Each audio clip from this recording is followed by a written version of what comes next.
The Endurance E-Racing World Championship Round 5, that 24 hours of Spa-Francorchamps is brought to you in partnership with Viper Gaming by Patriot, Leap Gaming, Global Flix, Film Volt, ESTV, and Motorvision.tv.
A 1v2 for the tournament. Pressure is on.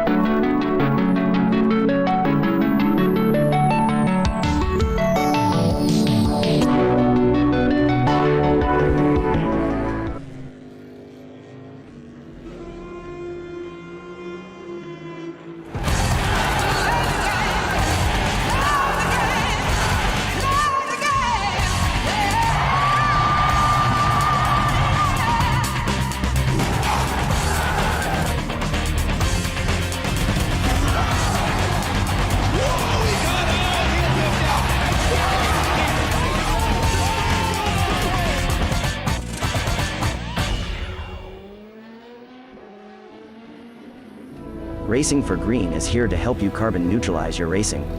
By planting new trees, Racing for Green offers to make your racing carbon neutral. We already have the calculations, contacts, infrastructure, deals and solutions ready for you to easily buy carbon neutral laps on any racetrack. It doesn't matter if you are a racing fan, team owner, driver, sponsor or partner.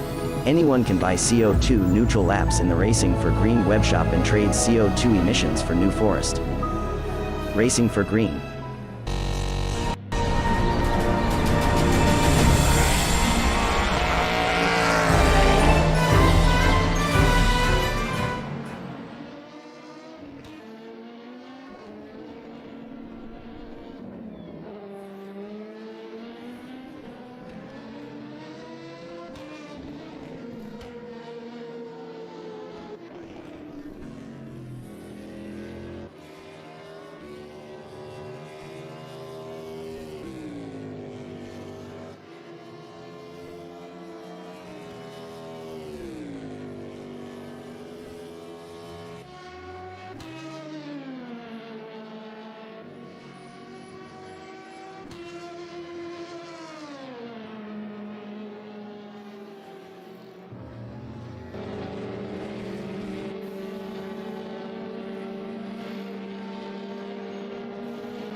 Good evening, ladies and gentlemen, and welcome to the GTR 24H Endurance E-Racing World Championship. It's the penultimate round of the season, and we are in the Ardennes forests for qualifying.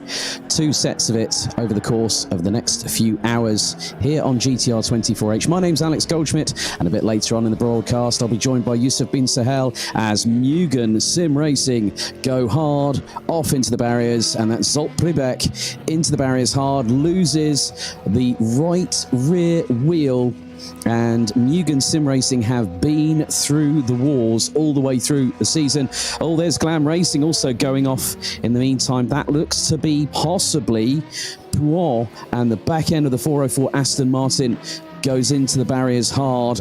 Luckily enough, the rear wing does not get dislodged.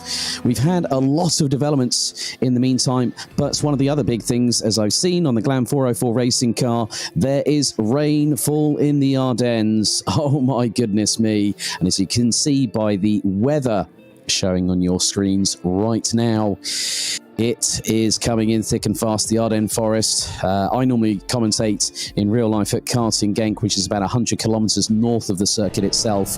And when rainfall comes, prepare for a deluge, and that's exactly what we're having here.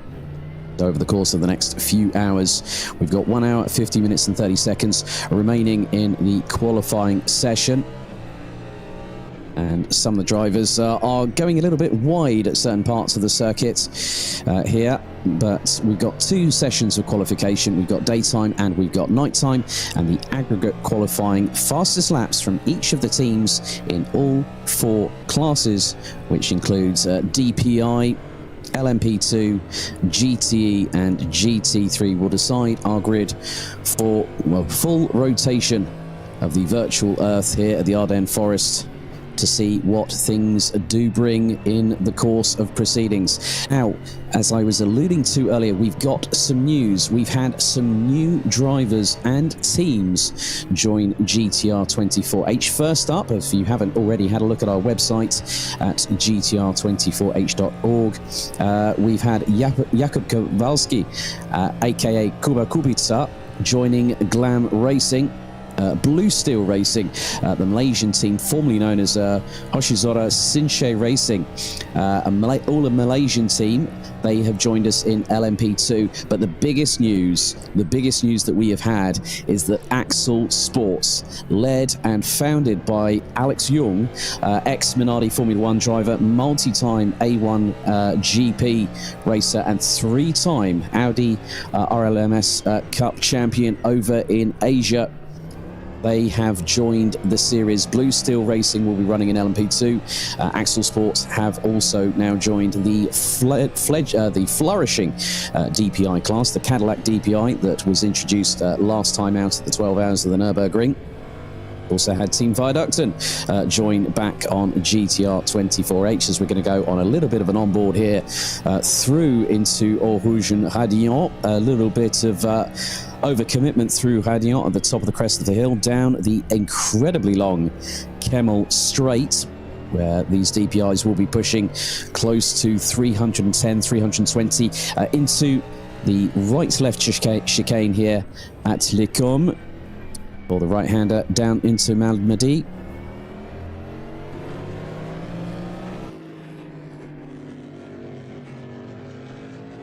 So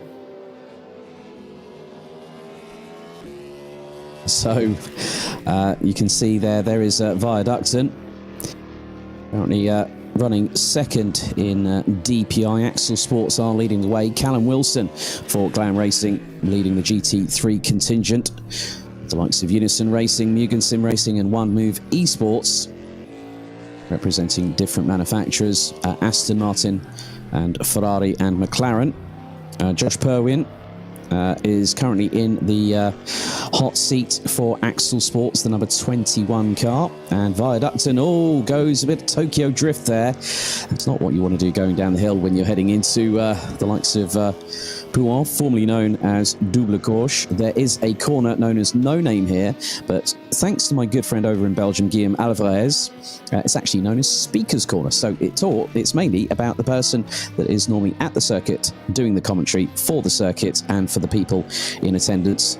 that normally frequent that corner, but you can just see how treacherous it is at the moment because the wipers are on full rotation as Viaducton comes out of the bus stop chicane. And currently the best lap set by them is a 2 minute 7.537. So air temperature 13 degrees Celsius, track temperature 22 degrees Celsius, humidity 90%. A condition possible light rain, but with the way that the wipers are, this is going to be rather tricky. Nuno Pinto for Ramada Motorsport leads the way in LMP2 ahead of Mugen Sim Racing, followed by Juices Motorsports.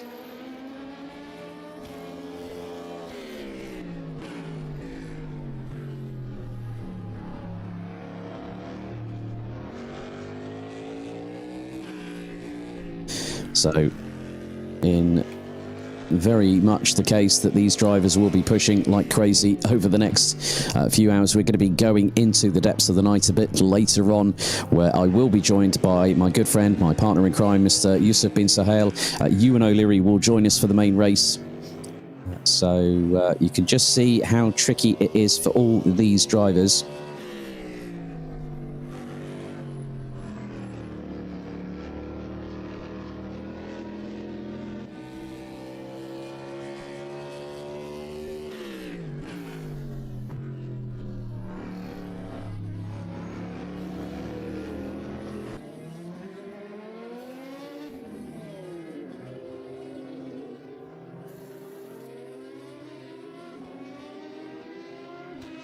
So the drivers are really trying to do their level best and get these cars around the circuit as well as humanly possible.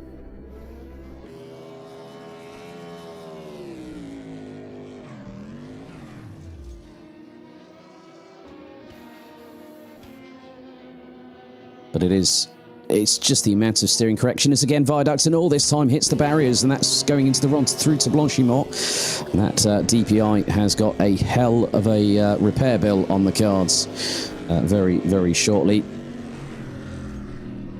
So we're going to go to a bit of a brief instant replay here. And, oh, it just spears and the front end smacks the barriers quite significantly. So literally it goes onto the grass and the grass is wet. It's going to cause the car to go ever further forward. On that particular occasion, Viaducton hard into the barriers. So never easy when you are trying to really do your level best and try and keep that car on the black stuff. And this is where you really can't you have to judge the conditions. You've got to really go by the seat of your pants, as David Coulthard once said during his racing career in Formula One.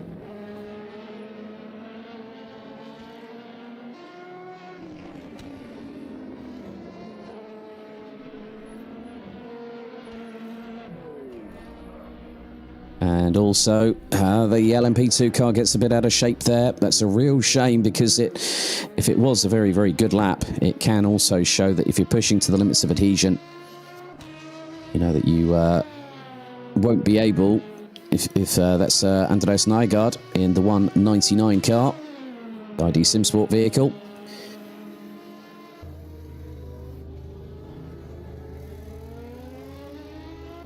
And again, the back end just stepping out a little bit, and it's not conducive to a pretty competitive lap time.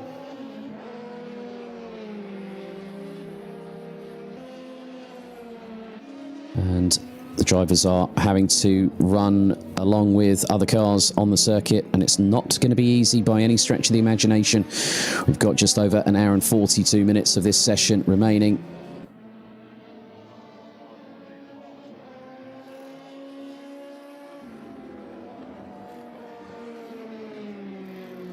Again, in the left-hand bottom corner of your screens, you can see that the weather is fast closing in.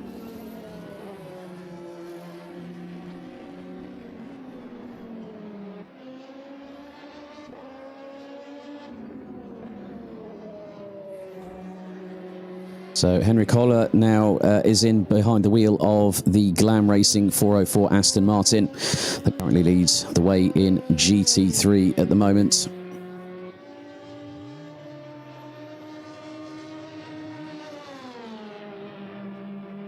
if you do want to get an update on the timing as it happens, as traffic really coming into the fore when DPIs are trying to get past. There's DIS SR Lab. Andy Kirsten, one of the regular drivers in that car. They've also had their fair share of trials and tribulations over the course of the season, and the finale of the GTR 24H calendar will be the 24 Hours of Le Mans.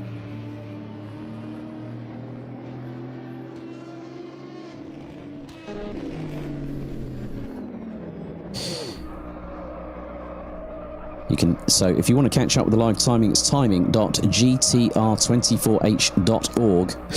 As all the DSR Dream Team having another nightmare. This seems to be a running gag here on GTR 24H if people think that we're getting a bit on the pun side of things.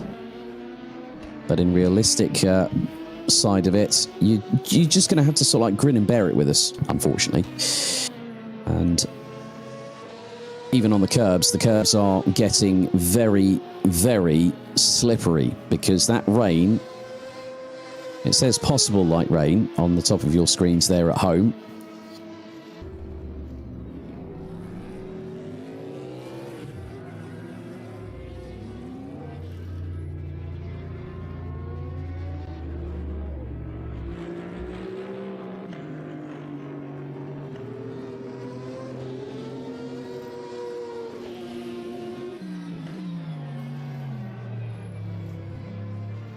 So DIS SR Lab currently sitting in what is GTE, currently sitting in 4th position.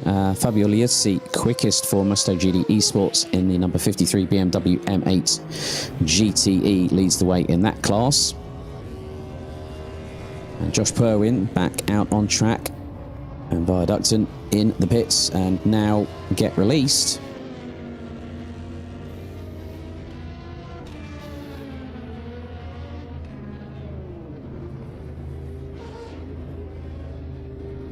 So please don't hesitate to get involved with us here at GTR 24H. Obviously, we welcome all our GTR 24H radio listeners to us as always, where you actually hear what we're talking about in between the commercial breaks, which does get quite entertaining at times, as Viaducton is a very, very long pit here at Spa-Francorchamps.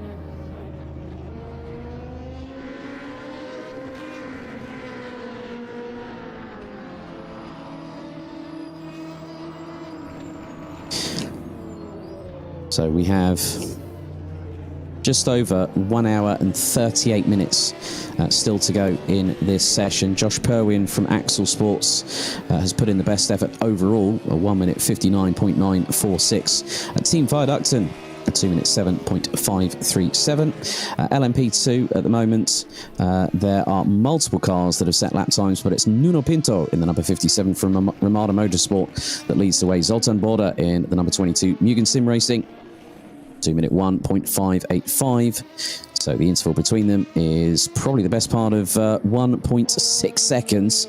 Saba Kiss from Juices Motorsport Club in the number 15. P3, Aman Hazik from Blue Steel Racing running out the top 4 in the 401 car. ProSim in the 007. Rounding out what will be the top 5 ahead of ID SimSport, DEAC Hackers and DSR Dream Team. GTE, so it's Fabio Liuzzi from the number 53 Musto GD Esports BMW M8 crew, leading the way with a 2 minute 15.409, a 2 minute 16.053 for David Serra from World of Sim Racing in the number 51. Anyone might remember that accident that car had back at Silverstone. That was a bit of a belter, no pun intended right there. Daniele Primavera from Musto GD Esports rounds out the top 3, and then it's DIS SR Lab. GT3, we have Henry Kohler from Glam Racing, Nikolai Berzrukov from the all-Russian crew at Unison Racing, Ludovic Darcuy in One Move Esports, and then Zolt Pribek from Mugen Sim Racing. Rounding out the top 4, we're on board with Daniele Primavera, currently P3 in GTE, who's just exited out of Blanchimont. Now into the bus stop chicane. There's Team Viaducton in the DPI car. Coming through the bus stop chicane as Primavera decides to pit.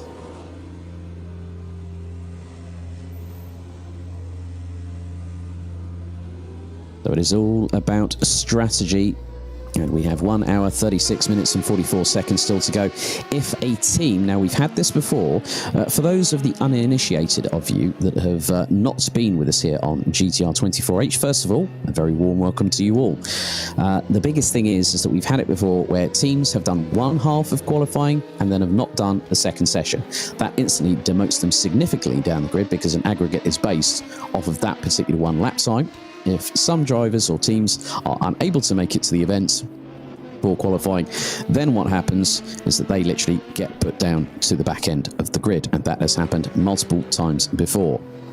There's the 401 LMP2 car of Blue Steel Racing making its way through the circuit and has a couple of, well, it looks like the Glam Racing car, the 404, and the GT3 car, the Aston Martin. And there is the number 45 DIS SR Lab, Porsche. They've exited Blanchimont, they're now into the bus stop chicane, and that's where you've got to be really hard on the brakes, because this circuit, just over 7 kilometers in length, is one of the most taxing circuits, if not the most taxing circuit, apart from the Circuit de la South, where we head to in the last week of October for our 2021 season finale. It is known for being one of the most challenging circuits, and in the eyes of many drivers. So was the poll, so Liam Rant says on YouTube, was the poll DPI time set in the dry? That we will have to confirm with you a little bit later on in the session, but because of the fact that we have got rain, I would imagine with the differential between, I mean, it's difficult to say. The thing is that from that perspective, it could be that maybe the onset of rain was coming, and in that particular occasion, if they were running on full slip, that car will be at full racing speed with the humidity surrounding it all.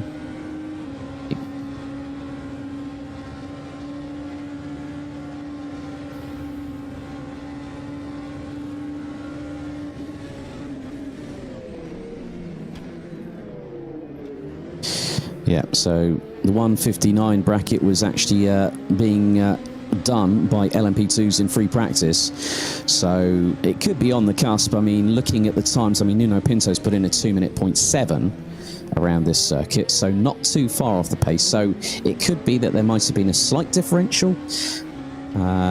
Track wetness at the moment is 10 to 25%, as we're fast approaching the conclusion of the first half hour of this session.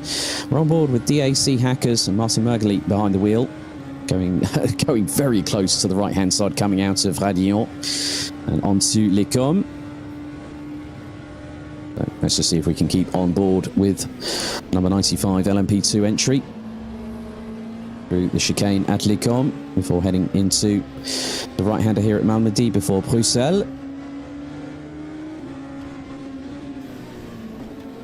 Very tight around here. You've got to be probably in around second gear. You've got to try and keep it as close to the apex as possible. Now into the left-hander known as No Name. If anyone might remember that Formula 1 timing incident where you had No Name and no real gap between the two cars. And then it's going to be into the double left, originally known as Double Gauche. That's the double left. It's now known as Pouhon. And you're actually accelerating as you go through this particular section. Into Les Fagnes. Right-hander that then goes into the next left before the double right at Stavelot. Again, you're going down the hill, you're building momentum, you're carrying commitment through these corners. Tight on the apex, let the car run a little bit wide, try not to exceed track limits. And then now is the run down towards Blanchimont. This is where the speed really picks up. The aerodynamics will be pushing this car to the tarmac very, very hard indeed. That was pretty well negotiated by Martin Mergeli there. And then it's going to be very much hard on the brakes. Down into first gear. It's on the apex through the first part of the bus stop chicane. To the left. By the power. And then just see if you can push that car as far forward as possible. And Martin Mergley keeps that car in 7th position in LMP2 at the moment, but we have had no yellow flags currently.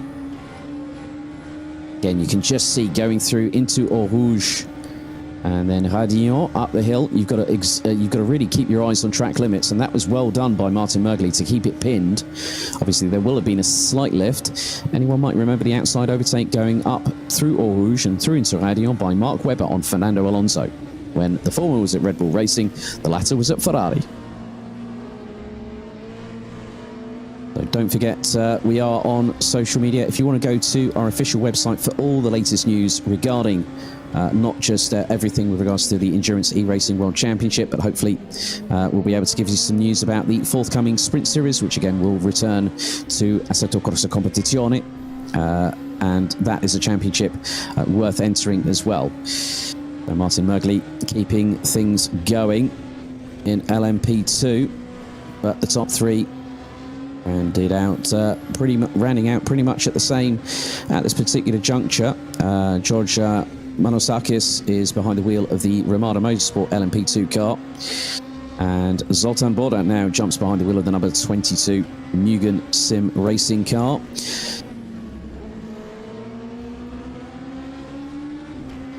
And GT Jose Berengoya now in the WOSR iZone Racing Porsche, the number 51. No changes as we've got a yellow in sector number 3 very briefly, but that's now been retracted. But Josh Perwin looks to still be keeping the same pace, but the weather is not on the driver's sides here at Spa-Francorchamps.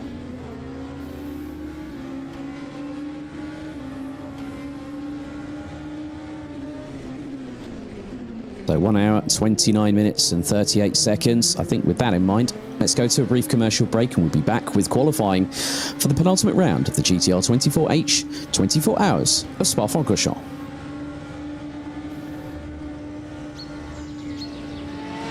The Endurance E-Racing World Championship Round 5, the 24 Hours of Spa-Francorchamps is brought to you in partnership with Viper Gaming by Patriot, Leap Gaming, Global Flix, Film Volt, ESTV, and MotorVision.tv.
Racing for Green is here to help you carbon neutralize your racing.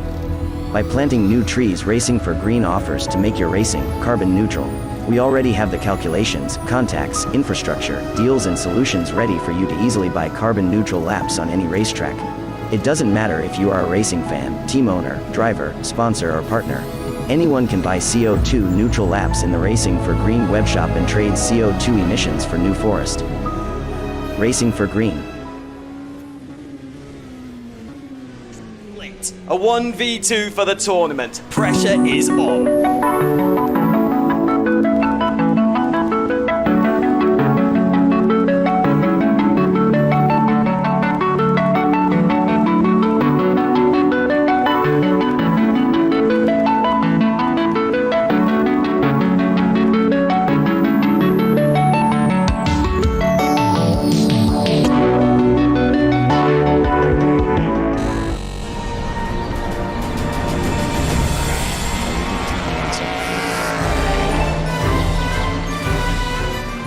Welcome back after a brief commercial interlude here on GTR 24H4, qualifying the first session out of 2 for the penultimate round of the season, the 24 hours of Spa-Francorchamps. And we're back on board with Martin Mergley from DEAC Hackers in the number 95, and they're still currently running in P7.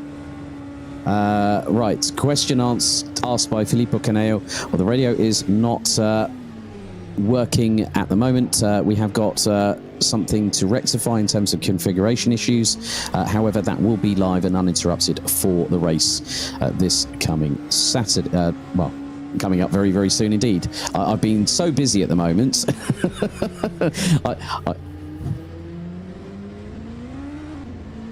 Yeah, so we've had to reconfigure quite a bit because all the teams jumped in at the same time. But that is part and parcel of having to troubleshoot on the fly. But we still have plenty of time remaining in this session. 1 hour, 25 minutes still to go. And it is business as usual. Nakib Aslan has now got behind the wheel of the number 21 Axel Sports Cadillac DPI, with Josh Perwin doing a very, very good, credible job to get them up at the top of the timesheets. Now, the biggest thing is that Satellite Racing, who've now got Ian Pfeiffer behind the wheel in the number 65, are down the order, and there's all the LMP2 brigade in there. Carlos Buster now behind the wheel of the Ramada Motorsport number 57.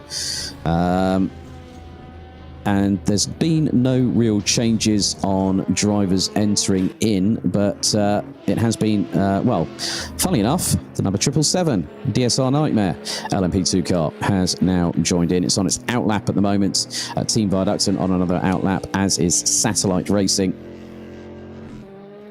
So you can go to timing.gtr24h.org and you'll see a new layout where you can actually click on. So for those wondering, DPI is actually listed under HyperCar on the timing, but click that for the DPIs. You've got your LMP2s, your GTEs, and your GT3s, and if you click the all button, it shows you the current way of qualification, how things are looking at the moment. We're back with Team Viaducton in the number 1 car. Viaducton have been in competition in GTR 24H for quite a time. It's good to see them back on the grid and trying a new car for the remainder of the season. Axel Sports are going to be competing the 24 hours of Le Mans here for GTR 24H. And just to remind you all and whet your appetites of when the date is, it is October. And it is the last week, which just so happens to be the 27th to the 31st of October. And we will have some further news as, Viaducton have gone spinning. I'm not too sure who that might have been there at that particular juncture, but Viaducton not having a great run in qualifying, and that was an LMP2 car that went past, and Viaducton quickly hard on the brakes to avoid any further deluge of dramas and damage here in this qualifying session. But nevertheless, they now get back, all 4 wheels on the tarmac and moving forwards, probably not in the way that they will have wanted. Nevertheless, they are still circulating, which is good for them. It's good for us, but yes, we do unfortunately see what happens when you get it slightly wrong, or whether it's through no fault of your own.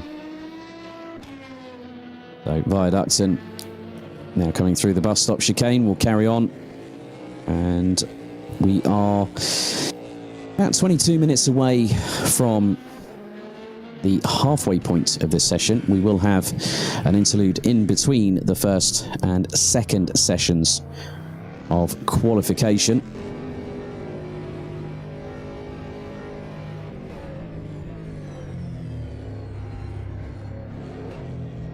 And now we're on board with Nikolai Bezrukov in the Unison Racing 717 Aston Martin V8 Vantage GT3. They have been one of the teams competing for the title in this championship, which started earlier on this year.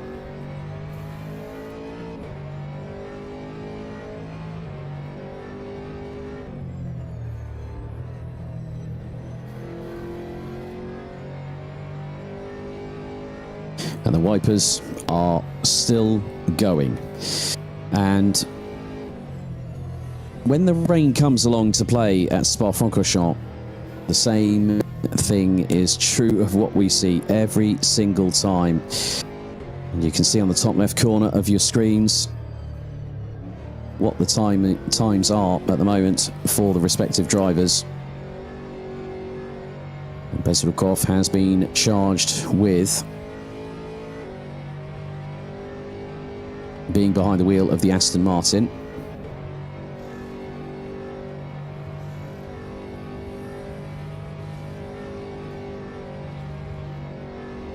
A real good point by Simkai Wan from Blue Steel Racing, who's actually been on the chat. And said about that, yeah, I think it looks like the rain did actually happen pretty quickly afterwards. Oh, we've got another spinner, and it's at the top of Radillon, and oh, dearie me. That was the Axel sports car going off the track. Nakib Aslan hard into the barriers, losing the left rear wheel on the back axle. Oh, that was a hefty hit, a hefty whack there for the number 21.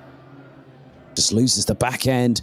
It steps out to the left-hand side, going through the top part of Radillon, and that car is now being repaired in the garage. A hard, hard hit. No one wants to see that at the best of times.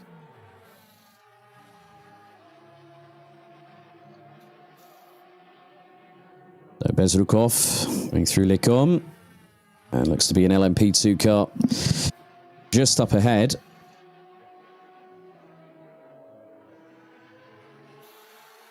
So air and track temperature have remained the same, 22 degrees Celsius. As Team Biodukton back out on the circuit, the back end getting all over the place. I mean, if you use the NASCAR terminology for the back end of that car right now, it might be a little bit loose, but that doesn't help with the surface moisture on the circuit, because you can just see there is a little bit of a, it just seems that Viaducton are really trying to get a handle on this car, and the DPI looks to be a bit of a handful in the wet. Once you get the car up to speed and you're not having any traction problems, the aerodynamics will help to push the car into the ground. But Viaducton again off the track. It's I think the term messy could be a bit of an understatement, but it's just that these drivers are just pushing, and that's what you have to do in a qualifying session, come rain or come shine. Now, if anyone might remember one particular race of the 6 hours of Spa-Francorchamps, where these drivers are simply just, they're going, it snowed before the 6 hours of Spa. At that particular time of year, it was absolutely ridiculous. Okay, I'm going to go to an instant replay now, and this is Viaducton in the top left-hand corner. That's going through Pouin. Oh, that was so close to the wall, and I think the back left actually tagged it. And Nakib Aslan also having some drivers as well in the number 21 Axel Sports DPI car. It has been a bit tricky, to say the very least. So you can see you can see on your screens that there is a dry line, and that is incredibly finite, or the more layman's term for that would be narrow, to say the very least. It's tighter than a very dark swamp tunnel right now. And you can just see again Viaducton getting very close to the ragged edge, nearly losing the back end, and it does step out. Oh no! Into the barriers hard. It does a 1080. And that was coming out of Radion, going through into Lecom. Oh my goodness. If you wanted a dramatic accident, you've got one right there. That just goes to show, and straight away they've hit the escape button. The cars return to garage as a result of that incident. But that was one hefty whack right there. So qualifying 2 will get underway at 21:30 Central European time, and then 12 o'clock. And that will be night qualifying, so we do a daytime and we do a nighttime qualification here in GTR 24H for the EEWC. And 12 o'clock Central European summertime is when the 24-hour race will get underway.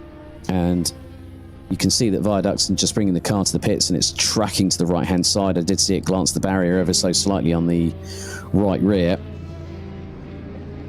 And Zoltan Border from Mugen Sim Racing in the number 22 car, making his way round the circuit. It's just so difficult to really see how that dry line going to expand over the course of the session. That is the biggest, that's the 64,000 Danish kroner question I really need to ask right now, considering that our team over in Denmark, Peter Munkholm and John Fabricius Torell, as always, getting so much work done behind the scenes to keep the championship running. And a real big thank you to all our respective partners, as always. Viaducton, straight lining at Lecom, I see. Well, that is a definitive track cut. That lap time will be disallowed, and as a result of that, that means they need to go out there and get it all done again.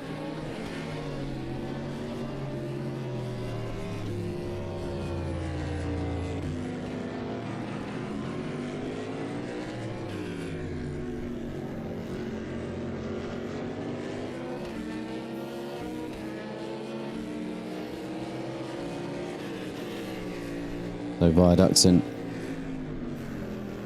still circumnavigating their way around.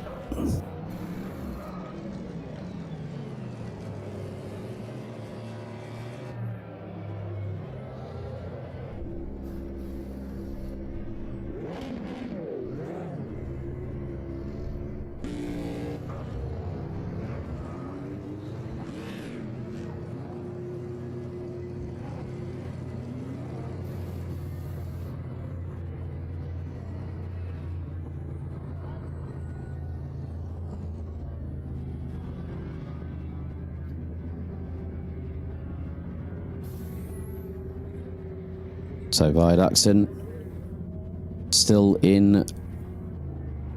trying to make their way around the circuit through the pit lane. Now it looks like we've had a third hypercar join us, and it is the returning 65 of Satellite Racing. So they have put that car into provisional second position in the qualifying session. Nakib Aslan in the garage in the 21 axle sports car. The team based out of Singapore and Malaysia. Mikko Nasi, who I know personally, very good guy. Originally based out of Finland, but now is a driver coach, and he's also a Skip Barber iRacing champion.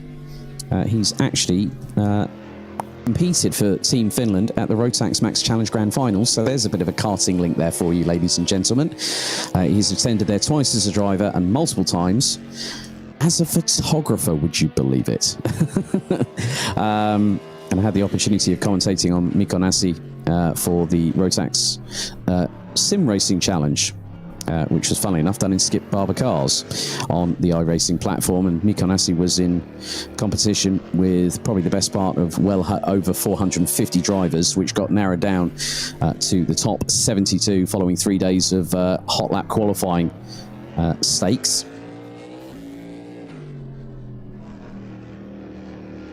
So we're getting about 12 minutes away from the halfway point of the first of 2 hours of daytime qualifying before we go into nightfall.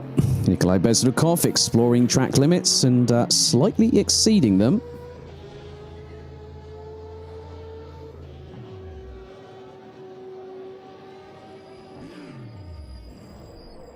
So just to briefly run through how the times are looking at the moment.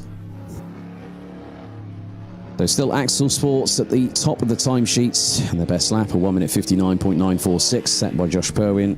Nakib Aslan has been trying to get to grips with the car, and in inclemental conditions, it's not been paying to Nakib's benefit. In favour from Satellite Racing rounding out the top two with in the 65, and Team Viaductin rounding out the top three. LMP2, it's Pedro Ramada now behind the wheel of the Ramada Motorsport car. The number 57 LMP2 entry on provisional pole for this session, but leading the way in terms of time qualifying.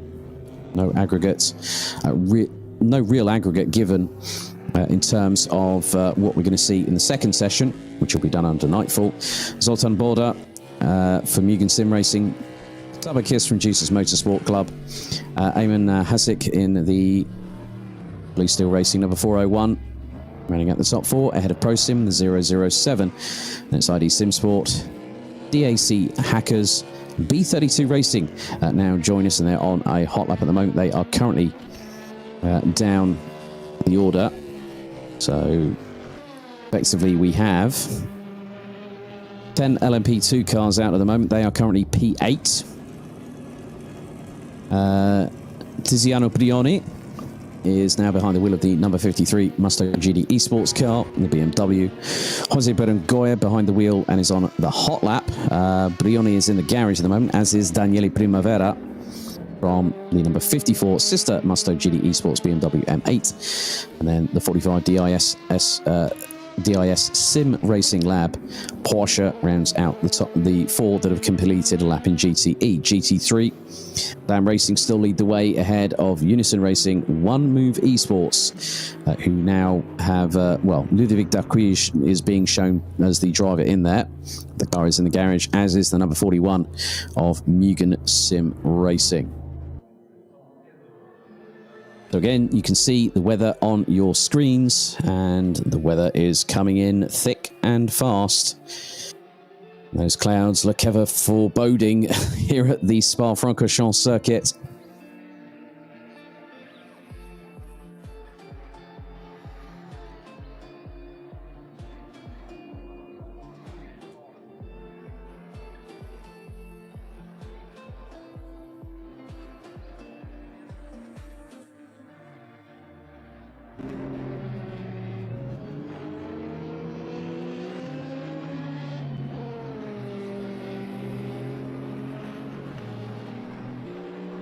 There is the Glam Racing 404 car. Henry Kohler behind the wheel. That car still leading GT3 at the moment.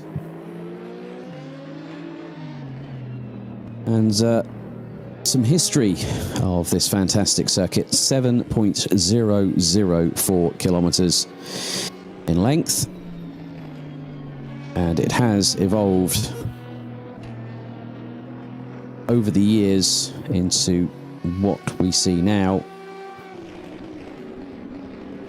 Also hosts the recently hosted the Total Energies 24 Hours of Spa-Francorchamps. There was also on the SRO Esports, they had the 24 Hours, their version of the 24 Hours of Spa-Francorchamps on the ACC platform.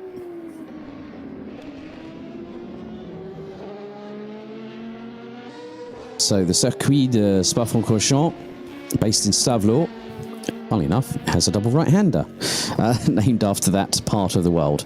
And it is the current venue of the Belgian Grand Prix, where Formula One is actually racing this weekend, but we want you to concentrate on us here on GTR 24H. This track has hosted the first of the Belgian Grand Prix back in 1925. And apart from from 1985 up until the present day, it's not hosted a Grand Prix in 2003 and 2006. And the current iteration has been in use since 2007. Pre-war circuit, which ran between 1921 and 1938, was 14.9 kilometers in length, 25 turns, and the race lap record for that particular circuit was set, or iteration of the circuit, was set in 1937 by Hermann Lang for Daimler-Benz before they turned into Mercedes. A 5-minute lap, 5 minutes 4.1 seconds. Also on the previous honour roll includes the legend that is Mr. Henri Pescarolo, who in the 1973 World Sports Car Championship, Viaducton's gone off again at Fradillon. That car, I think, has had more spins than I care to think of right now. And it's going through. Now, they're going to go down the hill, through into Eau Rouge, down from La Source, and the back end steps out as the car makes its way through, and the left-hand side just goes smang back, bang into the barriers. So, as I was alluding to earlier, the old circuit, which ran between 1939 and 1978, was 14.1 kilometres, had 21 turns, and in the matcher that Henri Pescarolo ran, or drove in 1973 in the World Sports Car Championship, set a race lap record of a 3 minute 13.4.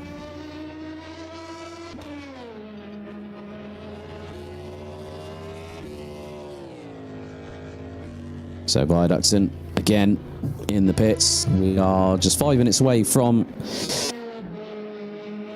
this particular half of qualifying. And then it's going to be a completely different proposition altogether. There's another one going off at Radillon. That's going to smart a little bit, virtually speaking.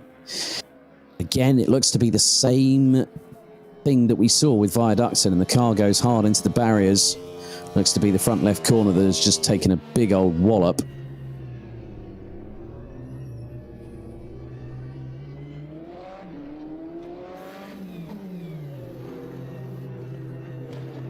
It seems like Sabakis is being given some welcome words of encouragement on the YouTube chat.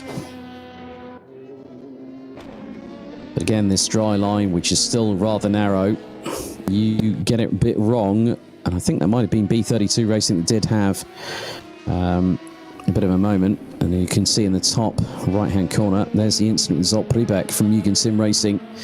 And just wait for it. And the right side takes the massive impact, and the right rear wheel, brake disc and hub, and probably upright suspension has been ripped asunder at that particular moment in time.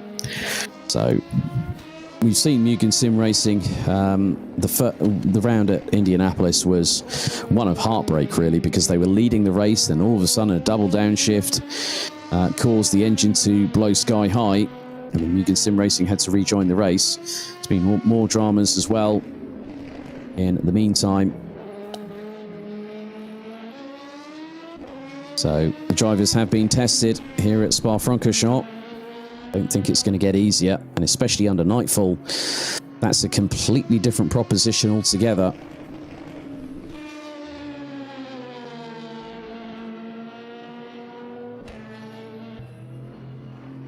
But I have just been informed there could be track evolution on the way, because it has stopped raining. The WOSR car was also in the barriers, amongst others.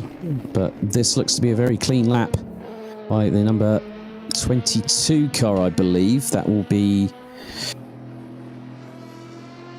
is Zoltan Boda behind the wheel of the Mugen Sim Racing LMP2 entry, currently P2 in LMP2, and overall currently third, but it's still Axel Sports that lead the way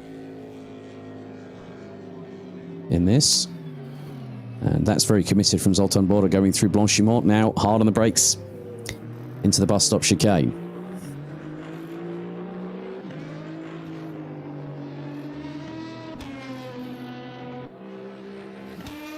Ahead of them, just briefly, was the Glam Racing car. Kim Pedersen behind the wheel of the DSR Dream Team.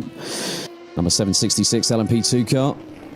Going to make its way through into Pouan. As Team Varduxen finally... Oh, that's from the replay earlier on. I nearly got a bit excitable there. Hang on, has anyone got the defib on standby? Oh, sorry, well...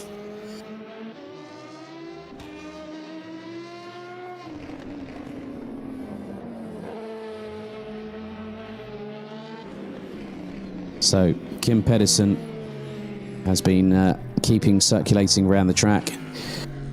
Varduxen's still out there, going through Pouan.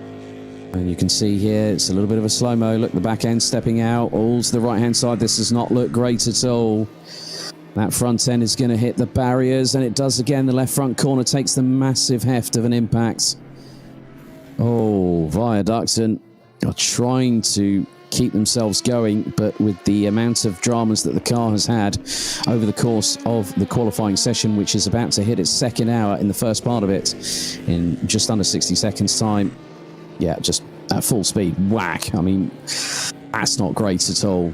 And it just shows that the DPI car is incredibly difficult to set up, as are all of these cars, but the DPI has the biggest amount of you've got to really be on point. You've got to get the tyre pressures right. You've got to camber, the K-step, all that kind of stuff into what is happening. And coming up to the halfway point in this first half of qualifying. And I think with that in mind, we're going to go to a brief commercial break here on GTR 24H. We'll be back in a moment.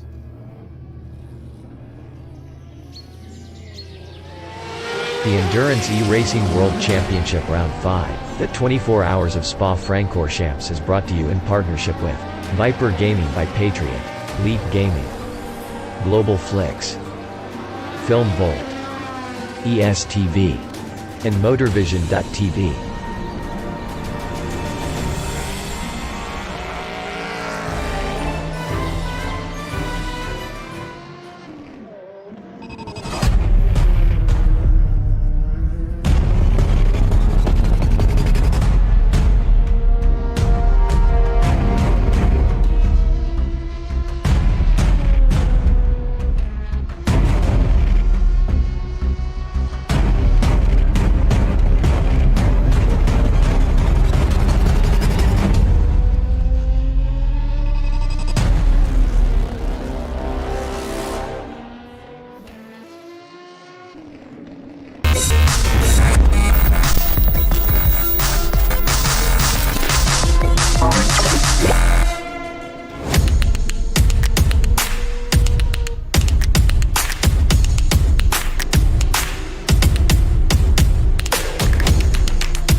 A 1v2 for the tournament. Pressure is on.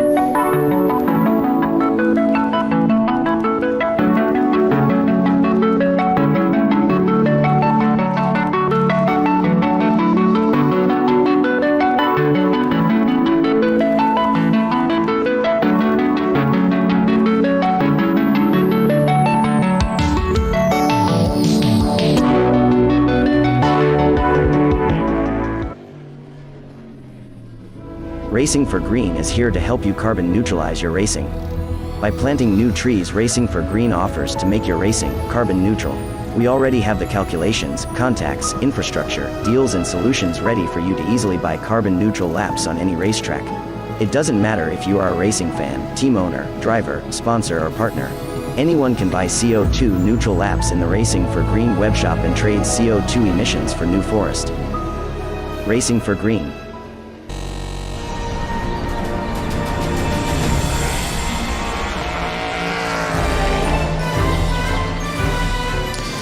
Welcome back to GTR 24H, and we are past the halfway point of the first session of qualifying for the GTR 24H. 24 hours of Spa-Francorchamps as Viaductant makes it back to the pits. Coming back to my earlier point, I think it's not the case of the setup. Sometimes it can be because of the racing line, the dry racing line that we got for qualifying, and that has caused problems, especially for Team Viaductant.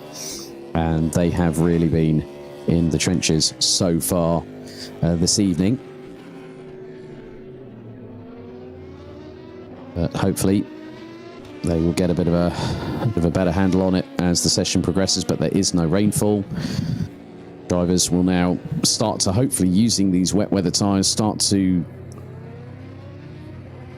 push the rain away a little bit, straight in another direction apart from on the racing line, the dry line, in order to get some better opportunities at a qualifying lap. Here's Zoltan Boda for Mugen Sim Racing in the number 22 LMP2 car, currently second in the class at the moment, P3 overall. And you can just see how much you're like treading on eggshells coming through onto the racing line. There's the 401 entry. And that is Blue Steel Racing with Ayman Hazik behind the wheel.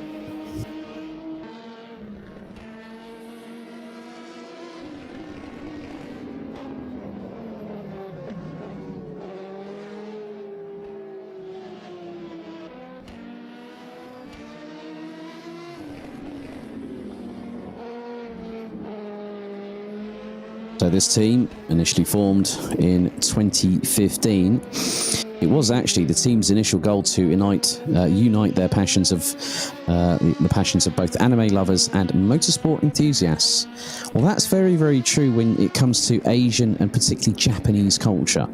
You see a lot of comics like, say, Initial D, which was made into a live-action film with a very plucky Toyota Corolla AE86, I remember, because I actually have a copy of that film at home.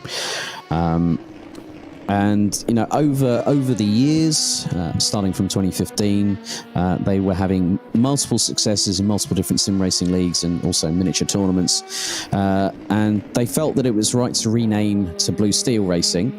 No relation to Ben Stiller and Zoolander, of course, because they wanted to have a new, catchier name. And, you know, you've got a pretty cool acronym, you know, BSR, as a result of it. And they've raced on CET Corsa Competizione, R Factor 2, Gran Turismo Sport, Race Room Experience, amongst other titles over in Asia. Sim Kai-wan is the team leader.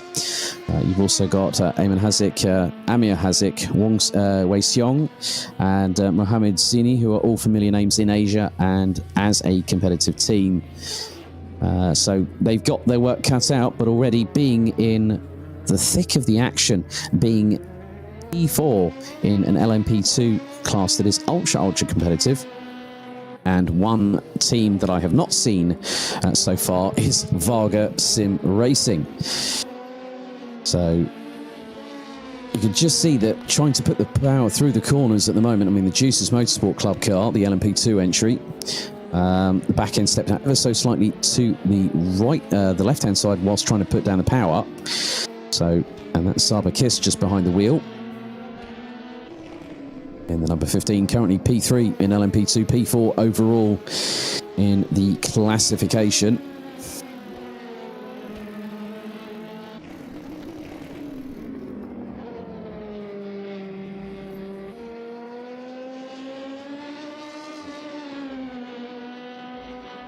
Yes, I have seen the YouTube chat when people have said, oh yeah, qualifying, it looks like there was a lot of spinning in it.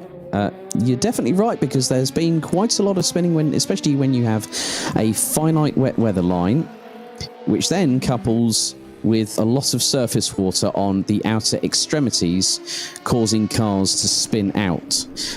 And in all honesty here, it just goes to show that it's never easy. This just gives you an idea of what this season has been all about. It's about fighting all your way through every single drama, heartbreak, and everything that's been thrown your way, and you never give up, you never give in, you keep on pushing right up until the bitter end.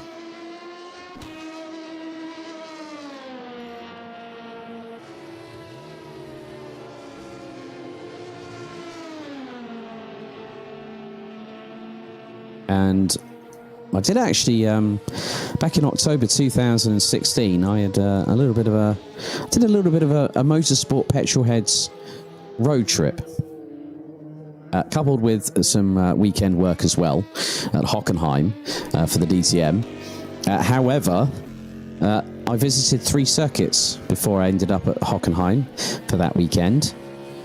So the first part of the trip, I drove from my home in North Essex, went across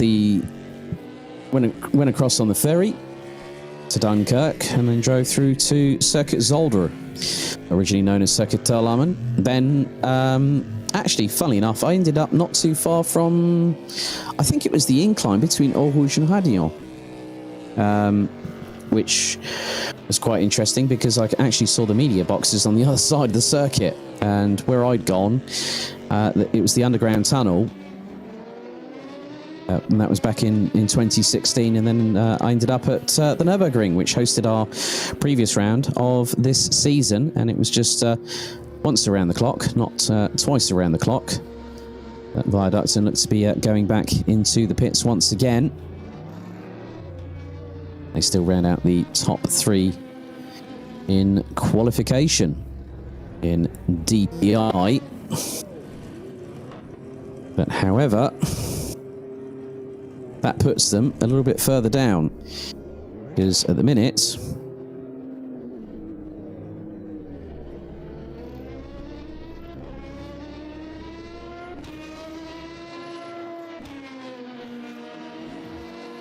they are currently 13th overall, but P3 in the DPI class. Now Viaducton gets back underway on the circuit itself.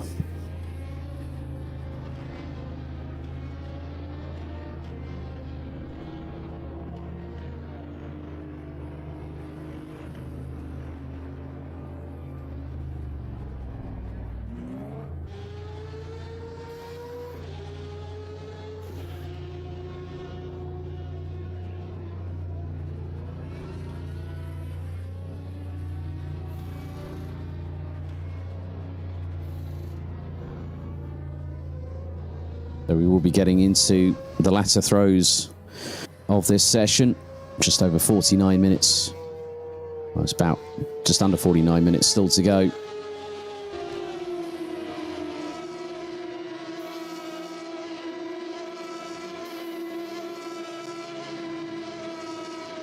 And, B32 off.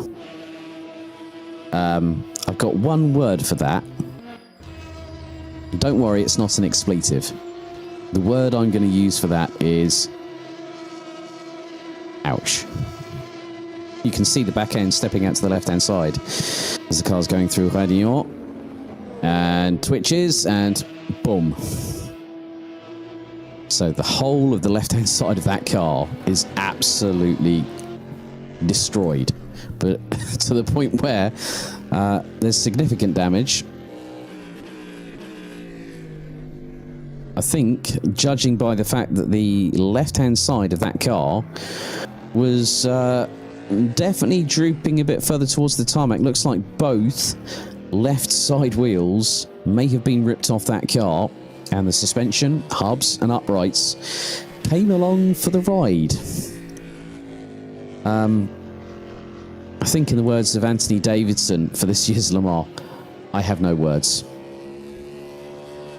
That's all I'm saying about that one. But hopefully we hope that some of you actually did manage to catch some of the race. I certainly did, despite what I was doing that with.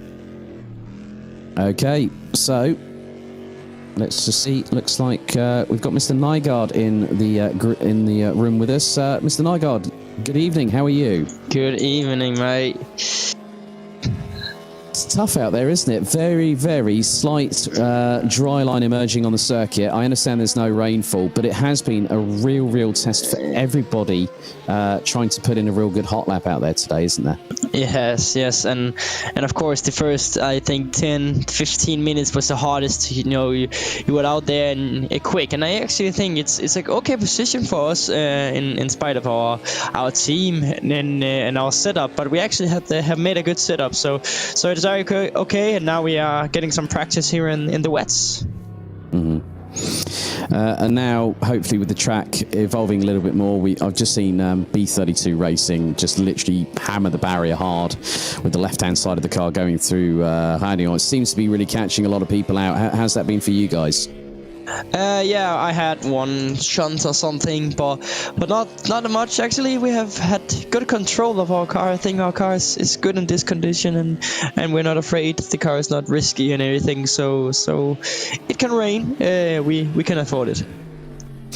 And it must be good that Spa-Francorchamps is on the GTR 24H Endurance E-Racing World Championship calendar this year. You know, we have raced at Matsusaka, known more commonly as Suzuka, but to come to the Ardennes Forest, you know, it's a true driver's track. Everyone loves it, even though they may hate it at times. Yeah, we actually think it's better to be at Spa, in my opinion. I was here in the summer, so was here driving in a road car. But yeah, Spa is a more legendary track, and it's lovely to blast up through Rouge and everything. So more known, the track. Well, listen, thank you very much for joining us here in the broadcast studio, and we wish you all the very best of luck for qualifying and for the race itself. Yeah, you too, man. So there we go. Good to hear from Mr. Nygaard there, and hopefully we'll catch up with some of the drivers a little bit later on in the broadcast. But 45 minutes to go, and it is still pretty much as it was. Carlos Buster now running behind the wheel of the Ramada Motorsport LMP2 car that continues to lead the class in this first session of qualifying. And with just under 45 minutes to go, the track temperature is starting to increase. 15 degrees air temperature. The track temp has gone down by 3 degrees over the course of the last half an hour or so to 19 degrees Celsius. And there is no rainfall. So really, I think the teams are probably thinking that really means we can start pushing.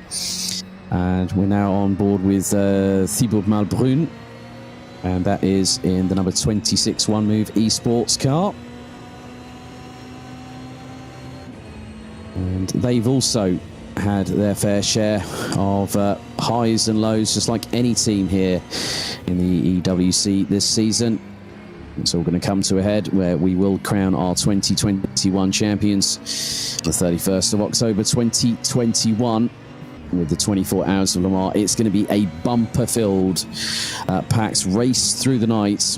And as they say, you don't choose to win Le Mans. Le Mans chooses you, and you can have the highest of highs and you can have the lowest of lows. And I think really, you know, we've seen in seasons past, Team WRT this year, the 41 car in LMP2, they actually revealed today what the problem was with the LMP2 car, which broke down on the final lap going after the Dunlop chicane. That it was an electrical fault. That just shows you push for 23 hours and 58 and a bit minutes, and your very last lap gets thrown that curveball, and it literally kiboshes your race. But we'll see how the 24 Hours of Le Mans back in late October will decide what will be a fitting conclusion for our season. So, as you can see on the front of Thibaut Malbrun's car, the number 26 One Move esports Ferrari, it's just keeping an eye whether to see the wipers are on. I think there probably will be if there was cars in front, but there will be a little bit of spray pickup through the aerodynamic properties of the fins and wings on the cars. But looks like it wasn't the case. Here's Juice's Motorsport. And also followed, looks to be, I think that was Unison Racing as one. WRSR off again, and that's at the top of Radion. Oh, Oh my goodness, this is going to be a hard hit if they make it. Saul Sanchez, front end into the barriers. That Porsche's already lost its rear wing once in this session. Again, it's that finite dry line that is not really being conducive at all to what is actually happening. But with the fact that there is no rainfall, hopefully that dry line might expand. But it's early days saying that, Alex, isn't it? So I'm going to do one thing. Touch wood. Well, touch plastic. Yeah, there we go. Just have a bit more luck there. But it looks like we're not having a bit of luck here. That is... Don't tell me that's the DSR Dream Team again. That's going to be hard hit into the barriers. Oh, bang. And... Oh, the rear wings off of that car. That is going to handle like an absolute pig in the wet. No aero properties apart from the rear diffuser on that. And that just goes to show how difficult this circuit is being tonight. So it was a really, really big hit for DSR Dream Team. And it's going to be... There are times when you try and think of something and you can't, and I just had one of those moments. Don't worry, it's not a senior moment. But the good thing is we can understand how hard these drivers are pushing. Now we're on board with Juice's Motorsport Club's Sabakis in the number 15 LMP2 car. Now making his way down the hill. We're going to head down into, looks to be Pouhot. Well, it's not Pouhot. I think it's a little bit further down the circuit. That will be down. Yeah, Speaker's Corner. And Sabakis has lost the back end. There was a bit of runoff taken there, and especially with those curbs. And has that car hit the barriers? I think it has. That's going to go backwards. And he's... Just wait for it. Oh, hold on to the brakes nicely there, did Sabakis, and kept it going. That's a good job there. That means probably a bit of new Nomex, virtually speaking, required. Clean up on aisle 3, and maybe a new set of wet weather tyres required on the number 15 Juice's Motorsport Club car. But a good save from Sabakis to keep it out of the barriers, whereas some teams and drivers have not been so fortunate. There we go, trackside. With the number 15, there's the DAS SR Lab number 45 GTE car, the Porsche 911. So we still have time left on the clock, and it's just over 39 minutes remaining. So who are your bets on tonight for pole position in all of the 4 classes? We'd like to hear from you. You can get involved on the YouTube chat. You can also connect with us on social media. For all the latest news, head to gtr24h.org, which is available 24/7, 365. And looks like Sabakis has had that massive moment and has clobbered the barriers big time. That would have been going through Blanchimont, so not great there. DIS SR Lab, the Porsche makes its way through this time. And also the WOSR iZone Performance car has had its trials and tribulations with Radillon.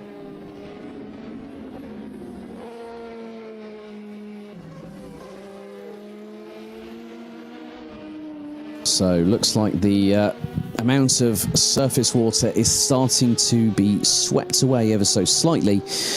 Hasn't dissipated much, and the reason being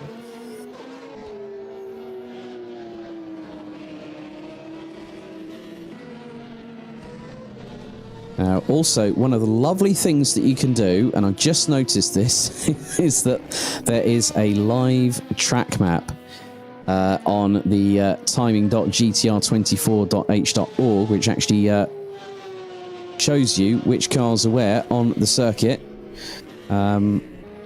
So that's another new thing that we're bringing to you people at home, just so you can follow the action. So with 37.5 minutes left to go in the clock in this first session, just a quick run through of all four classes once again. The DPI, still Axel Sports, the 1 minute 59.946 second lap time set by Josh Perwin keeps the number 21 at the top of DPI ahead of Satellite Racing and the number 65 with a 2 minute 5.370. They're currently out on a hot lap at the minute. And Viaducton, 2 minutes 7.537, putting them to P3 in the class. Ramada Motorsport leads the way in LMP2 ahead of Mugen Sim Racing Juice's Motorsport Club. And you've got Blue Steel Racing, Pro Sim running at the top 5, ID Sim Sports.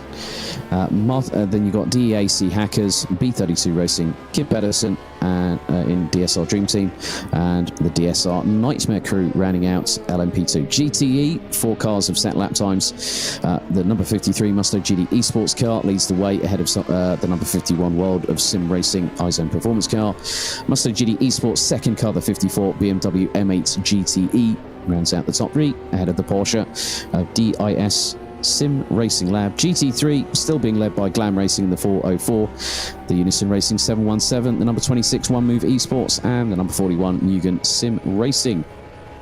McLaren 650F GT3 rounds out the 4 strong that have set lap times so far. 2 of those cars are currently in pit lane and in the garage.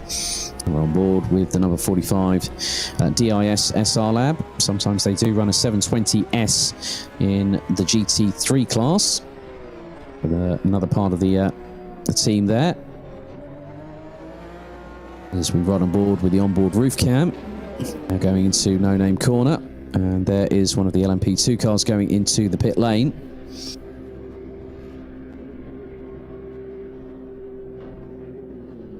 So what can we expect at this race that starts on Saturday at noon, Central European summertime? Well, the jury's not out on that one yet, let me assure you of this. But I know for a fact that we are going to have one fantastic race. We've got some great new talents, great new drivers having joined the grid with Blue Steel Racing in LMP2 and Axel Sports in DPI. And that could give us a little bit more spice to the championship. But it has been a very, very interesting journey so far this season. On board now with the GT3 Aston Martin V8 Vantage of Henrik Holler in the 404. They're still leading the GT3 class. And having had chats with Callum Wilson in previous efforts by Glam Racing, they had a consistent run of 4th place finishes, 1 shy of the podium. But consistency does help towards winning a championship, and you never know, there could be an outside bet. You can never count anybody out, because one particular team can have an absolute mare at Le Mans, and then it all opens the floodgates. Then you're guaranteed of something rather special indeed. So Henrik Holler making his way through into the right-hander. It will be Malmedy, then into Bruxelles.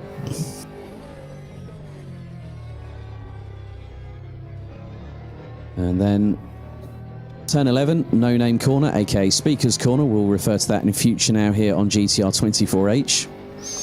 And then it'll be down to 12 and 13, Pouan. Taking at full commitment around about 4th gear. You're going to be accelerating as you go through this, because you don't want to touch the apex on the inside of the first part of Pouan.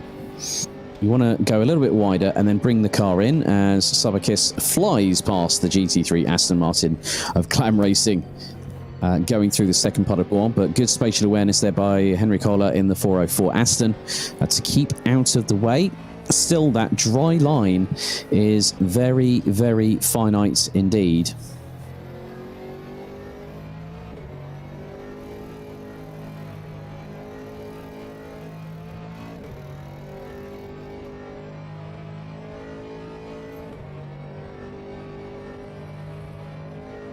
So with 32 minutes and 50 seconds on the clock, it's time to go once again to a commercial interview here, interval here on GTR 24H, as qualifying continues here deep in the heart of the Ardennes Forest at Spa-Francorchamps.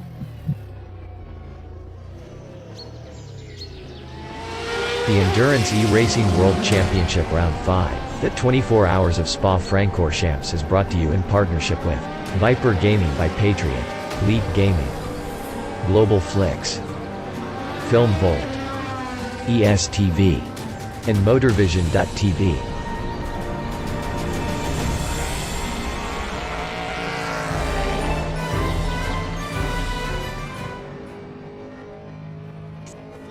A 1v2 for the tournament. Pressure is on.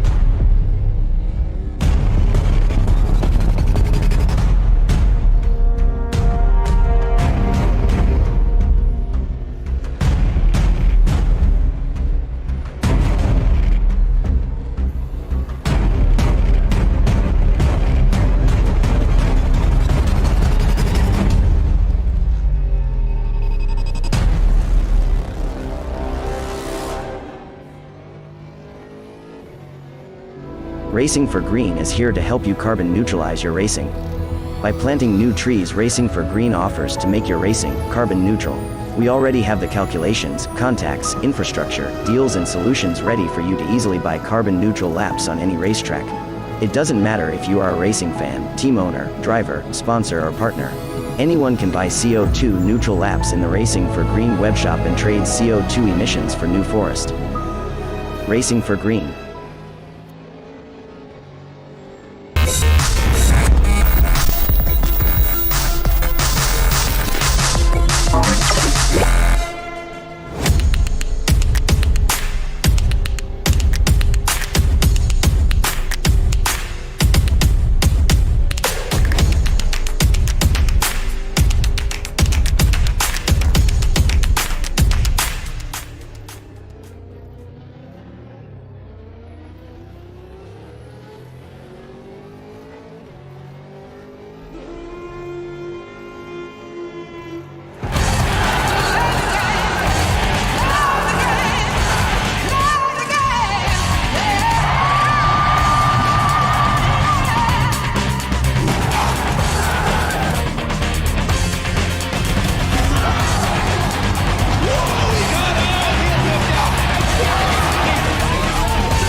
Well, we're into the dying throes of the first stage of qualifying for the 24 Hours of Spa-Francorchamps, the penultimate round of the 2021 GTR 24H Endurance E-Racing World Championship, brought to you in association by Leap Gaming, Global Fix, Esports Television, Motorsport.tv and Film Vault Limited. My name's Alex Goldschmidt and I am on commentary duties for the majority of this qualifying session. We've had a brief yellow sector in sectors 1 and 2, which have both been briefly retracted. But we have just over 28 and a half minutes of the session remaining. Yusuf bin Suhail will be joining me a little bit later on here. And it has been an interesting one. There's not much going on at the moment because what we're waiting for are for drier conditions. But we're on board with the World of Sim Racing's Saul Sanchez in the second placed GTE car. As you can just see, there was just a little reminder of where you can find us, facebook.com/GTR24H. That's where you can find us. So if you have not already, why not like the page and also help us share to the world about this championship, which now has some welcome interest courtesy of Asia. And Viaducton. And that was a clash with Ramada Motorsports. Not what wants to happen at all, and I'm sure that Viaducton will be very clearly unhappy about that one. It was a touch from behind. That was, I think that was heading out of Blanchimont, if he serves me correctly. So realistically, you can just see how hard these drivers are pushing. That's when you have such a finite dry line on the circuit that you can, if you are running quick. Now we know that Ramada Motorsport have been running quick all session. They're leading P2 and they're actually second overall behind Axel Sports. We go back on board with the Porsche 911 GTE of Saul Sanchez, the number 51 World of Sim Racing car. Through into Lecombe. And then through into the right-hander here at Malmedy. Down the dip and then into the hairpin here at Bruxelles. Turn number 10. Then we'll go into Speaker's Corner, so I will be instructing both Yusuf bin Sahil and Ewan O'Leary to call that Speaker's Corner from now on whenever we do commentary here on GTR 24H. We're not going to call it No Name, we're not going to be like everybody else, we're going to be the rebels here on that particular occasion. But the good thing is that we have quite a lot of drivers pushing like crazy. It's not easy out there, far from it,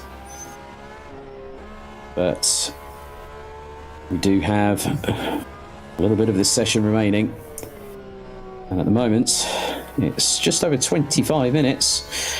Really, it's been staying pretty stagnant because, as I said earlier, it has been a case of waiting for this dry line to really up the pace, and at the moment, unfortunately, it's not quite happening thus far. But I'm sure that with the second half of qualification, we will have a little bit more bring to the party. I think we might have to, that means we'll be bringing the drinks, we'll be bringing the fireworks, we'll be bringing the bunting. And for those that don't know what bunting is, it's basically like colourful, it's colourful decorations that can be a little bit, I think the term that I'm looking for here is garish. And we Brits know about bunting. Oh yes, we do. Well, I do because I was brought up with it in my younger years. I'm showing my age now, aren't I? People might think I'm a dinosaur. Oh God, I hate to think when they see me in person, they go, actually, you're not as old as you look. Well, you're not as, you're not, you don't look like you're old. But the thing is, if I grow a beard, the grey and white hair start coming out, and then you see why these days now I'm pretty much clean shaven. Hopefully, I'll be on camera in a little while. But oh, we've had a spinner, and that was in through the bus stop chicane ahead of Zoltan Borda, and that was Satellite Racing, the DPI, got it all crossed up, trying to hit the power, and it just spat the back end out. WOSR, in the meantime, I've got Juice's Motorsport Club on their 6 coming through, and it's going to be about being brave around the outside. That's a good judgment there. That looks to be Juice's Motorsport. That will be Sabakis still behind the wheel. Things have pretty much remained where they are at the moment.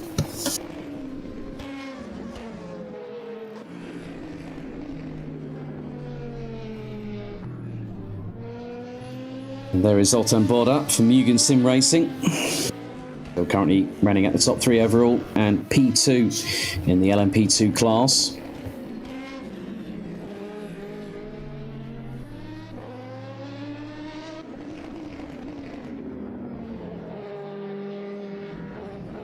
But Spa in its own right is pretty iconic. But very much like Le Mans, it's one animal during the day, and then it's a completely different one at the night time.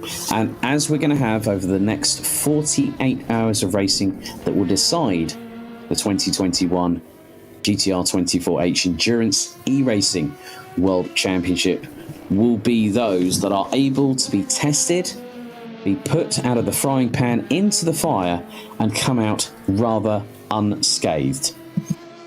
do know that that is easier said than done, especially when you have to cope with so many different factors. You have to cope with the weather, you have to cope with strategy, what your opposition are doing, and how you're going to counteract them. Is the car set up correctly?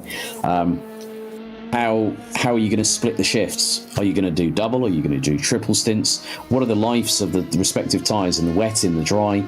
Are we going to have to use intermediates if we have them available? And it's about just being on point. There will be engineers for teams that will be staying up for pretty much the whole of the race, and then you'll have all the practice sessions and the qualifying sessions. I mean, when we do the mile 24 hours, that is the sixth and final round. We have we have several we have two open practices, we have two official practices, we have two qualifying sessions, we have warm-up, and then we go round the clock twice. That's a hell of a lot of coverage that's going to be coming up in the final week of October, as Sabakis has gone off again. And it's just about these weather conditions. It's sort of like 50-50, and these curves are going to be absolutely treacherous, because it's going to be like driving on ice with normal road-going tyres, and that is not what you want. I've been to Norway in February when it's been like minus 20 degrees Celsius. There are banks of snow all over the place, and every single road car has got the right tyres for it. And not normal road tyres, as in like all-weather or winter tyres, but I have heard it before where, depending on the roads, they will sometimes have that a little bit of additional traction being gifted through particular materials added to the surface of the tyres. But that was quite a long time ago, so maybe things have changed since then, I don't know. But I digress. And 20 minutes to go in the session.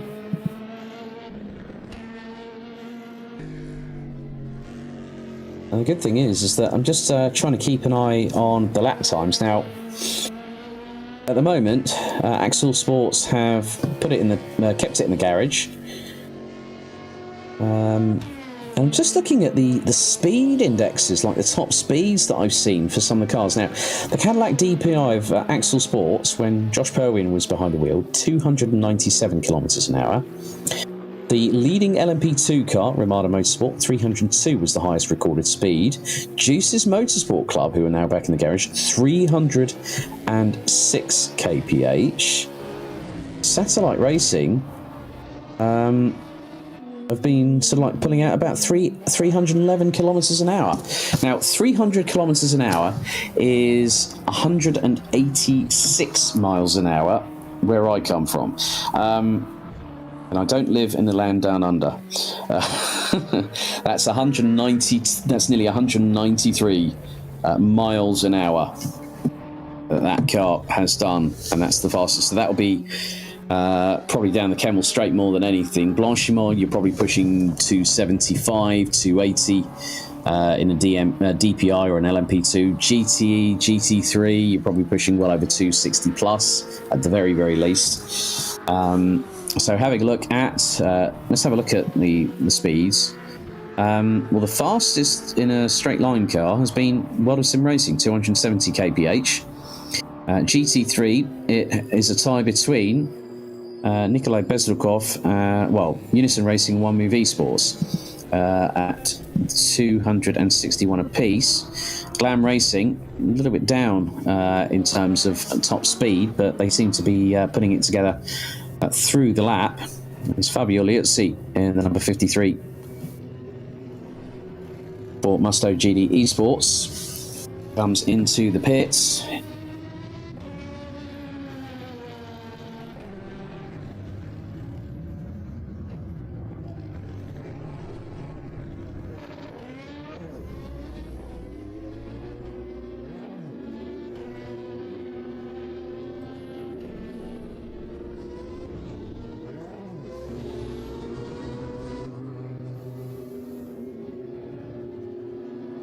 A lot of the drivers now making their way into the pits.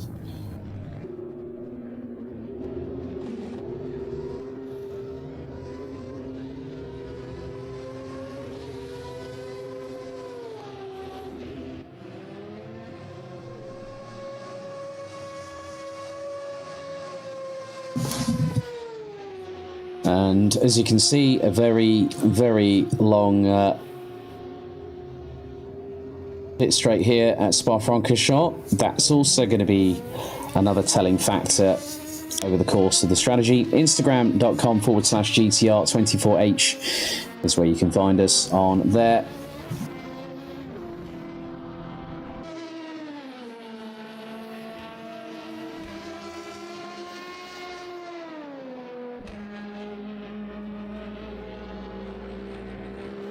So, Fabio Liuzzi has just had a bit of an off. Radion, it's catching people out even in this point of the session. Look at the amount of surface water that is still on the track. You can see like the little glisten from it, and it's not easy. And you put a foot wrong. We've seen it so many times. Going through into the dip, through Eau Rouge, and it throws you left or right, and it doesn't really matter which side of the barrier you hit. It hits one side, and B32 Racing, I think, have had the crash of the decade here tonight. Eamon Hassett behind the wheel of the Blue Steel Racing 401 LMP2 car. Still running out the top 4 in LMP2, but P5 overall. One Move Esport, sorry, that's the WOSR car.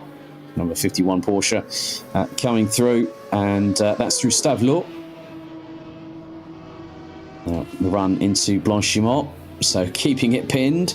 That's going to be at least 265 kph in sixth gear. Hard on the brakes, down to first. Turn it into the right-hand apex there, and the car decides to carry on. WOSR have, at the minute, get themselves in second now. Saul Sanchez has just done a 2-minute 24.579. That is 8.5 seconds off their pace, their best pace so far this evening, as we've got 15 minutes to go.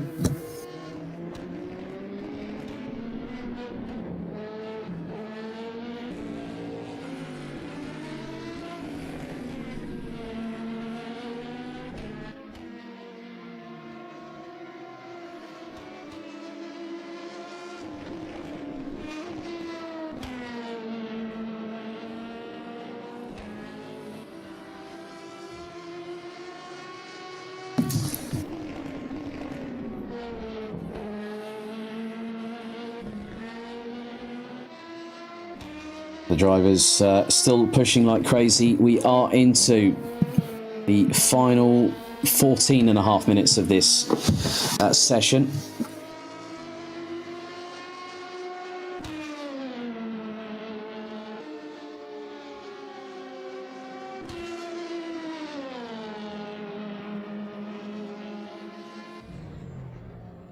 You can see that the headlights are on, as this is just showing how tricky this circuit is being.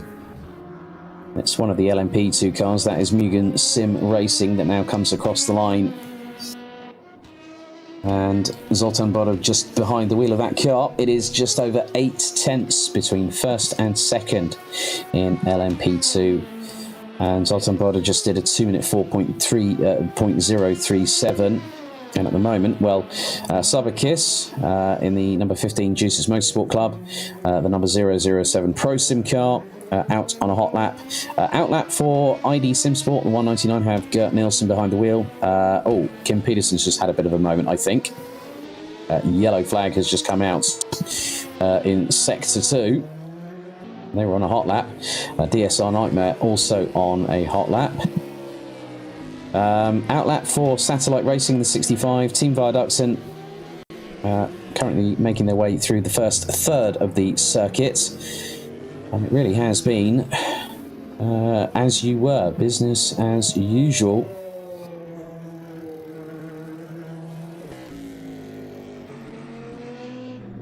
So if you are watching on our official YouTube stream, on the official GTR24H channel, if you haven't already, please don't forget to subscribe, hit the notification bell, and if you are feeling very, very generous, and we hope you are, please don't forget to smash that like button for us as well. Here's one of the GD Musto cars.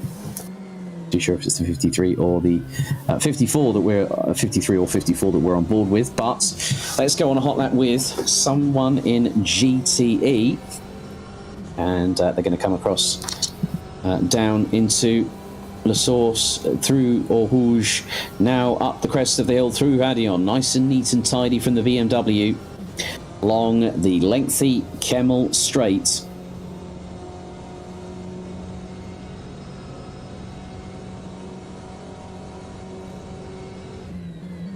Down a few gears, so that'll probably be down to third gear, into Les Combes, into the right, into the left-hander, and which brings us into the right-hander here at Malmedy.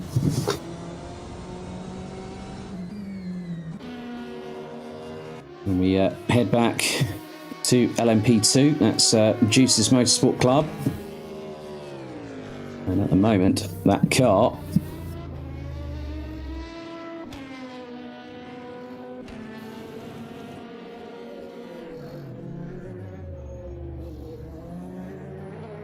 is still pretty well placed for how qualifying is looking at the moment.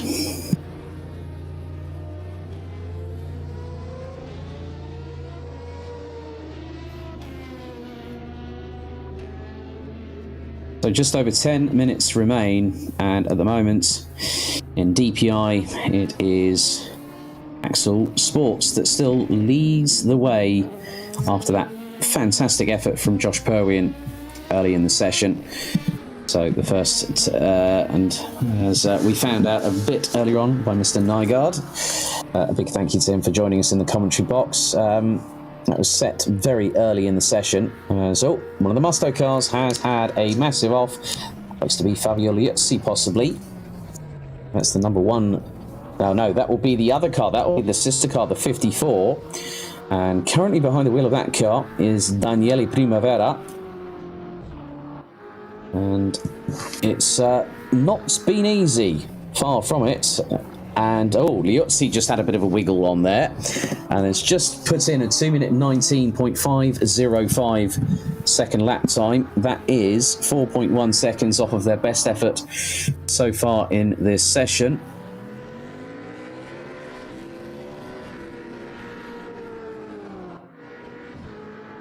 As someone's gone off at Radion, just behind Fabio Liuzzi. Now, was that a Juice's Motorsport Club car?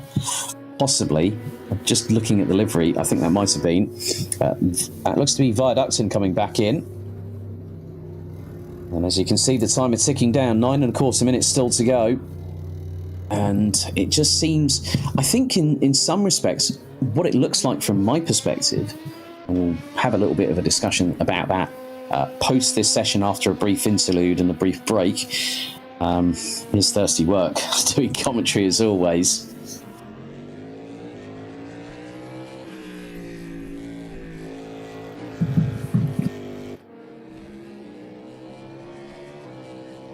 And again, Viaductin are flirting with danger right there, aren't they?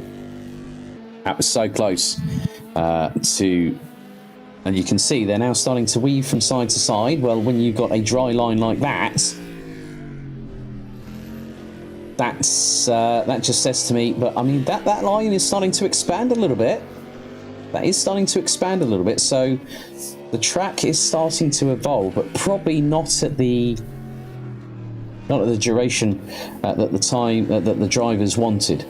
Really, they probably wanted a bit more evolution and hopefully for a bit more dispersion of that wet weather on the racing line. But it looks to be that the cars are getting a bit more content, a bit more agreeable in these conditions. But if you run off the racing line like that, as we just saw with Viaductin, that was going through into Blanchimont, that's where you flirt with danger a little bit. Fabio Liuzzi in the 53 GD Musto esports car now comes back into the pit lane. Just over 7.25 minutes to go, 3/4 minutes to go. Axel Sports still leads DPI. LMP2 still Ramada Motorsport. Number 53 Musto GD esports car leads GTE. McLaren Racing currently leading GT3.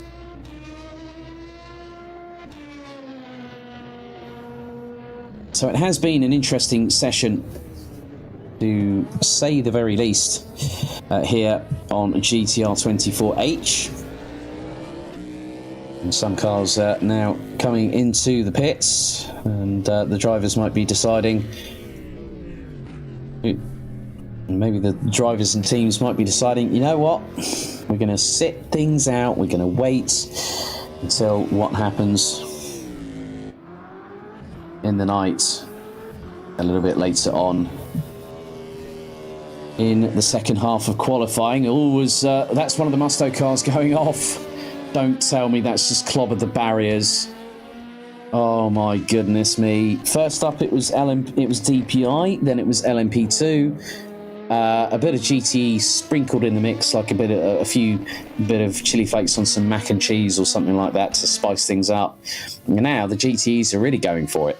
They probably think that there's more of an opportunity to get the car up to speed, because I see, I mentioned this earlier, it seems like a bit of a test session. And so what the teams are now trying to look at, and it's sort of learning on the job, so to speak. You're having to adapt with different factors. Strategy, you might run a little bit higher fuel to help give the car a little bit more of a bite down into the tarmac, using the tyres, using the contact patches. Viaducton have just now. Okay, just have a look at this. So the Musto car is behind Viaducton, and Musto are yeesh. Actually, I'm going to use I'm not down with the kids, but I do hear this word used.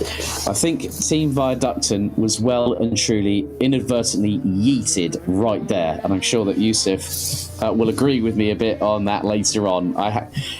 They were properly yeeted, and it's so funny when I see so many memes where you hear the bloke going yeet in the background. It's just like that was a proper yeet from. But I think at the end of the day, you can now see that DPI's got no rear wing on it either. That's going to be a handful in the wet. But the thing is that G Musto gave them a warning. They said, "Come on, hurry up," because Musto were on a quick lap there, and I think, as the old adage says, once bitten, twice shy, and I'm sure that Team Viaducton will not be doing that again. In a hurry, just under 4.5 minutes to go in this session, and it has been an interesting one, to say the very least. There's probably quite a few words that maybe some of the teams and drivers will be using in deference to what I just intonated. However, it can just go to show that you could have a really, really good session, or you could have a really, really bad one. And replacing the word bad, I'm not going to say it because I don't swear live on air. It's a letter that begins with S, ends in T, and there's 2 letters in the middle. Go figure it out, is all I'm going to say on that one. But 3.5 minutes to go until we end the first part of qualifying, and it's good to see that a lot of the teams have gone back out on track, because they're now starting to really get a gauge of it. Now, the thing is that if these conditions hit during round 5 of the championship, oh my, there's one line, and I actually sang this to Peter Munkholm earlier. I'm not going to do singing again, which is, there may be trouble ahead, but I'm going to do this again. So there we go, touch wood. But it's one thing to sort of gauge conditions in qualifying, and that's what these drivers are doing. But in all fairness, what you could find is that they could come unstuck, because what if, like, rain comes in, and then it stops for half an hour. Then it comes back in again, and it's twice as powerful as the first time. Then you've got to really react on the fly. You cannot, you can try and do your best with it. Try and do your best, but it's about how you handle, how you react, and how you micromanage the situation. And everyone will be in their respective chats and talking to each other about it and going, right, okay, well, I think we should do this. I think we should do that. And it'll be like 3 to 5 voices all arguing amongst each other's, amongst themselves as to what exactly is happening. But it's about the biggest thing is you've got to have a conducive partnership between the teammates, the engineers. So it's the driver crew, the strategy crew. We have seen, we have seen some of the setups that these teams have, and they have been absolutely impressive. As WRSR closing in on GD Musto Esports there, and don't tell me that was, oh my goodness, what on God's green earth is happening here? Well, let's have an instant replay. So here, Musto GD Esports, gets a bit of a wobble there, and that's the 53, and then round the outside, that was Saul Sanchez, I believe, but oh my goodness, Musto GD Esports, Fabio Liuzzi must need that was a code brown, pure and simple. That was a code brown. Defibrillator needed, as we're into the last 30 seconds of the session. And again, another tank slapper for Liuzzi. And there's one happening behind. Someone's just had a major spin, just literally turned it right, and the back end stepped out left. And again, Liuzzi has another problem. The back end stepping out to the left on that BMW. This dry line is really starting to expand. These drivers, they're putting the power down, and even in these difficult conditions, you are going to have a real big problem if you put it on, like say Liuzzi's just done there. Timer hits 0 for the session. The first half of qualifying is completed, and realistically, that is going to call time on the first half of this session, and that is it.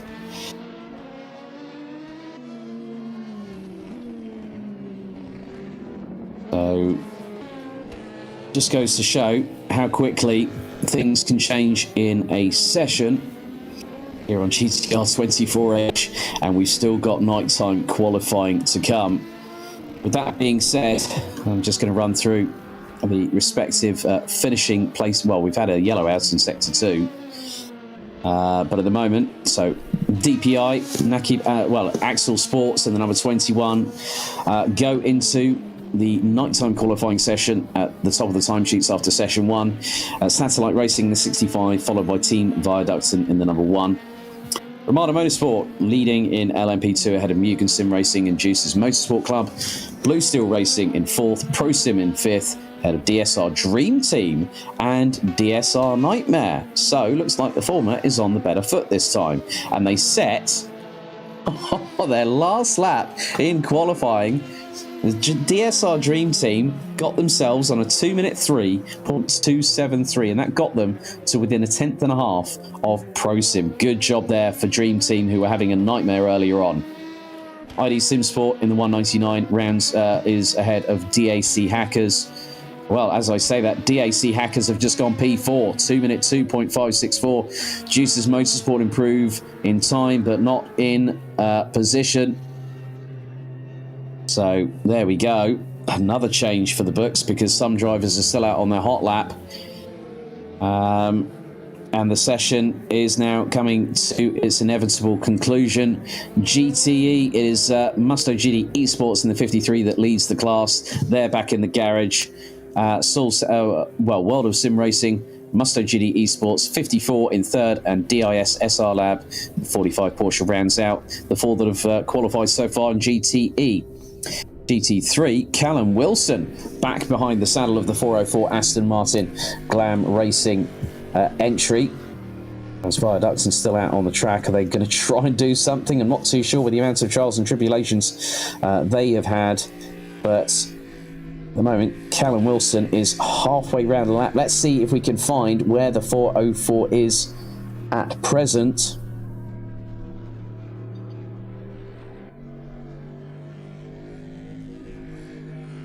So, yeah, Callum Wilson really getting a wriggle on. And last time around, well, the track has evolved to the point, 2 minutes, 19.641 seconds on the previous lap for them.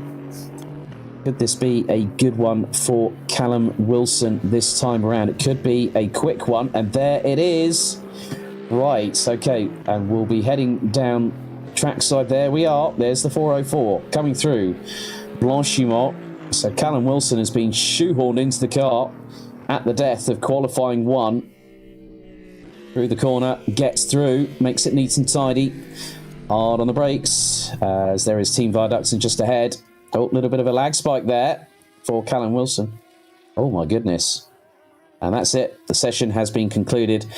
So that is it for qualifying 1 here on GTR 24H. And we're going to take a little bit of a breather for about the next few moments or so. We're going to go to a commercial break. A big thank you to all our relevant partners. So you should now hopefully see all the times for session 1 on your screens. But a big thank you as always to our partners at Leap Gaming, Global Fix, the Esports Television Network, Motorvision.tv, and Film Vault Limited. We'll be back with a roundup of round 5 of the 2021 Endurance E-Racing World Championship, the 24 hours of Spa-Francorchamps here on GTR 24H. Back in a few moments, folks.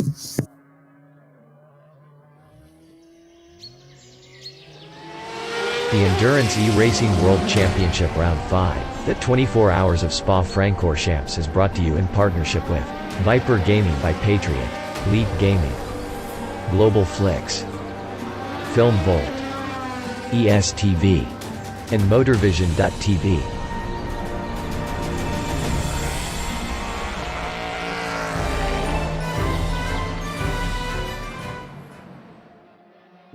Racing for Green is here to help you carbon neutralize your racing. By planting new trees, Racing for Green offers to make your racing carbon neutral. We already have the calculations, contacts, infrastructure, deals and solutions ready for you to easily buy carbon neutral laps on any racetrack. It doesn't matter if you are a racing fan, team owner, driver, sponsor or partner. Anyone can buy CO2 neutral laps in the Racing for Green webshop and trade CO2 emissions for New Forest. Racing for Green.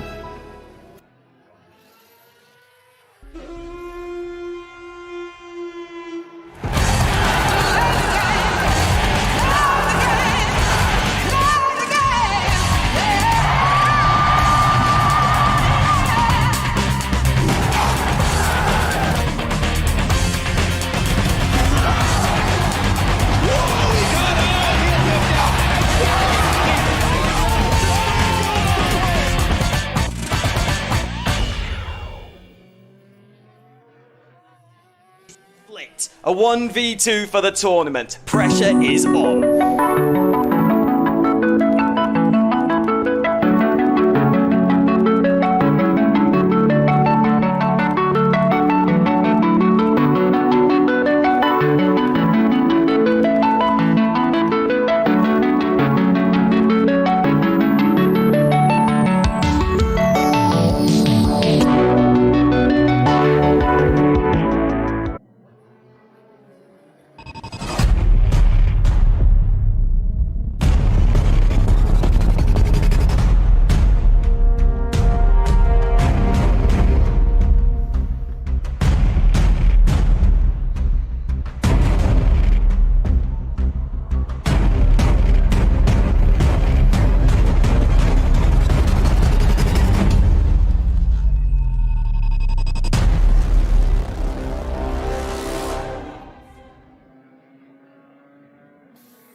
Well, welcome back, everybody. It's been an interesting first half of the qualifying session. Alex Goldschmidt back here on GTR 24H commentary duties. And let's bring another person in the room, and pleased to welcome alongside me in the commentary box here at GTR 24H, Mr. Peter Munkholm, live from Denmark. Good evening, sir. How are you, buddy?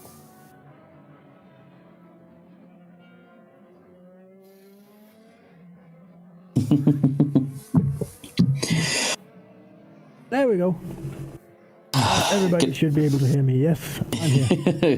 Good evening, Peter. How are you, mate? How are things over in Denmark? I'm busy, I think. Yes. That'll be the best description. Other than that, we're fine. How about you, Alex? Yeah, all good. Interesting section, wasn't it? Yes. I mean, the rain really put the cat amongst the pigeons, to coin a phrase, really, didn't it? You can learn to join the race session at the beginning now, because everybody that joined it at the beginning had about 5 minutes of dry, and that was when the times were set. So, yeah. That'll be pretty hard for the Asian guys. Although Blue Steel was in pretty early as well. Well, yeah, I mean, I think the standout. I mean, Axel Sports, no slouch. They've been around since 2008, and Josh Perwin, one of their great lineup that they've got. With GTR 24H, a 4-driver crew who are racing here at Spa and at the season finale between the 27th and the 31st of October. Josh Perwin put in an absolutely blistering lap. But I have to give props where props are due, because LMP2, Ramada Motorsport, got in there quickly. So did Mugen. So did also Juice's Motorsport Club. But there were quite a few spins. I think Team Viaduct and they were the cat amongst the pigeons, so to speak. And I think the Yeet of the Evening award definitely goes to the incident between them and Musto GD Esports, doesn't it? Yeah. There was one. It's going to come up in the highlights now. There was one with B32 Racing. They had I think that was the most massive collision with the tire barriers coming up Bradley-Young that I've ever seen. I think it ripped both tires on the left side of the car clean off. Yeah, I mean, the finite, or as the layman's term that I used, because we saw that DSR Dream Team had a bit of a nightmare early in the session. They also came into contact with the barriers, especially going through, I think that was or Blanchimont, where they went off and hit the barriers, as you'll probably be seeing on your screens at home. Just showcases how much of a fine line it was between being on the limit of adhesion and then being past it. I mean, WOSR also had a massive off in the Porsche. And realistically, it just goes to show how, when you have a setup predominantly for dry, and then you go straight into wet weather conditions, the teams have got to react accordingly, haven't they? Yeah, and I think Viaducton as well did have massive problems with this very, very narrow and finite racing line. It's always there's two things. Some drivers have their own lines, and they might be, that was one with that took a rear wheel as well. But some drivers have their own line, and they can be really fast driving a very different line than everybody else. That'll be an issue in weather like this. And some drivers just don't have the skill level to stay within that narrow, like you have maybe 5 centimeters, 10 centimeters, couple of inches on each side of the car that you have to stay inside in order to stay inside that.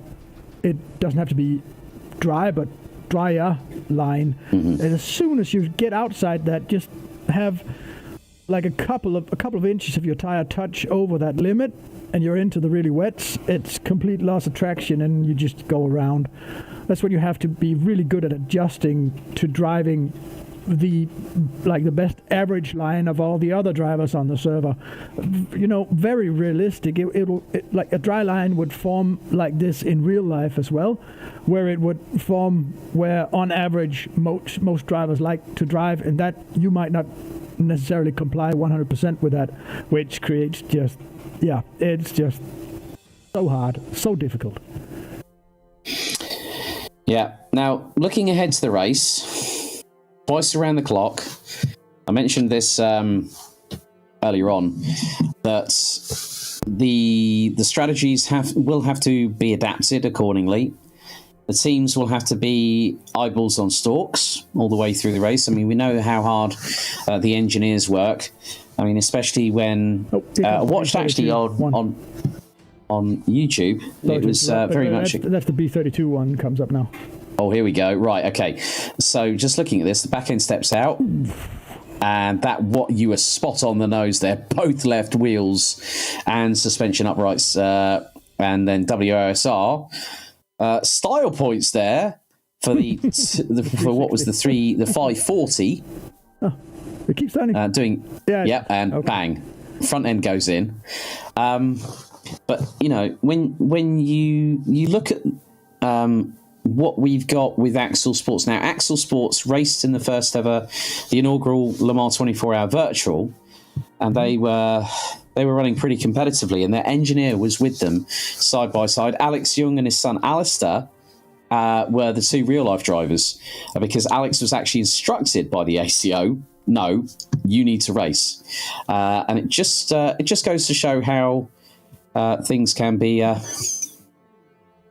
in there. But I think we've got somebody in the green room. Let's bring in Maria, the team boss for Glam Racing, and let's have a chat because they've had a really good first session. I'm just trying to... I'm on it. There we go. So we have the team boss from 404 Glam Racing, who've just taken the top time in the first session of qualifying. Maria, are you with us? Yes, I am. Can you hear me? Indeed, loud and clear. Well, that was a very good session for you guys. Callum was looking rather feisty in the final part of the session. He was getting closer and closer to the time that was initially set earlier on. I mean, I've spoken with Callum on a number of occasions this season that he said, yeah, we've been pretty consistent this year, but it seems to be clicking a little bit better this time at Spa in qualifying. How are you guys feeling going into the second session where we're going to be into Nightfall? Well, right now, I think it looks dry on the track, but I don't know if it's going to reset, but right now it's looking good. And what Callum did, he just ran in there as quickly as he could on the first one, and that set a good time. And then when it dries up, he just ran in there again and just did amazing. Yeah, he's definitely been a really, really good driver to be able to commentate on this season. And, I think you guys have been in the hunt for top threes and at some point been in the top two at one point during the earlier part of the season. But, I mean, this must give you lot a big amount of confidence going into the race on Saturday. Yeah, of course. Also with being third, the last one, and as I can see, not that many teams left in our class. We feel like we are on a good pace right now. We also have a new driver who's joining us, which we're looking forward to see him drive as well. We done practice together, a lot of sessions together, and the chemistry is good. So I think together we can do good. Well, Maria, thank you very much for joining us here in the broadcast studio, and we wish you all the very best of luck for the second half of qualifying and for the race. Thank you, and we'll talk soon. Cheers, thank you. So, big thank you there for Maria from Glam Racing, the 404, who have taken the top time in qualifying one. Really good to hear that, obviously, with Kuba Kubica joining them for this round. That's going to. She said that they're really starting to gel well, Peter, and that really says that there is a confidence, there's a motivation. Of course, yes, the numbers are not as what we saw earlier on in the season, but nevertheless, that's going to give. I think Glam Racing the opportunity and the motivation they need to really go for the victory, because it's not been easy for Mugen Sim Racing. They've been in the wars this season. Indianapolis was the biggest moment, I think, with the double downshift that literally just knocked out the drivetrain, and they were leading the race at that time. So Unison Racing, they had a bit of lady luck on their side. They had good consistency. That was the BOP at the beginning, Alex, as well. Yeah, it was BOP because that was before round, I think that was Sebring. Yeah. We had that BOP come into force, and it really put them on the back foot. But they were still able to exercise damage limitation and really keep themselves the sharper end of the standings. But now, getting a P3 at the Nürburgring for Glam Racing, that now gives them, they are now aiming for not, I think, just the next step on the podium, but I think the top spot. So very, very well balanced. Lots of teams in the GT3 class really do have that chance of winning the race, and especially the longer the races get, like the more random it seems to be, and the more incidents and stuff can happen to everyone else as well. But to me, Glam Racing is just one of those teams that they've been so consistent during the season in showing up, doing their practice, everything. They've just continually just improved, and you don't, like when it's a long season like that, you don't need to improve that massively between each race. Just improve just a little bit, and you will end up getting those podiums and eventually winning rounds. Yeah, in my book, they got a good chance at the Le Mans race. I don't know if they're going to be able to do it tomorrow. They did have a bit of luck with the weather and showing up early. Again, because of that consistency, they were in here early and able to benefit from the drier road. Yeah. Don't know if I'd call them favorites, but they're definitely in there for the win for Le Mans. That sounds like something rather interesting and something that we're going to be able to get our teeth into. But yes, there have been a lot of thrills, spills and spins here at Spa. And, it has been the biggest port of call with regards to the highlights, because when we got into the latter part of the session, it seemed like the teams were really sort of using it as an idea to gauge the conditions ahead of Saturday's race. Wouldn't you agree?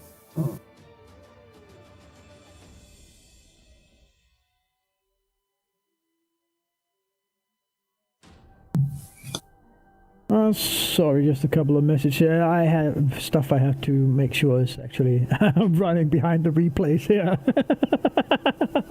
Doing the multitasking thing isn't always preferable. That makes two of us. 16 minutes, by the way, to the start of qualifying 2. Also, apologies for not making it so that the live timing actually has the fastest laps from last session and comparing those, but we're now completely and entirely in control of all of the timing. It's all home brew now, so we can do whatever we want. So it sounds like you're bringing new for the Le Mans qualifying. Everything is going to be on screen and in the live timing as well. We got the track map up and running as well for this race. Give that a little bit of time every time you visit the track map. It needs to adjust and put everybody in their right place in order for this sort of chart system where the cars are plotted in to make that fit on top of the static map in the background. So give it a bit of time. Like, there needs to be a car that has gone the entire track all the way around before it knows approximately where the coordinates are.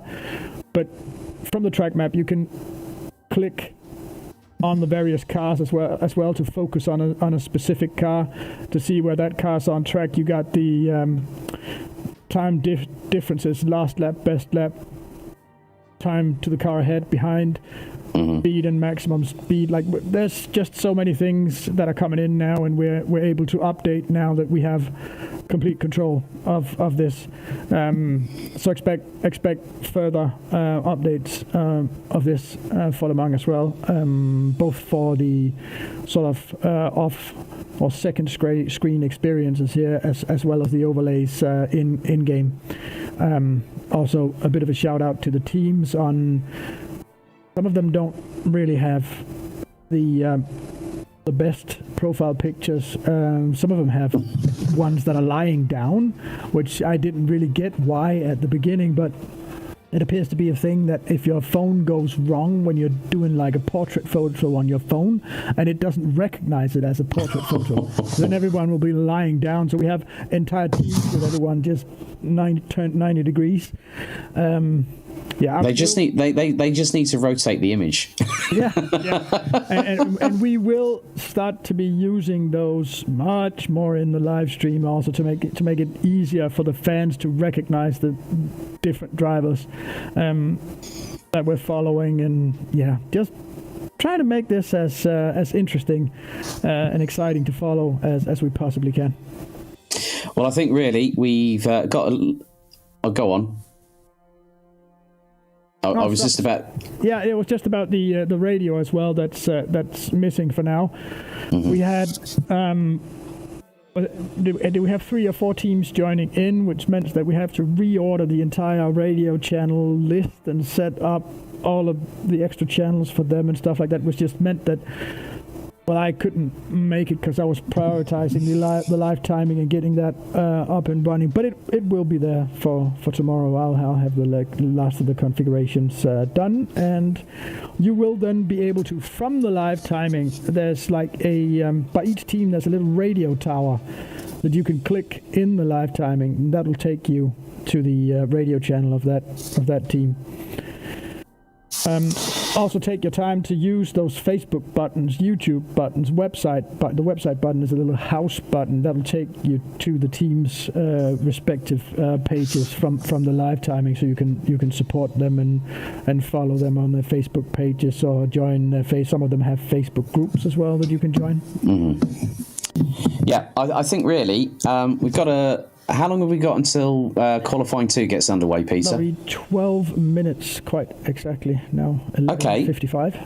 Well, now that we've had a nice little bit of discussion, thank you very much for joining me. Hopefully, we'll have Yusuf in a little while joining me on commentary. I think it's time now we go to a commercial break, and we'll be back in just a couple of moments' time to lead up into the build-up for... John says 5 minutes.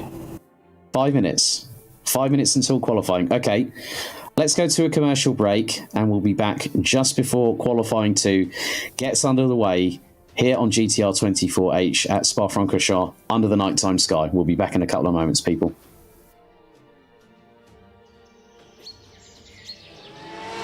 The Endurance E-Racing World Championship Round 5, the 24 Hours of Spa-Francorchamps, is brought to you in partnership with Viper Gaming by Patriot, Leap Gaming, Global Flix, Film Volt, ESTV, and Motorvision.tv.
Flicked. A 1v2 for the tournament. Pressure is on.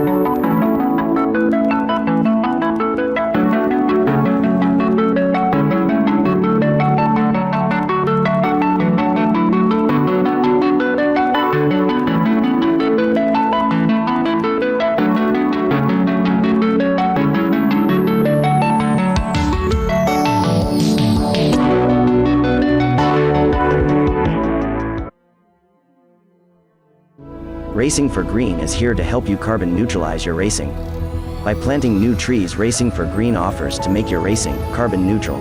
We already have the calculations, contacts, infrastructure, deals and solutions ready for you to easily buy carbon neutral laps on any racetrack. It doesn't matter if you are a racing fan, team owner, driver, sponsor or partner. Anyone can buy CO2 neutral laps in the Racing for Green webshop and trade CO2 emissions for New Forest. Racing for Green.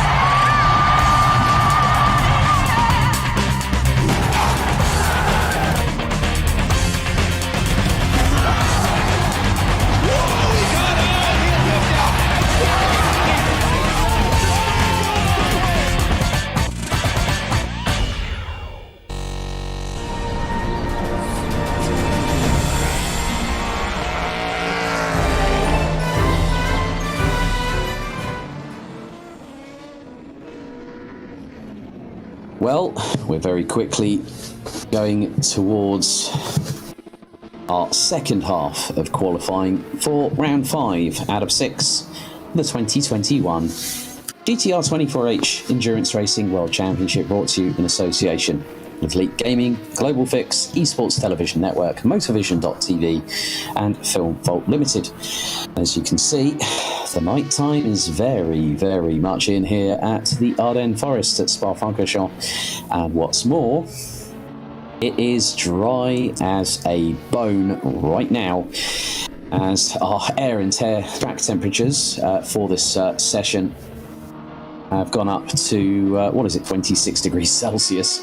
So this gives you a real idea of what these drivers are going to encounter through the witching hours, or the graveyard shift as it's more commonly known in endurance racing circles, of how these drivers are really going to earn their pennants in this championship. And it will bring us to the final hurrahs before we go to the last hurrah of all, the 24 Hours of Le Mans season finale, which will be between the 27th and the 31st of October at Circuit de la Sarthe. Now, interesting little tidbit for you all. Funnily enough, I was actually in Le Mans, but not at the 24 Hours. I was there 3 weeks in advance because the Rotax Max Challenge International Trophy was being hosted at the Le Mans Karting International Circuit, right slap bang by the Porsche curves. And just off the commentary box where I was sitting for the best part of nearly 50 sprint races over the course of that weekend,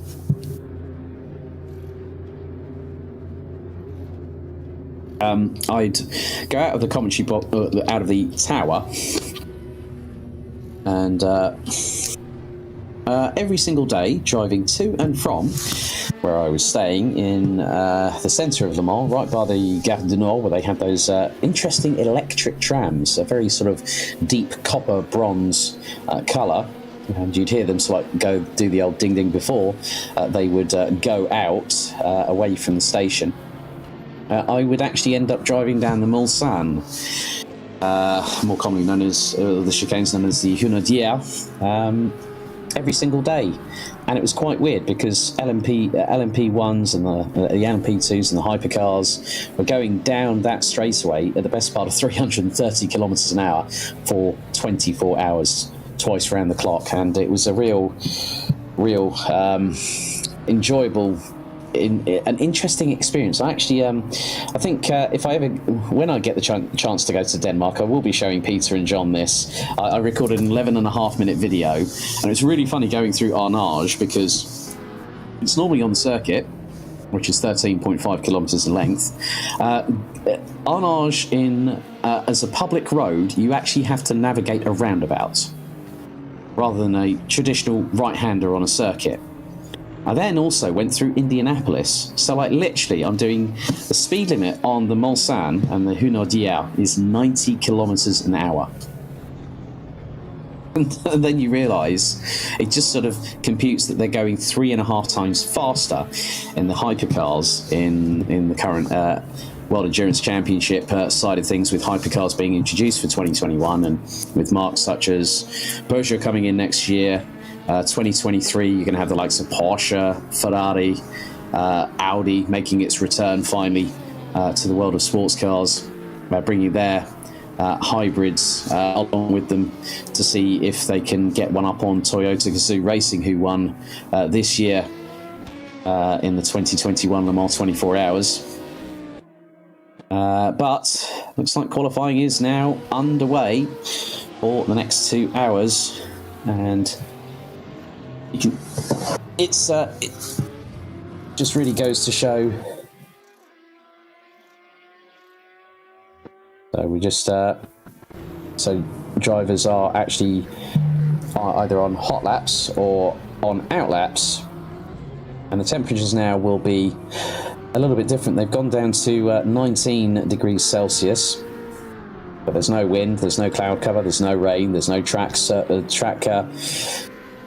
there's no track precipitation as we're seeing the cars go through, and you can just see that going through Eau Rouge and up into Radignan, there are some cars that are trying to take a little bit more curb, one of which is, I've just seen, is the Unison Racing 717, like literally bumping over the curbs going through Eau Rouge, but not taking too much of it to cause the back end to spin out. And there is the Unison Racing car, 717, your Russian crew, being passed by one of the LMP2 cars. Now it's going to be a little bit difficult what we're going to be seeing in terms of how the teams attack it, but they're still going to go at full all the way through this session. So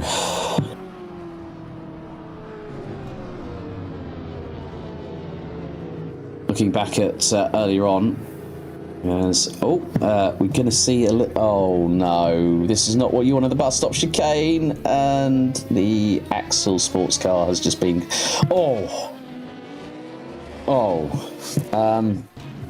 That was a hard hit, and that was not by Team Viaducton. So two DPIs coming together, and then all of a sudden, boff. Causes a bit of a chain reaction. Team Viaducton are not having a great run so far. And qualifying one was just for starters. Now the nighttime brings a completely different dynamic to it. And from my side, this is where we're going to have a really interesting second qualifying session for what we're going to see here tonight. And when you're using the headlights to guide yourselves around the circuit,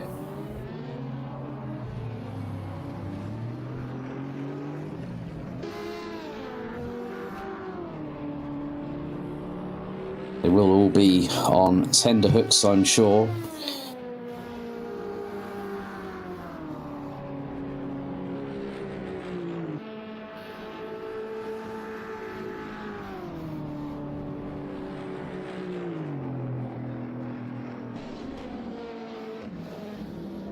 So I've just seen that Nakib Aslan for Axel Sports has gone back up to the top of the timesheet. So the second session in a row, they have done a 1 minute 59.096. LMP2, that is Pedro Ramada from Ramada Motorsports in the 57, 2 minutes point 09. 2 minutes, 0.907 second lap time. Jose Berengoy has just put in a 2 minute 13.679 for World of Sim Racing. And that is just 1/1000th shy of 3/10 quicker than Daniele Primavera in the 54 Musto car. Fabio Liuzzi is on a hot lap now and is well over the halfway mark. DISSR Lab yet to set a respective lap time. Zolt Pribek, who had that massive shunt going into the exit of Radillon, has just gone top in GT3, but is the only one to have set a lap time so far, a 2-minute 18.526.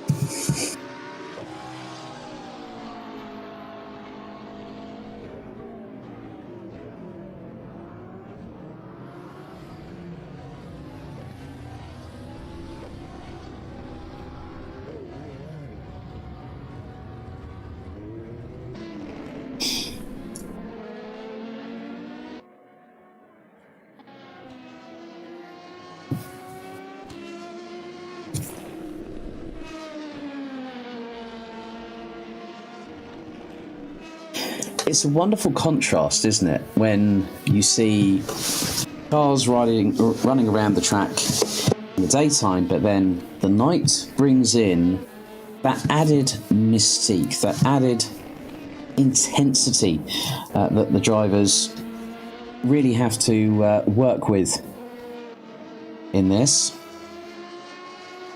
And it's going to be up to speed pretty quickly.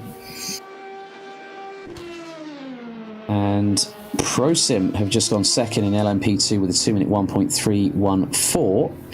DSR Nightmare running at the top 3 in LMP2. Simkai Wan in the Blue Steel Racing 401 car. Yellow House in Sector 3 courtesy of DSR Nightmare. And also I think B32 Racing have had a bit of an have had a bit of a moment. ID SimSport rounds out the top 6 in LMP2, followed by DSL Stream Team. Dylan Claver has got behind the wheel of the number 15 Juices Motorsport car and is on an outlap and will start pushing.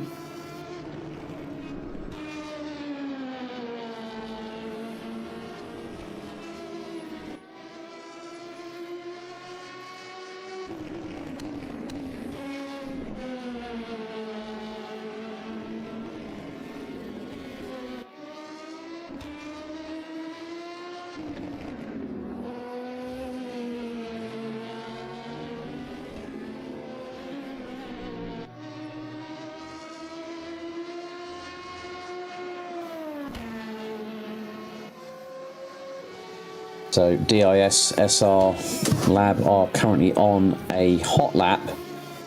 We're in GTE, yet to set a respective lap time, but with the top 2 in GTE covered by just under 3/10.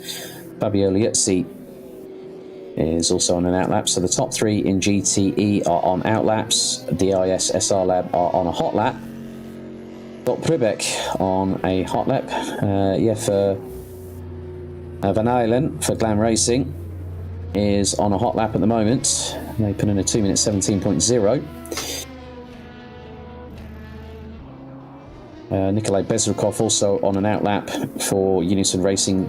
Thibaut Malbrun in the One Move Esports number 26 Ferrari in GT3 is currently about halfway through the circuit here at the moment. And Martin Mergely has just gone top in LMP2, followed by Zoltan Boda. So a 2-minute 0.721 for the number 95. Number 22 goes in with a 2-minute 0.862 second lap time. And then Pedro Ramada in the Ramada Motorsport car, which did initially set the benchmark. Well, gaps between first, second and third in LMP2, LMP2, covered by just over 0.32 of a second.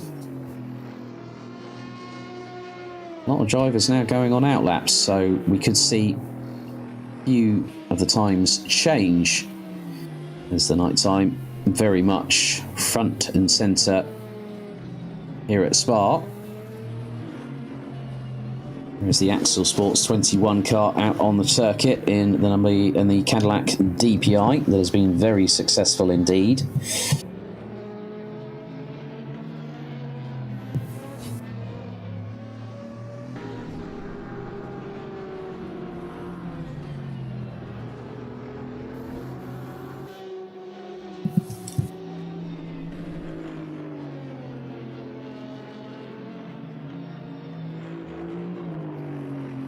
So the number 21 Axel Sports car, top in session 1, now leading session 2 in qualifying.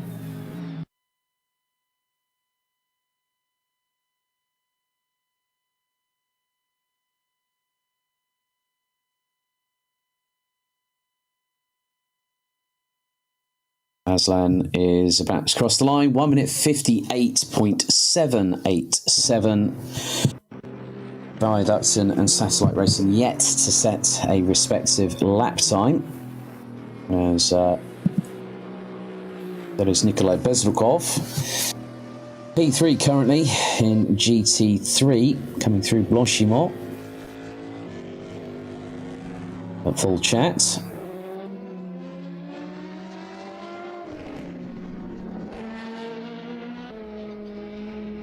It's a 32.350 in Sector 1 for Axel Sports. Naki Baslan looks to be pretty good in the night time at the moment.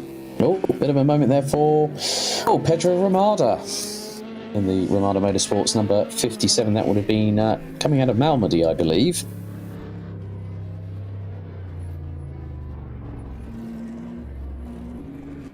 Yellow flags out in Sector 3 courtesy of Viaducton.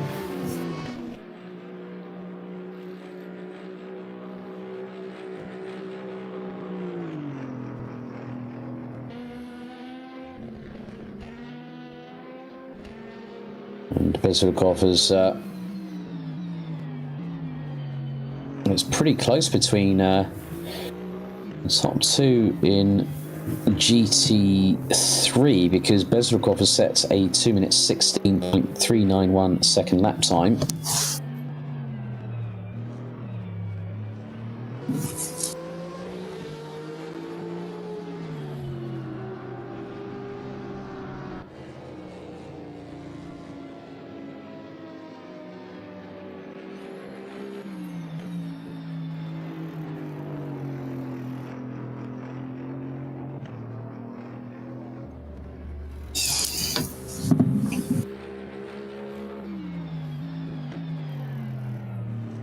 Those wondering on the graphics down below, underneath Nikolai Bezrukov, you can actually see the current running time of the lap so far on the three figures underneath Bezrukov's name and ahead of above the name of the team itself, Unison Racing. So he's approaching 1 minute 30 into the lap. So Nightmare has fallen on the other foot, so to speak, at DSR, this time with the 777. They've just had a bit of a moment. So that's a spin and a half. Not what you need, and good to see that there was a car following behind. And DSR Nightmare, front left and also back end, hits the barriers and it spins again. Probably a 540 there, but that's not going to be good for them. Nikolai Bezrukov has done a best lap so far of a 2 minute 16.391, and back end went a bit sideways going through into the pit lane. Nakib Aslan from Axel Sports goes back into the pits.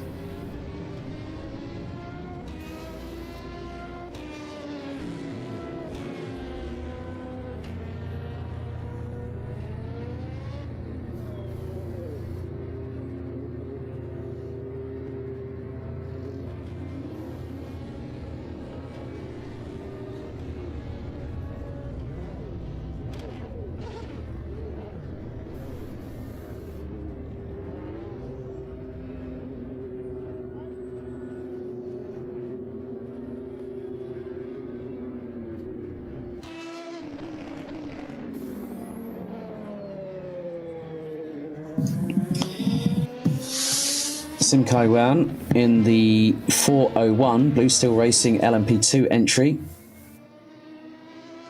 Currently sitting P8 in the class at the moment. Martin Mergley now finds himself in second position, as Pedro Ramada has gone quickest of anybody in the LMP2 class, 2 minute, 0.645 seconds, around a 7.004 kilometre circuit. 1 hour and 43 minutes of this session remains. Yellow in sector 2 ever so briefly. Make that a yellow in sector 3 ever so briefly. Seems like the yellow is out for sector 2 once again. Who might have been the cause? I'm not too sure who the cause of that was. There's Viaducton. Oh, not again. Oh, that's a heavy whack. Oh, that's big.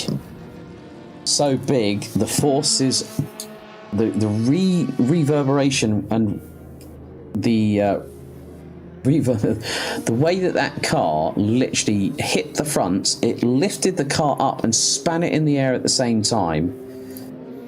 That just goes to show that this, as I said, the dynamic of nighttime racing, and we've seen it all the way through this season here on GTR 24H. Right when things kick-started off at Indianapolis for the first round of the season, then we headed to Silverstone for the Film Vault 12 hours for round 2, the Sebring 12 hours for round 3. We then had a couple of one-off adventures this season. We've had the Nordschleife for 24 hours, we had the Nürburgring 12 hours for round 4, and we also had the 12 hours of Monza, where we had the likes of David Christie and Chris Buxton, and also Kieran McGinley. Good to have Kieran with us last night on free practice. But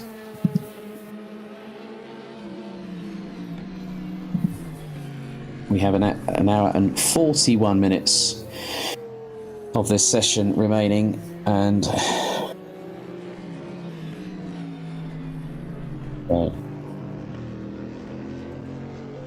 so 2 minutes and 2 minute 0.472 second lap time for Satellite Racing keeps them in P2. Martin Mergley has now put the boot on the other foot. 2 minutes 0.4 flat around this circuit, and has just pipped Pedro Ramada from Ramada Motorsport by nearly 2.5 tenths of a second.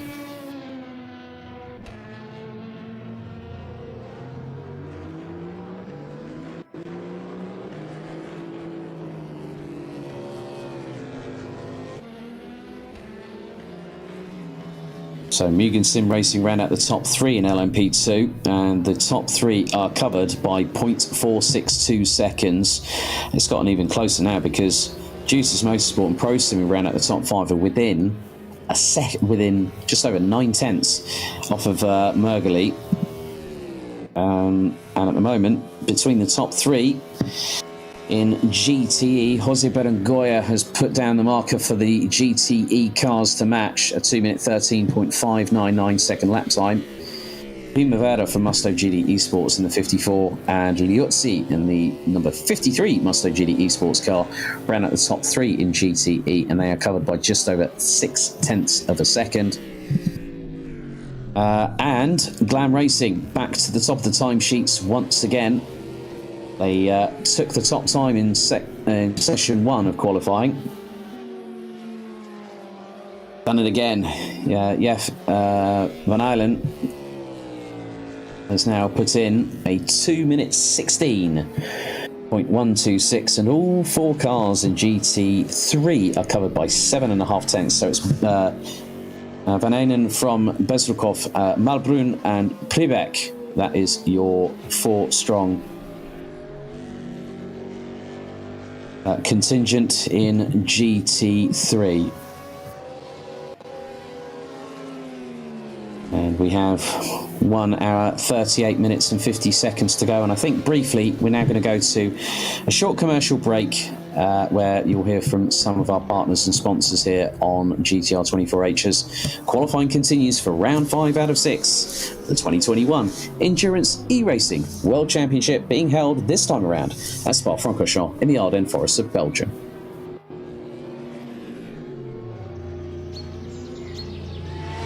The Endurance E-Racing World Championship Round 5, the 24 Hours of Spa-Francorchamps is brought to you in partnership with Viper Gaming by Patriot, Leap Gaming, Global Flix, Film Volt, ESTV, and Motorvision.tv.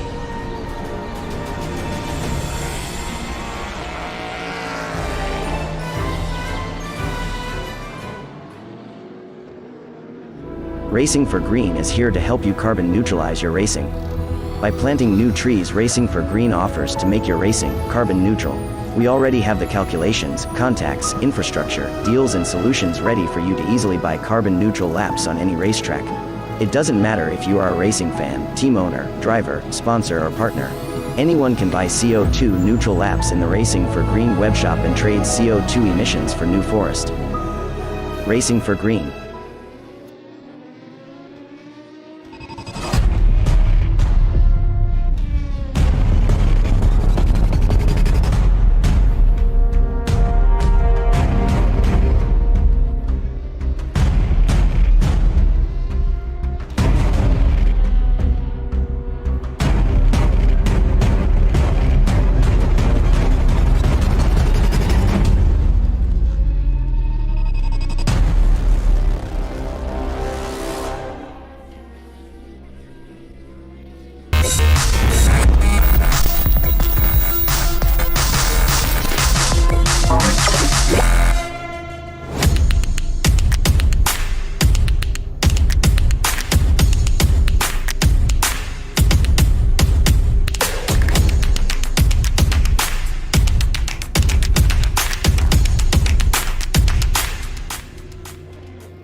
A 1v2 for the tournament. Pressure is on.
Well, welcome back to nighttime qualifying here in the deep of the Ardennes forest in a little place called Stavelot in Belgium. We are, of course, at the site of the iconic Spa-Francorchamps circuit, 7.004 kilometres in length. Big thank you, as always, to our partners and sponsors, Leap Gaming, Viper Gaming by Patriot, Global Fix, Esports Television, Motorvision.tv, and also Film Vault Limited.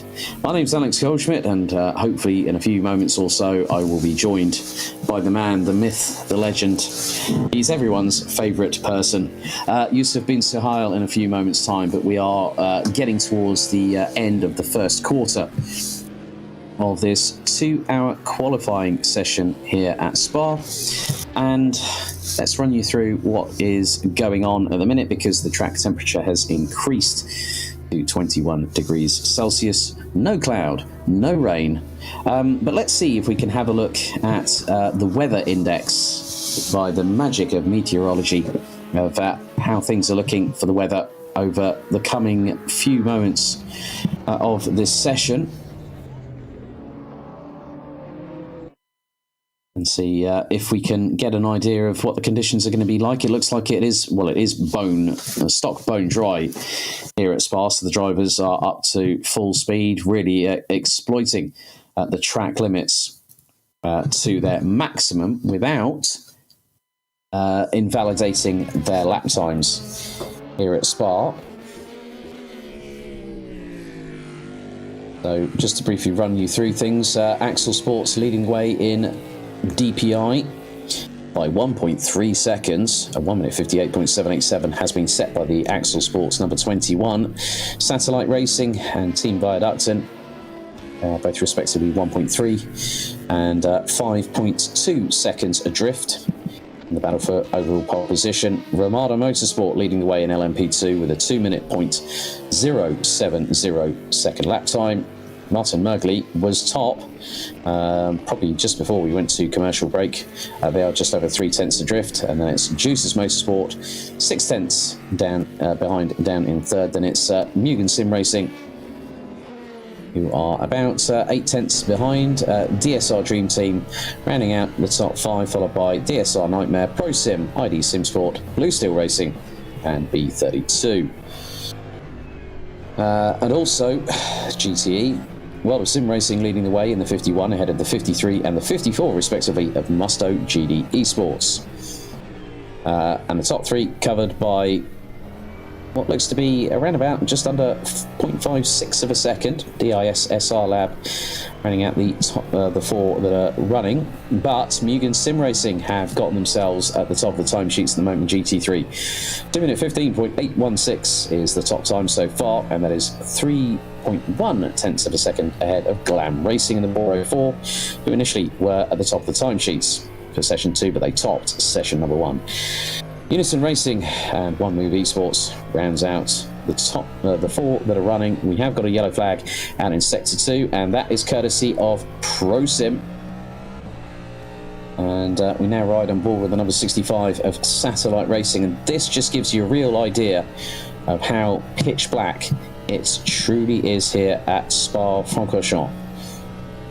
Full commitment, bravado, and a set of big cojones really shows how committed you need to be here at Spa in the night.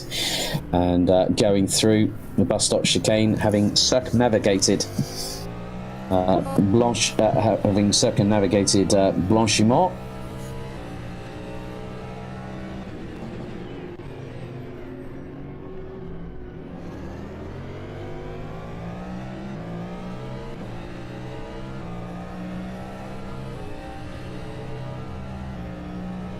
So Satellite Racing now on a hot lap, going through Eau Rouge and then up the steep incline through into Radillon, and then along. It seems like an eternity when you're going down the Camel Straight with your foot planted completely to the floor.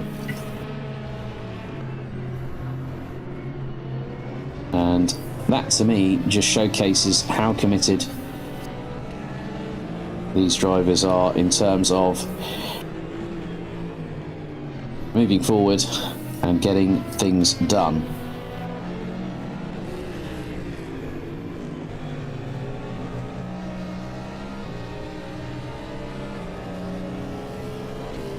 And also,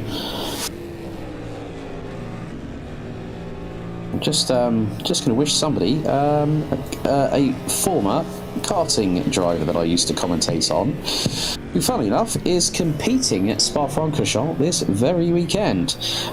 Based out of the Netherlands, is a young man by the name of Maurice Schuring. He used to run in Senior Rotax last year with one of the more prevalent teams, JJ Racing. His brother Flint is currently still running in karting at the moment, but that is for the Mobile One Porsche Super Cup. So go get him, Morris. Have a good one out there. Plenty of action happening in real life at Spa, but we have got plenty of action here in the sports car world, courtesy of everything happening here on GTR24H. You can head to our official website at gtr24h.org You can also find us on Facebook. You can also find us on Twitter and Instagram, amongst other veritable platforms, and big thank you to those. So it's at GTR24H on Twitter, at facebook.com/GTR24H on Facebook, and also on Instagram at GTR24H.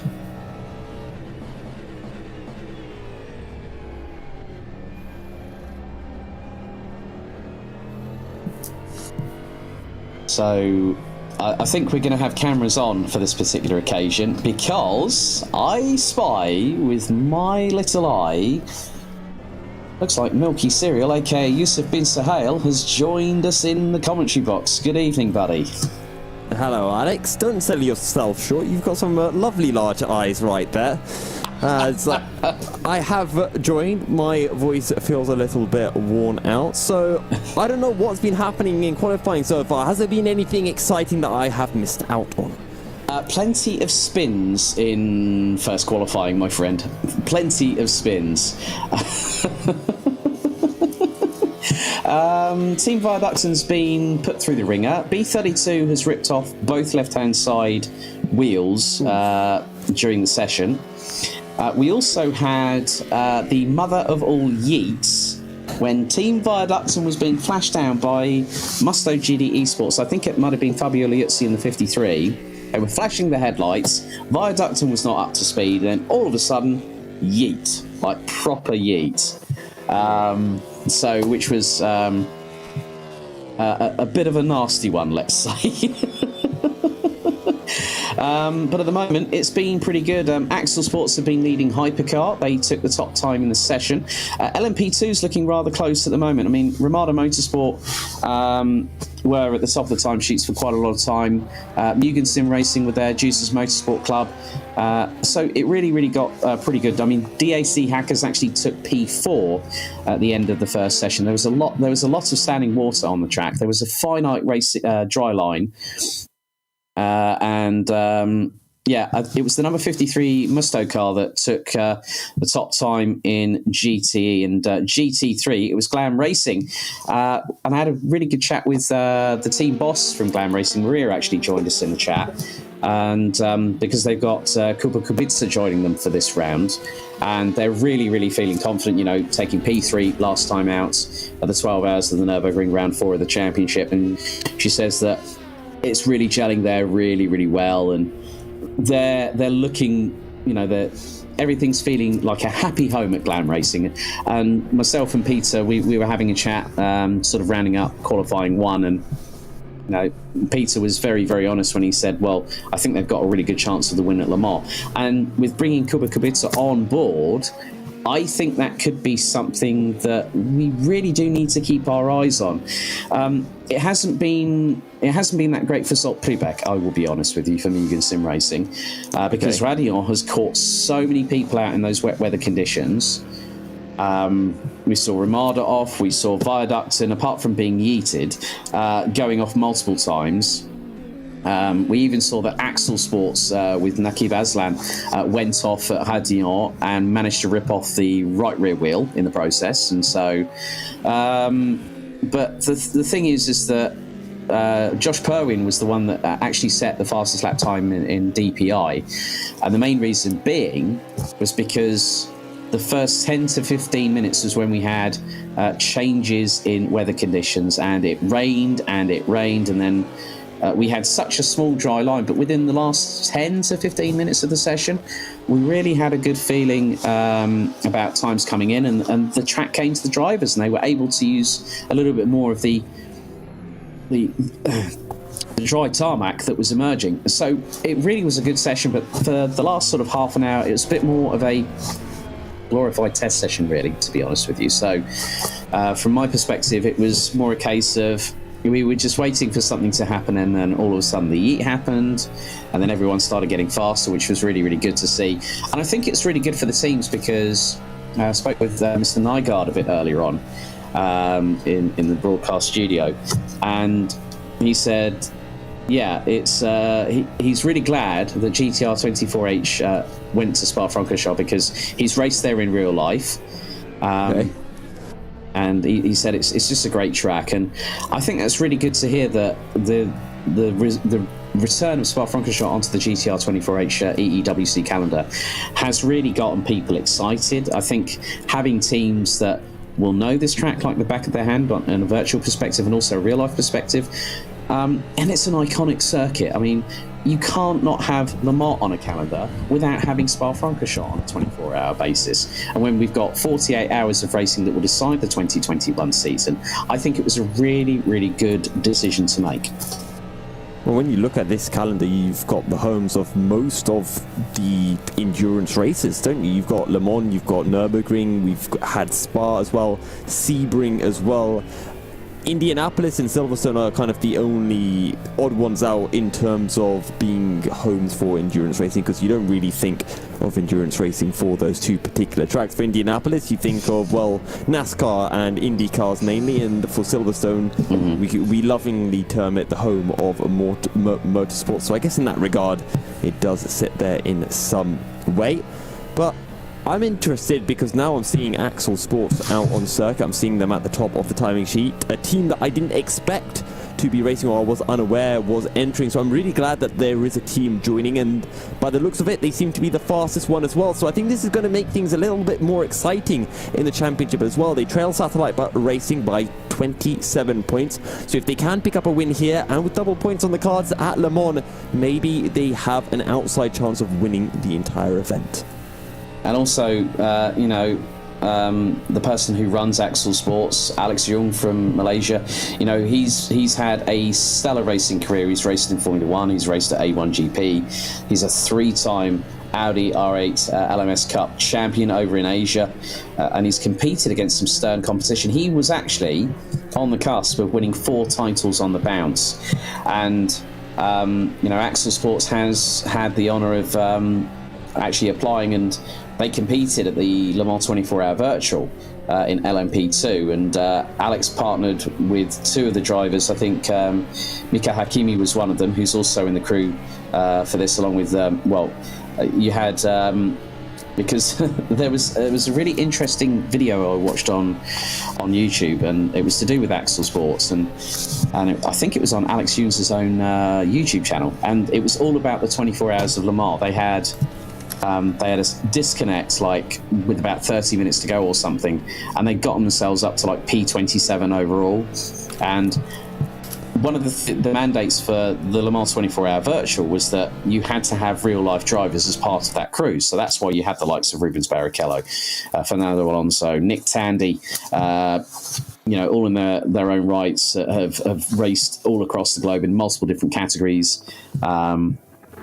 And you then see a team like Axel Sports coming in, and the ACO actually instructed Alex Jung, saying, no, you have and one of the things about Alex Jung is that he has got real life Le Mans racing experience. 2006 and 2011, he's a 2-time competitor, and he was actually given the rookie of the race trophy that first year, and that was actually a trophy that was won by Philippe Albuquerque when Philippe was running with Audi, when they used to have the old LMP1s back in the days where you had the R18 e-tron Quattro. Philippe are now running an LMP2 with United Autosports and has now re-signed for the 2022 season.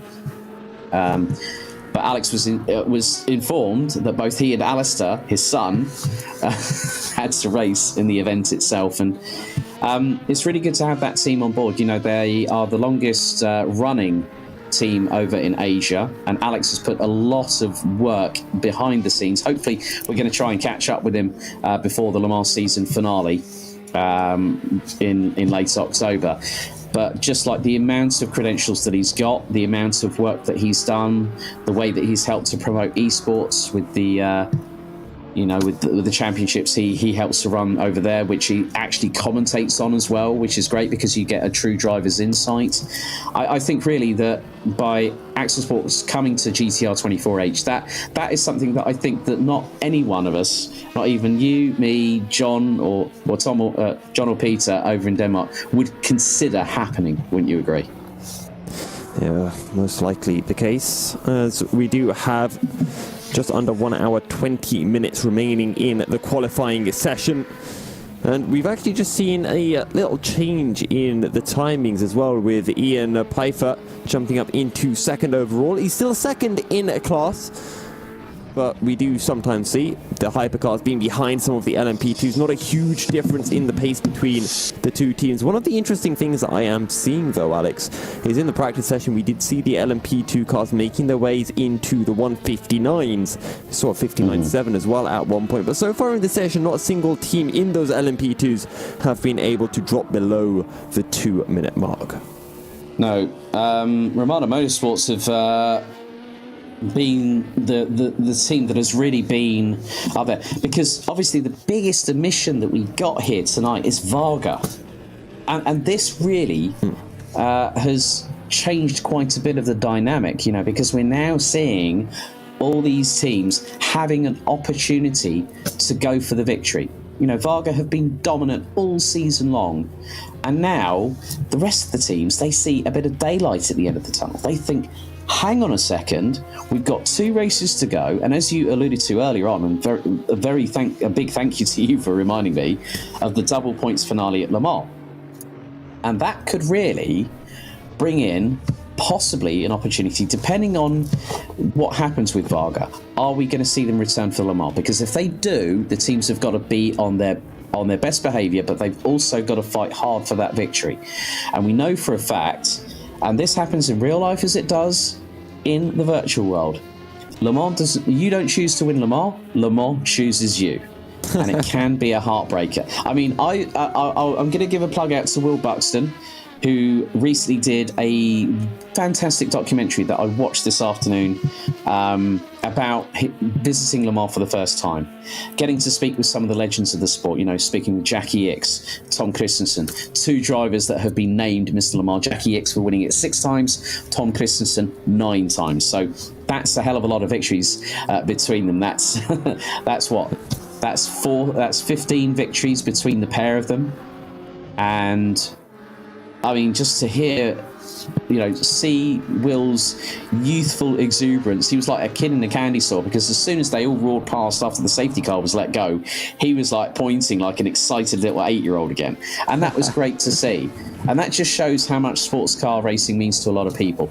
And to us here at GTR24H, we love to commentate about it, but we are like excited children in a candy store. We are passionate about this sport. We love endurance racing, and to be honest with you, when I got that message from Nick Newcomb last September, I'm so glad I joined in the fun, because so far this season it's been a really, really good championship, and I think this round at Spa is going to give us a really good build up to the mushroom cloud explosion that we're going to have at the Le Mans 24-hour finale. Yeah. And I was discussing with Cameron regarding that Le Mans finale, and for us commentators it means that we do get to see each other in person. It might make commentating a bit easier, should be a lot more fun as well. We don't quite know if the LAN is going ahead, but we'll have to wait and see on that regard. So yeah, for Varga Sim Racing, they aren't in qualifying. I don't think they are racing this weekend, correct me if I'm wrong on that regard, Alex. So I mean, they're leading the championship by 40 points. All they needed was 15 points this round. Actually, they just needed 14 points this round, and they would have won the championship. If they could take 14 points off Mugen Sim Racing, they would have had the title in the bag. But, well, you can't take 14 points off a team if you're not racing. Yeah, very, very true. And that brings us to what's going to be an exciting finale. But listen, I'm going to sign off now, Yusuf. The floor is yours, my friend.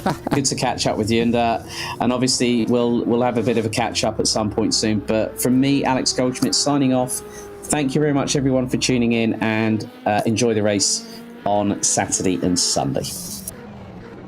I'm sure we will, and thank you very much to Alex for holding the fort. And as you mentioned, the floor is mine. The track is mine as well. Sadly, I don't have the track all to myself. I've got these other racing drivers on the circuit right now, and it means I don't have a clear track to do some donuts, do some burnouts, to drift it all the way around Puon. But I'll have to content myself in just watching the action for now. A nightly stroll, maybe some time for the ASMR racing stream. Just talk softly into the mic as the dulcet tones of a Porsche 911 roars past.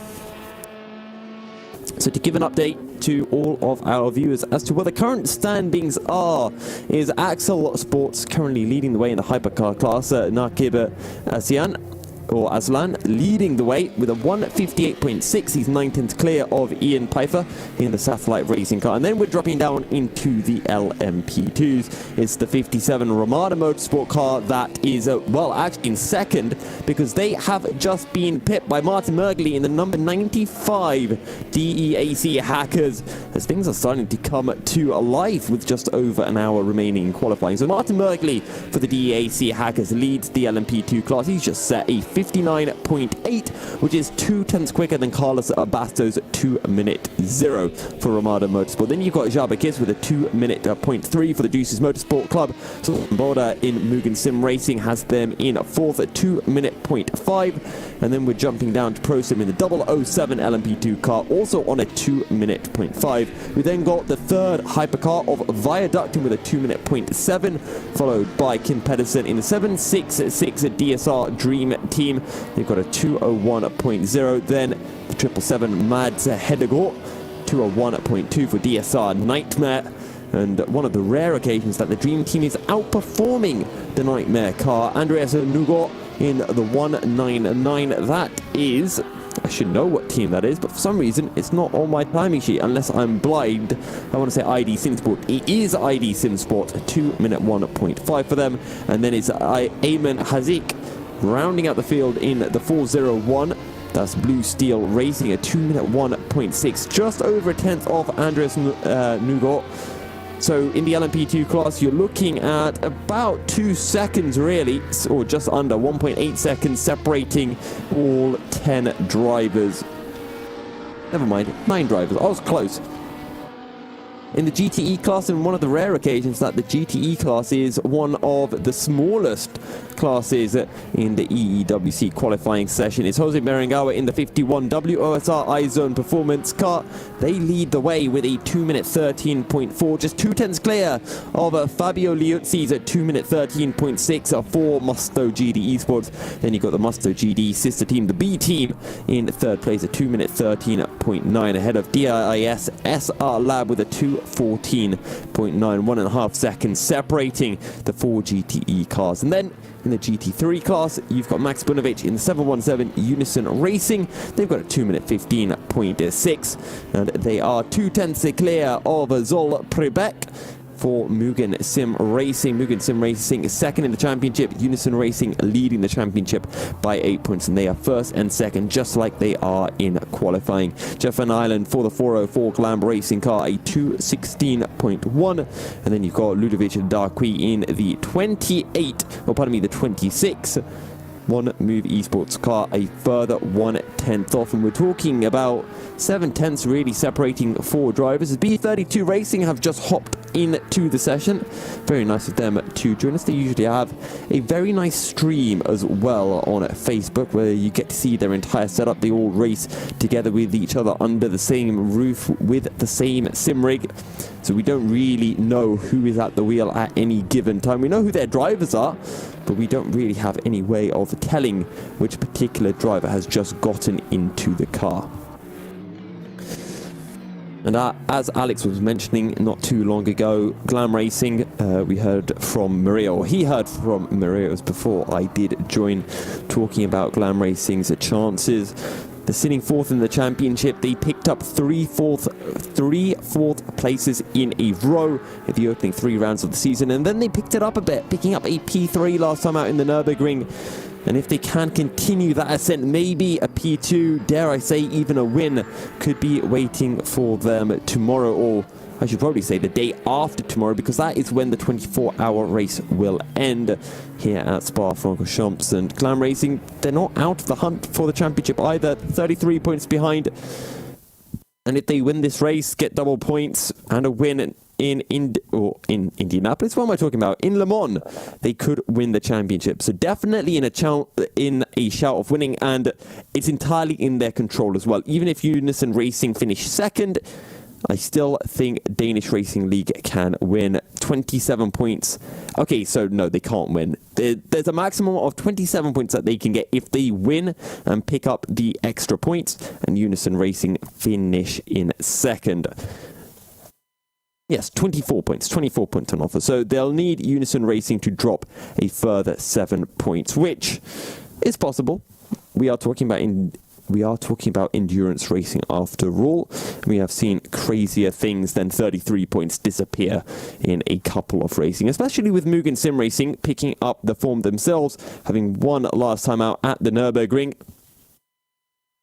And remember, it was Unison Racing who won the first 2 rounds of the season. For Unison Racing and Mugen Sim Racing, they have finished in the top or on the podium every single race. Two wins for Unison Racing, a second and a third, whereas for Mugen Sim Racing, a third, 2 seconds, and a win. And Unison Racing have a couple of poles to add to their name as well. Or I should say just 1 pole, 2 poles for Mugen Sim Racing and 1 pole for One Move Esports. And we'll see whether Glam Racing can maybe take the 5th pole of the season. But at the moment, it is not looking terribly likely. Also, when we talk about the GTE class, Musto having won pretty much every race. It was just that one shocking race that they had at Sebring where they were only able to finish in P7, picking up 6 points. And, well, their sister team, the 54 car, they finished second. So you'd have to think Musto had the pace, but according to them, the BMW just didn't feel very good for them. They weren't able to beat the Porsches, in the words of Tiziano Brioni. It was just saying that the BMW was getting murdered by the Porsches. The Porsches were too fast in a straight line and the BMW could not keep up, let alone get past.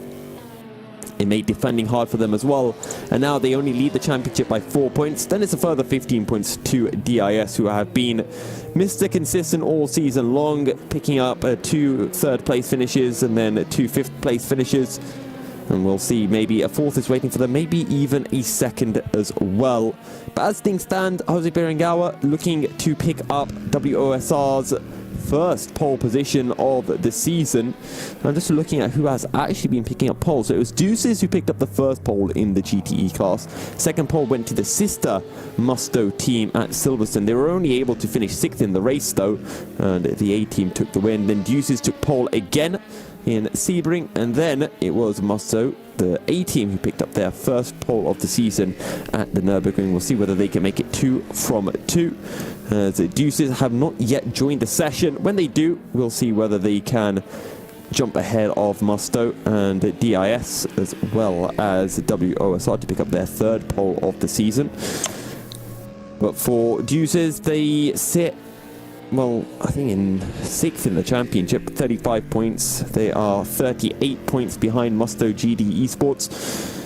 And, well, it's looking unlikely for them to win the championship, but top 3 definitely possible. They could pick up a couple of wins. They've had 2 3rd-place finishes. They had that very unfortunate DNF in Silverstone, or outside the points, I can't remember which, and didn't pick up any points at Indianapolis after what was a very unfortunate incident for Nick Newcomber, where I believe it was, he had a disconnect, some part of his PC broke down, quite literally, and it meant that he had to retire the car. It cost them a lot of time. It took them quite a few laps to recover the car. Then they had a 3-lap penalty to rejoin the server, and it meant that Deuces weren't able to pick up any points. If you give them an extra 10 points, which I think is a fair amount to assume Deuces would have got, maybe even more, they'd be on 45 points. They'd be in 4th in the championship, and they'd have a really good chance.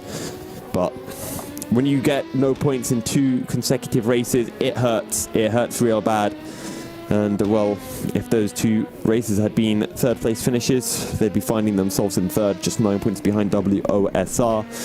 But what's happened has happened. Whereas in the LMP2 class, Varga have just dominated all season long. They had some issues at Nürburgring and were only able to pick up 2nd. But now they're not racing this time out. And that's not good for them, because it means that their 40-point lead could be cut down to just 12 points, depending on how the race goes. Sorry, not 12, 13 points. And then 13 points in the championship, 1 round remaining. If Mugen Sim Racing win, they've won the championship. So you're looking at Mugen, Deuces, Ramada, they all have a good shout. Even DAC Hackers, sure, they're 70 points behind. But if they can pick up the 25 points, they have a chance of winning, provided they win and Vargas Sim Racing don't pick up any points. That's essentially what they are looking for. As Viaducton have just improved, they put in a 2-minute dead, and they've jumped up to 3rd overall, a 2nd in their class. As we have seen the, I forget the name of the team, the new team that has joined us, they have left the server temporarily. And when that happens, it means they disappear off our timing sheets until they rejoin, which is a shame because it means that I can't really let everyone know what the times have been over the course of this session. There may be other times that have come through, just that I am unable to see them.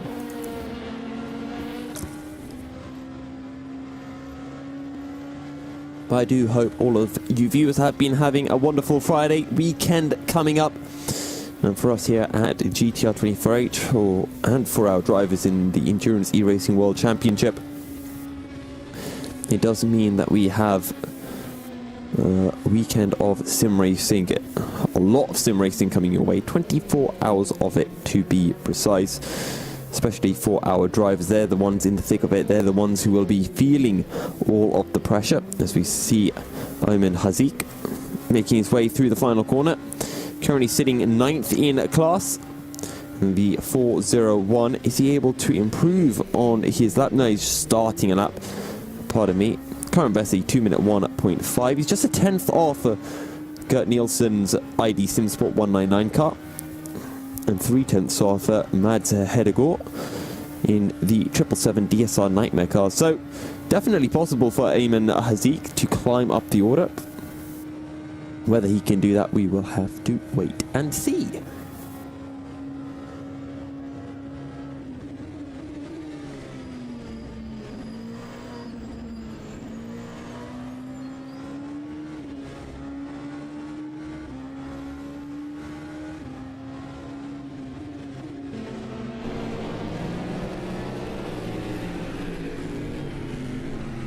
You're seeing Ian Pfeiffer on your left.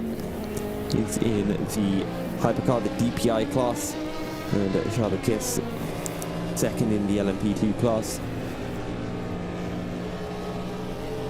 Shaba Kiss so far this lap hasn't been great. He lost half a second in the first sector. Second sector, I think he's backed out. It was 2 seconds slower, so he's probably going to look to go for another lap. Where is it? Ian Pfeiffer, he's making his way round to start a new lap. Runs it out lap as things currently stand. You can see he takes that nice wide line through the final corner to start his lap, as I believe he is right behind Ian Pfeiffer as well. So maybe he'll get a little bit of a tow from, or I should say Ian Pfeiffer will get a bit of a tow from the LMP. Wait, who's ahead? Yeah, it is Ian Pfeiffer. So maybe Shaba Kids. Oh! Ooh, that was an LMP2 car that was stationary, facing sideways on the run down to Eau Rouge. Good stuff from Ian Pfeiffer and Shaba Kids to be able to avoid that incident. That could have definitely gone wrong. So Shaba Kids, what is their opening sector looking like? For Ian Pfeiffer, 2/10 down on his personal best. For Shaba Kiss, I am waiting to see an update. It is yet to update for me. So we're now riding on board with Ayman Hazik, sitting in 9th in the LMP2 class. He's making his way down towards the chicane at the end of the Camel Straight. Get it slowed down. It just looks a little bit scruffy from Ayman Hazik. Not quite smooth enough, using up all of the curb on the exit of Malmedy. Diagonal braking, let the car out, pull it back on in through Brussels. Back to the right now as you make your way down into Speaker's Corner. Again, using up all of the track on corner exit. Down into the double left-hand of Pouron, the double gauche, as it is called by the French and the Belgian. And now down in towards the Fanias chicane. You can see that he's understeering that little bit, unable to hook the car over the front right curb, which is what you want to do because it just helps the car stay to the right, and it means you can open up the steering through the left hand that little bit more. Into Stavolo. Nice and tidy. Looked to be flat to me. And now into Curve Paul Frere. It's all flat towards Blanchimon, and this is important. You need to get the entry just about right. See, Eamon has not quite using up all of the track on entry. It means he's got to go a little bit too wide on exit. You scrub off a bit too much speed. Jumping on the brakes down into the bus stop chicane. Get as much on the curb as you can just so that you can open up the steering, let the car nice and wide as soon as possible. For Eamon Haziq, his best was a 2-minute 1.5 that time round. I think that was a 2:06 if I'm not mistaken. I'm just going to refresh my timing just to double check on that regard. Eamon Haziq 2:01.1, so that was a new faster lap for him in Pfeiffer. I think also might have just put in a new fastest lap. No, not quite. Where is my man Shaba Kiss? He just put in a 2-minute 0.0, so he's the second fastest LMP2 car. Martin Mergley and DAC Hacker still at the top of the timing tower for the LMP2s, a 59.8. We'll see whether they can improve on that over the course of qualifying.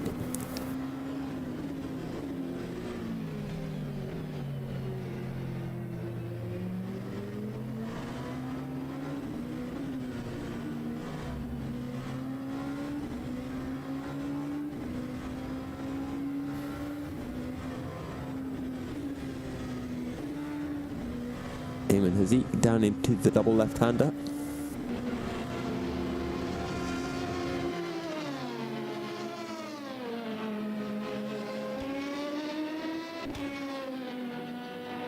Nice and tidy for him.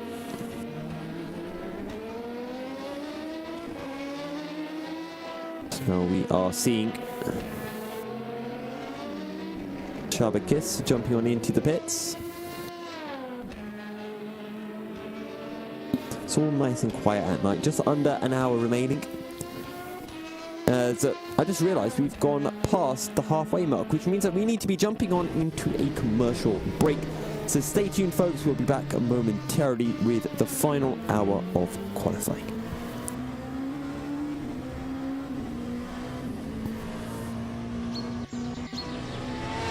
The Endurance E-Racing World Championship Round 5, the 24 Hours of Spa-Francorchamps is brought to you in partnership with Viper Gaming by Patriot, Leap Gaming, Global Flix, Film Volt, ESTV, and Motorvision.tv.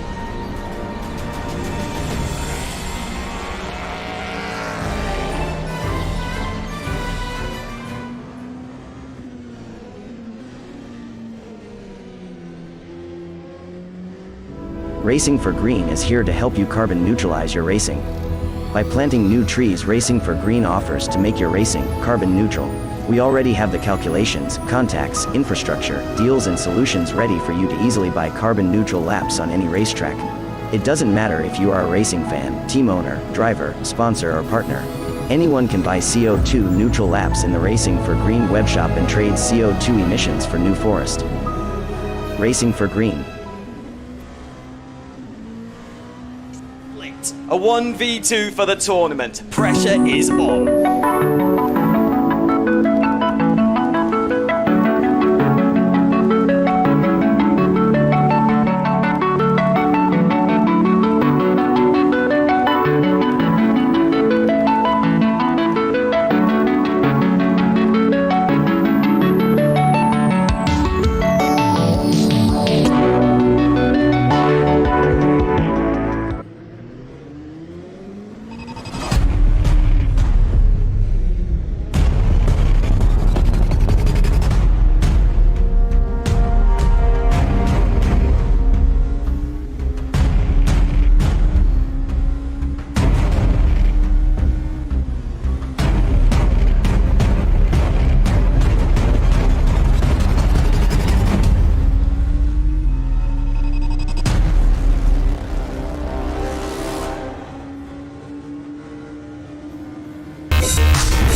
Hello, my lovely followers. We are in the middle of qualifying, quite literally in the middle of qualifying 2, as Steven Salscore almost comes back on the track and collects one of the hypercars, but I think just about avoids it, as I have been sent something very cool, folks, and it is the qualifying results from Q1, the first qualifying session. Hypercar were able to, well, I say Hypercar, Axel Sports top the hypercar class by, well, it was a lot. It's probably not safe to say on stream just how much it was. Oh, okay, I'll say it was 3.5 seconds nearly. Yeah, that's how far ahead of Satellite Racing they were. So let's be honest, they've got pole unless they forget to rejoin the server at the end of the session, in which case they'll then be starting from the back of the grid, which wouldn't be very good for them. So let's go on to the LMP2 class, shall we? Because I'm pretty sure that's what you guys all want to be hearing about. LMP2s. Not LMP3s, or LMP1s, LMP2s. And that's Ramada Motorsport. They top things. A 2:07. Not a very quick lap, considering that we're seeing 159s being broken into in qualifying 2. So Ramada Motorsport topped the times by, well, 0.8 of a second over Mugen Sim Racing, who are only able to make a 2:01, then a further 0.3 down to Juice's Motorsport Club, then the DAC Hackers, and then after that you had Blue Steel Racing. And now when you look at the standings in LMP2 for Q2, it's actually DAC Hackers, who qualified 4th in class, who lead, ahead of Juice's Motorsport, who were 3rd in class, now they're 2nd. And then you've got Ramada Motorsport, who are 3rd, followed by Mugen Sim Racing. So I'm just trying to do some very quick calculations to work out how this all pans out. Ramada Motorsport start on pole for the LMP2 class, ahead of... well, okay, so, right. Mugen Sim Racing were 2.5 tenths ahead of Juices in Q1. So if we look at Q2, Mugen and Juices, it is more than 2 tenths. Okay, so, wait, no, what am I talking about? Mugen and Juices, that's the 22 and the 15. Okay, yeah, it's more than 2 tenths. So it will be Juices who are ahead of Mugen. And then the question is, DAC Hackers, how does that all pan out for them? Not perfectly well. They're still going to be starting in 4th because they had a very, very, very bad qualifying 1. They were 8 tenths down on Juices, and they are not 8 tenths ahead of Juices currently. They are only, checks notes, 2 tenths ahead of them. Blue Steel Racing, I think, will still be starting down in 5th in their class. Eamon Haziq currently at the wheel in the 401 car, the 007 Pro Sim car. They were only 3 tenths down on Blue Steel in Q1, and now how far ahead of them are they? Pretty much exactly 3 tenths, so it is very close between Blue Steel Racing and Pro Sim. In fact, I'm pretty sure Pro Sim will start ahead of Blue Steel Racing as things currently stand. Then you've got DSR Dream Team ahead of Nightmare Dream Team. Well, they're having a dream qualifying so far, beating the CEST team, beating the A team as well. And you got the 199 of ID Sim Sport, followed by the B32 Racing Car. GTE class, it was Musto GT Esports who topped the timing in Q1, and they were, wow. Okay, this is a big one, folks. They were 6.5 tenths clear of their nearest competitors, the 51 of World of Sim Racing, WOSR ISO Performance. And in this qualifying session, well, oh, never mind, I'll take that back, because Jose Berenguer is 6 tenths clear of Fabio Liuzzi. So WOSR saying, whatever you can do, Musto, we can do better. It will be the sister Musto team of the 54 that will be starting in 3rd behind the A team. WOSR currently looking to take pole. And then we're jumping on down to the GT3 class. Glam Racing took pole in Q1. Callum Wilson, well, actually, I say Callum Wilson, he only did 14% of laps. That might have been the important lap. It was Henrik Hoyer who did most of the laps for them. And they were able to take pole in Q1 by 3.5 tenths of a second. And now when I look on over to Q2, how far are they off the pole time? 1.3 seconds off Max Obunovic in the 717. And Unison Racing in the 717, how far was Bunovic off in qualifying from Glam Racing? They were only 4 tenths behind. So it's all good. One Move Esports were ahead of Unison Racing by 1/10 of a second. And right now, Ludovic Darkwy not putting in any particularly blistering times of 2:16.2, which is is about 4 tenths down on Lee Russell's 404 car, and a second down of Zol Prubek and Max Bunovic. Well, actually nearly 2 seconds off Max Bunovic. But that is how qualifying is going. In fact, Max Bunovic actually out-qualifying the GTE car of DIS SR Labs. So a good job from him so far, but that completes our roundup of how qualifying has gone so far. I hope I haven't completely bored you senseless. But if I have bored you senseless, then you wouldn't know I'm saying this, because you would have lost your senses. And that is what we talk about during the night of an Endurance E-Racing World Championship qualifying session. Yusuf Vincel coming at you all alone in the commentary booth. I've got my producer with me, but I don't think you guys can hear him, so it just makes me sound like I'm crazy, which, to be fair, is not really wrong. I am probably a little bit crazy, but then again, isn't everyone a bit crazy? There you go. There you go. This is the deep talks that we get in the Endurance E-Racing World Championship at times.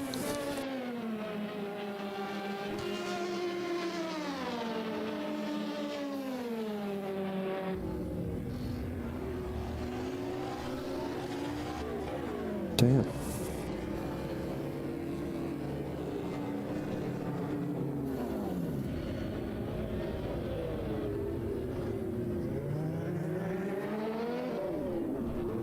And this is the point where I forget what to talk about.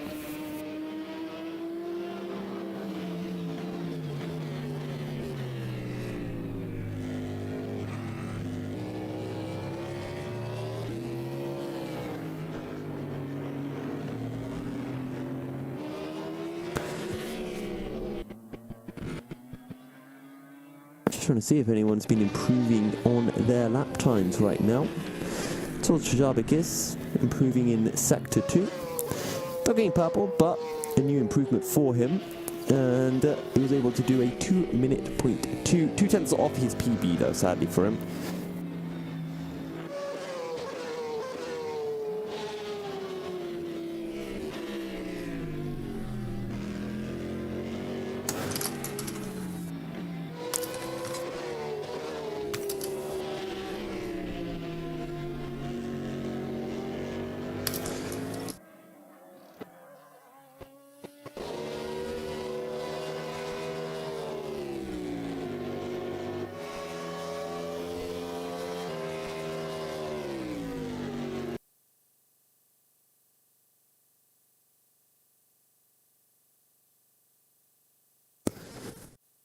I'm just trying to see if Fabio Liuzzi is improving, because he kind of needs to improve. He's 6 tenths down on Jose Berengawa. And if we just compare their lap times to what they had in the previous qualifying session, it was a 2:15.4 for Musto, a 2:16.0 for WOSR, and now we've got a 2-minute 12.9 and a 2:13.5. So the times have really dropped since qualifying. Was it wet, Peter? Was qualifying wet? Ah. Oh. So those times were from the very beginning of the session. Oh, okay. Well, that would explain some stuff.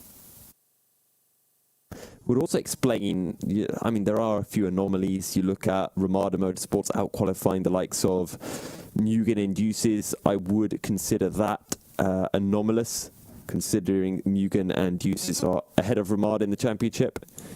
Also, Glam Racing topping the GT3 class over Unison Racing on one move. You'd usually expect to be seeing Unison at the top of the standings, or even Mugen Sim Racing, I should say, considering Mugen Sim Racing are second in the championship. And this is kind of what we saw back at Indianapolis for the opening round of the season, where it was Deuces Motorsport Club able to take advantage of that and secure themselves a pole that was in I want to say the LMP2 class, but it wasn't the LMP2 class because that was Varga who got pole. It was in the GTE class that Deuces got pole.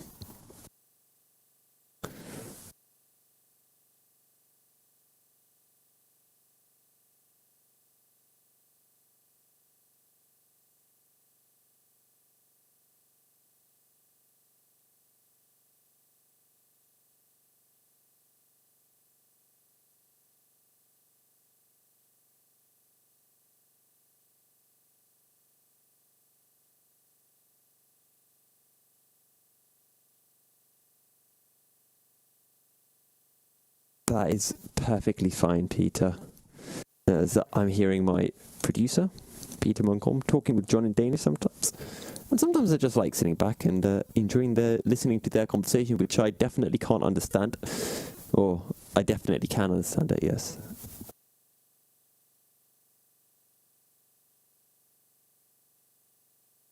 Do we have any cool laps coming in? I don't think we do at the moment. I'm sure that will change. We still got 40 minutes in, and it'll probably be in the final 10-15 minutes of the session. That's when we'll see the big laps coming on through. ProSim almost improving, but they were a tenth shy of their best of a 2-minute 5 or a 2-minute .559. They were able to actually find 3/10 in the final sector. Sadly for them, not quite enough. They reset on into the pits and will rejoin in not too long. Max Bunovic just put in a 2:14.271. He's improved by even more time, and now he's over a second clear of Zsolt Prubek for Mugen Sim Racing. That is a lap and a half. Mugen Sim Racing, I fear, are going to be starting at the back of the grid. Only a 2:27 for them in qualifying. They weren't able to get out onto the track before it did get wet, and that's why their lap time 10 seconds off the pace of the fastest lap of the session, which was Glam Racing. So Mugen Sim Racing will be starting behind Glam Racing. They're going to be right at the back of the field. But thankfully for them, the GT3 class is not too big. They'll be starting in 5th place, which, well, I think if you're told that you'll be starting in 5th, actually, no, never mind. It's only 4th. Behind Glam Racing, one move, Unison. So I think starting 4th is not too bad, considering that they got a rather bad lap.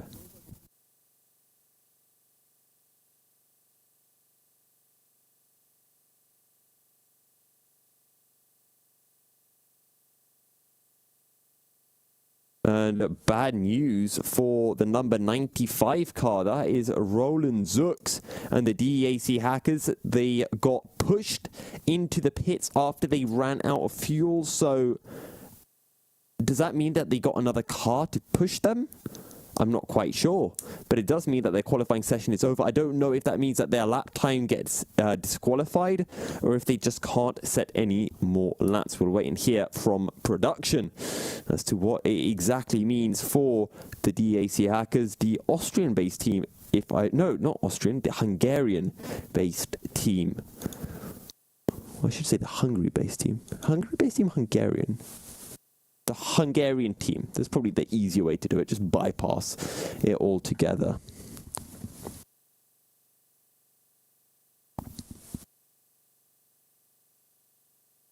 The what team, Peter?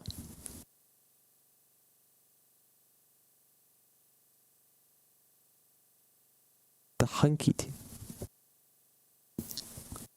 No, is it like a skunk? But oh, it's a manly man. Oh, okay. A hunk of... Okay, yes. I see that.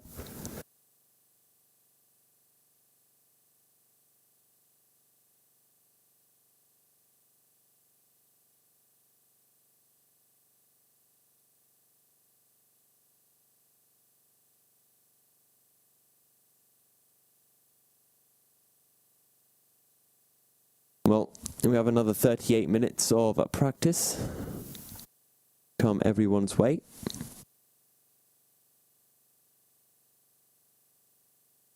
Okay, so the time that they had registered before the 51-minute mark in qualifying will be their final time, which I believe was that 59.8. Apparently, the 22 car pushed the 95 car. I've kind of got a question for that. How, like, don't get me wrong. If the 22 car pushed the 95 car, the 95 car can't stop themselves from being pushed, right? You know, they're stationary. Surely it's on the 22 car for going and pushing them. That was just a thought. Just a thought I'm bringing up. But either way, the 95 car will have to sit and be content with a 59.8. They won't be able to improve their lap time anymore, and the times should drop as the track gets grippy and grippy. Don't forget it was green earlier on after a shower, and now, as I say, it is drying up. Well, it should continue to dry and get even grippier as the session improves. B32 Racing there improving as well, putting in a 2-minute 1.8. Or, pardon, yeah, 2-minute 1.8, but still 4/10 shy nearly of Andreas Nugor in the 199 ID Sim Sport car. And they will have to sit behind for now.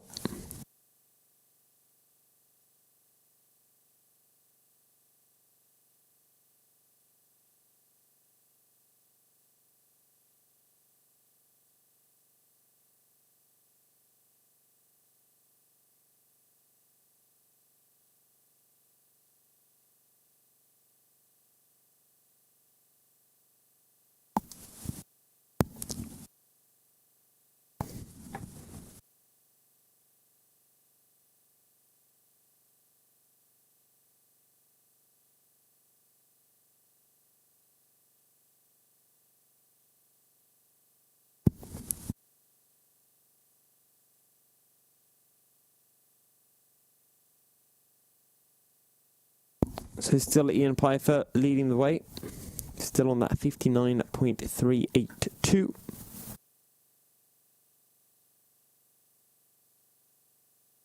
Zollprebeck is out, or has retired from the session temporarily, or in the pits. Same for Lee Russell, Ludovic Darqui as well. So B32 Racing, they're still improving. They joined the session not too long ago, getting back into the rhythm of things.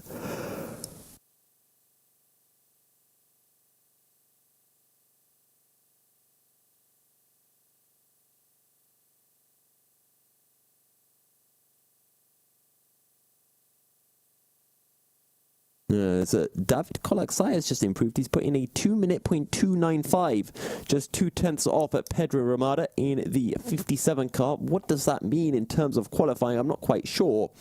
So we're talking about 57 versus 22. There was 0.8 between them beforehand, and now it is still 57 ahead of 22. So it's good stuff from Pedro Ramada. So Zabakis, Pedro Ramada separated by 0.05 of a second. Roland Zux is, well, a further 0.2 clear, but the DAC Hackers cannot do any further laps. So, as things stand, DAC Hackers will be starting the race in third, sadly for them. Or third at the very least. I'm just double checking. DAC Hackers and David Calaxai, 22,295. What was the gap? It was a second. And yeah, okay. So Roland Zux, DAC Hackers will be starting in fourth. There's no way around it for them. I don't think they can get any higher up the order. Yeah, as long as the 15, 57 and 22 don't retire from the session, the 95 of DAC Hackers will be starting for fourth place in tomorrow's race.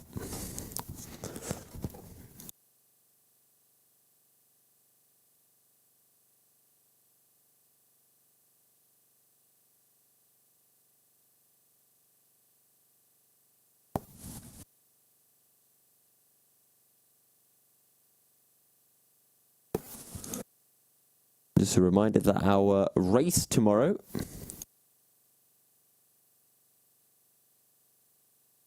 will be coming through to you in, well, British time anyway. It'll be starting at 1 p.m.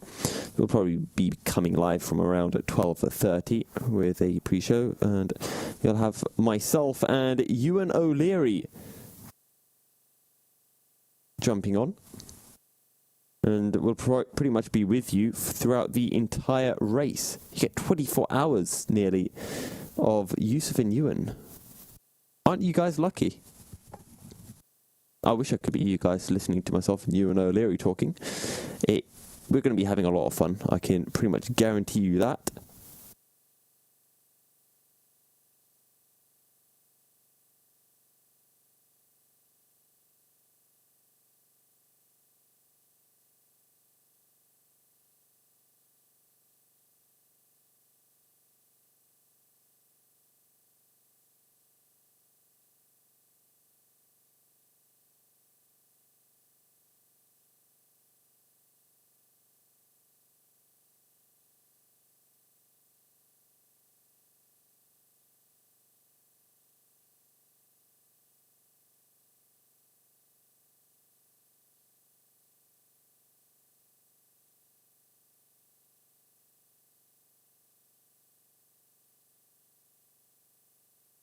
V32 still improving. They just put in a 2-minute 1.6, so just over a tenth of Andreas Nugor in the 199 car. But they were 7/10 off ID Simsport in qualifying 1, so they need to get 7/10 ahead of the 199 if they want to make any changes to their qualifying position. And as things stand, that is not looking particularly likely, I should say. Daniela Primavera has just improved for the 54, jumped ahead of Fabio Liuzzi. And if the 53 car can match that time, they will be starting in pole.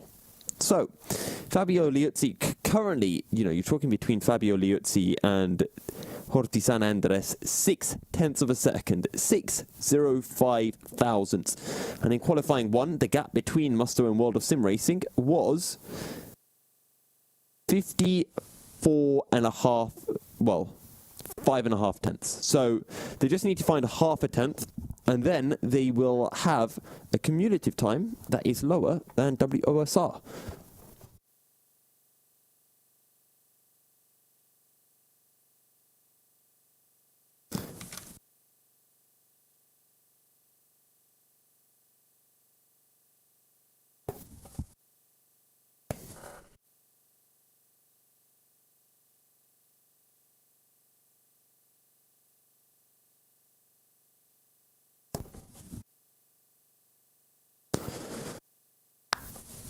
And with that, we have hit the hour mark. Half an hour remains of qualifying, so we're going to be jumping on into a short break.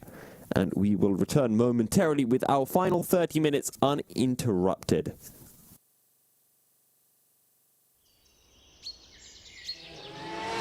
The Endurance E-Racing World Championship Round 5, the 24 Hours of Spa-Francorchamps is brought to you in partnership with Viper Gaming by Patriot, League Gaming, Global Flix, Film Volt, ESTV, and Motorvision.tv.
Racing for Green is here to help you carbon neutralize your racing. By planting new trees, Racing for Green offers to make your racing carbon neutral. We already have the calculations, contacts, infrastructure, deals and solutions ready for you to easily buy carbon neutral laps on any racetrack. It doesn't matter if you are a racing fan, team owner, driver, sponsor, or partner. Anyone can buy CO2 neutral laps in the Racing for Green webshop and trade CO2 emissions for New Forest. Racing for Green.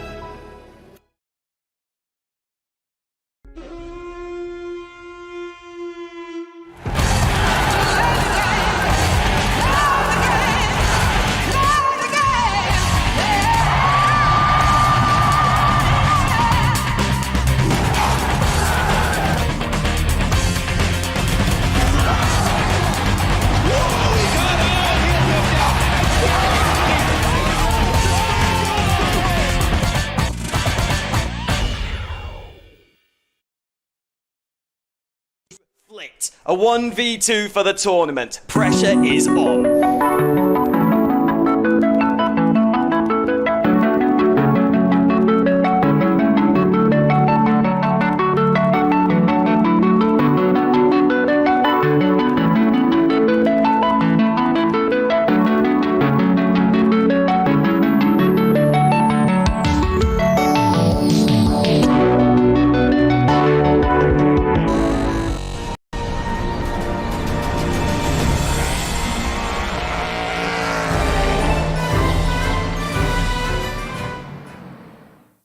Welcome back, folks.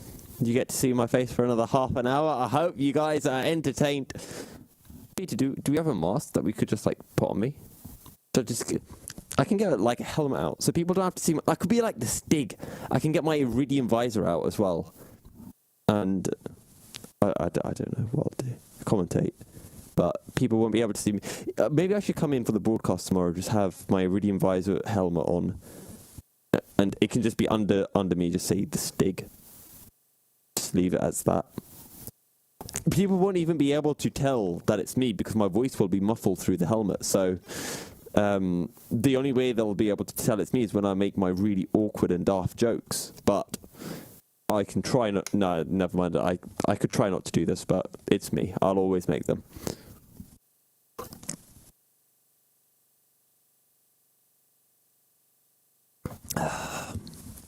Me trying to not make jokes? Absolutely not. Shabakis has just jumped up into second, a 59.984. Second in the LMP2 class, not second overall. That would mean that he had topped Roland Zux's time for the DEAC hackers. So I'm looking over to Shabakis, the 15 Deuces car. And I think they have done more than enough to jump the 22 of Mugen Sim Racing in the standings. Have they done enough? Okay, so actually, have they done enough? So David Kolaksai, 2:02.95, so 0.3 between the pair of them. In qualifying between 15 and 22, it was 2.5 tenths. So yes, Deuces jump ahead of Mugen, but do they jump ahead of Ramada? I doubt it. They were how far behind Ramada? They were a second behind Ramada, a second and a tenth, and they are only less than a tenth ahead of Ramada currently. So they need to find another second. And then we can talk about it. So let's be honest, Ramada Motorsports are going to start on pole. That's pretty much guaranteed. 95 DAC hackers can't improve. So it just, all that we're here to find out in the LMP2 class, do Mugen start ahead of Deuces? At the moment, Deuces will be starting ahead of Mugen, as things currently stand. And that has been your LMP2 update.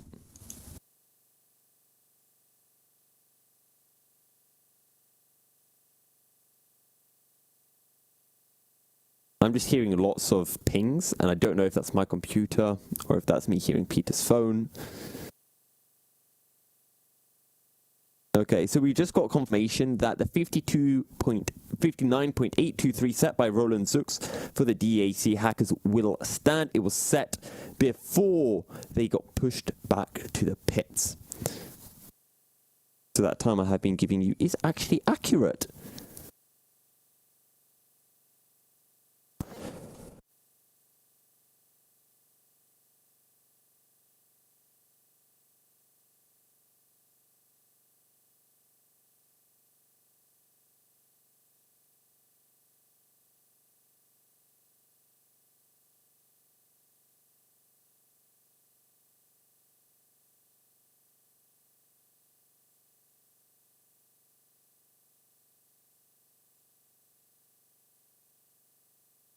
David Colaxai's in which car? Mugen Sim Racing, right?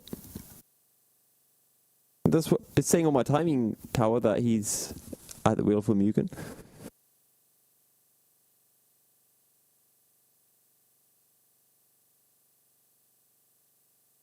Yeah, because it's 7th in class.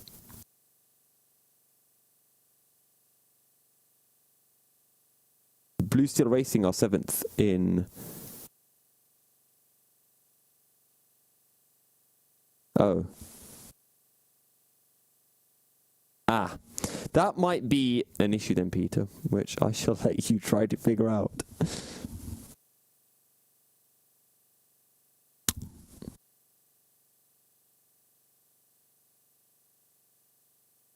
Well, it's taking, isn't it, the class position over the overall position. Or pulling the wrong data. I don't know. I'm not a producer, as our viewers might be able to hear.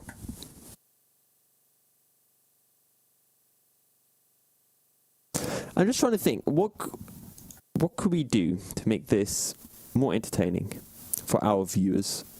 We could play... I need to think here. I need to think. This is where I need to use all my wits to devise the greatest game that has ever existed. Ooh, look at this. David Colaxai has just gone quicker for the 22 in the 22 car. He has just done a 2:01, and he's gone even faster. He's going broom broom right now. And, well, how far is he off the time set by Jabakis? 0.2. He's 0.2 down. And in qualifying, he was 2.5 tenths ahead. So, this does mean that David Colaxai has jumped ahead of Jabakis and Juices Motorsport Club, and as things stand, will be starting second for qualifying, or for the race, not for qualifying. You can't start second in qualifying. How does that work? Maybe it's like the old, I don't know if any of our viewers remember the old Formula 1 qualifying system that existed in, I want to say, 2000 and, it was like 2005, 2006, all the way to 2008, I want to say, where qualifying would run, everyone would get one hot lap over the course of qualifying, and the person who finished the last race, the previous race, before that qualifying session in last, would go out first, so they would have the track with the least grip, and over the course of the session, the track would get grippier, so a car would go out, the first car would go out, do an out lap, do its hot lap, and then directly when that car was then on his out lap, the next car would go out. So once a car had started its flying lap, the next car would then be let out to do its out lap. So by the time one car had finished its flying lap, the next car would be ready to start its hot lap in about 30 or so seconds. And that is how qualifying used to go in the late 2000s. Or the mid to late 2000s, I should say. I don't know if that was the case in the early 2000s as well, but I'm pretty sure it was in the mid-late 2000s. It's something that I'm sure my co-commentator Alex Goldschmidt would know inside out, and probably Peter Munkholm knows, because he was more than just a 7-year-old at the time.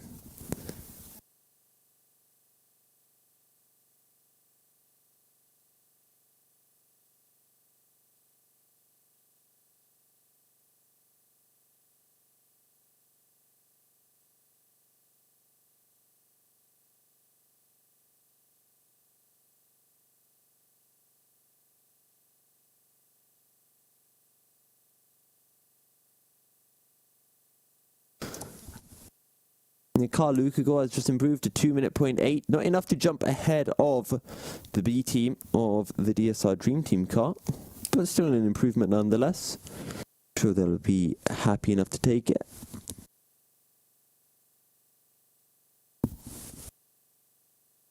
Ooh, good news for...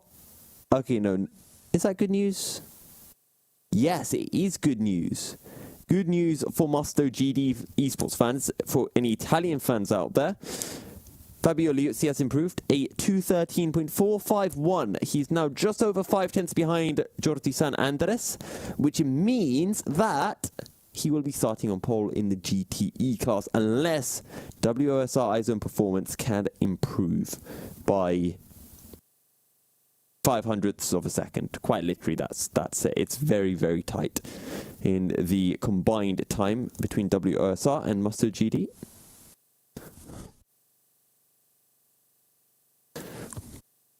We're still keeping an eye on the battle between Jabakis and David Kalaksai, 2/10 separating them in the second qualifying session, and it was 1.5 tenths or 2.5 tenths separating them in the previous qualifying session. So Jabakis needs to get his time down to pretty much a 59.90, and if he can do that, then that will mean that he jumps back ahead of David Kalaksai in the overall times.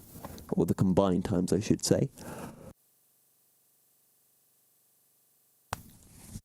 And we only have 17 minutes remaining in qualifying. Not a huge amount of time as things currently set.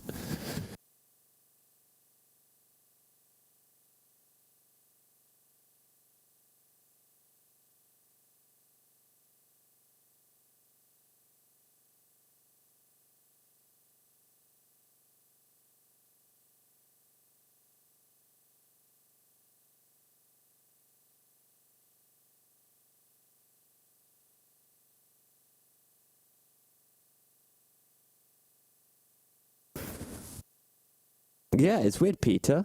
My producer just commenting. By the way, can our viewers hear you now, Peter? Okay, so my producer, Peter Moncombe, just saying that the gaps in the LMP2 class are rather small. And yes, I couldn't agree more. It's one of the odd times where LMP2 has been the closest field and actually has more cars than any other field. Usually it's the GTE class that has the most drivers, but this time around it's the LMP2s. And it's not just the number of drivers, it's also close as well. When we look over the entire field, a 59.8 for Roland Zux, and then all the way down to Andreas Nugor, a 2-minute 1.5, which, if my math serves me correctly, is 1.6 seconds. So, there you go. Quick maths coming in. B32 Racing had done a 2-minute 1.3 or 2-minute 1.4, and they... 2-minute 1.2. So it was the 401 that done, I think it was a 2-minute 10, I want to say, something like that. And then they dropped out of the session. They'll probably join back again with a new driver at some point shortly. So 8 drivers. That's an improvement. Who was that? David Kalaksai. A 59.7. He's jumped to the top of the timing tower. What a lap. David Kalaksai leads the LMP2 class. Question is that enough to pit Ramada Motorsports? So, he was 8 tenths down on Ramada Motorsports before, and now he is... Okay, he's only 3.5 tenths ahead. So, if he can find another 4 tenths, maybe, but, as we mentioned, Ramada Motorsports will be starting on pole. It would need an insane lap. You know, we're talking about a 49.3 is what's needed. A 49.3, a 49.2, if Ramada Motorsports won't start on the front row of the grid. But Mugen Sim Racing have practically guaranteed themselves a start on the front row of the grid in the LMP2 class. They out-qualified Deuces by 2.6 tenths of a second, 26 hundredths of a second, which means that if Deuces want to start on the front row of the grid, they will need to, as things currently stand, set a 59.45.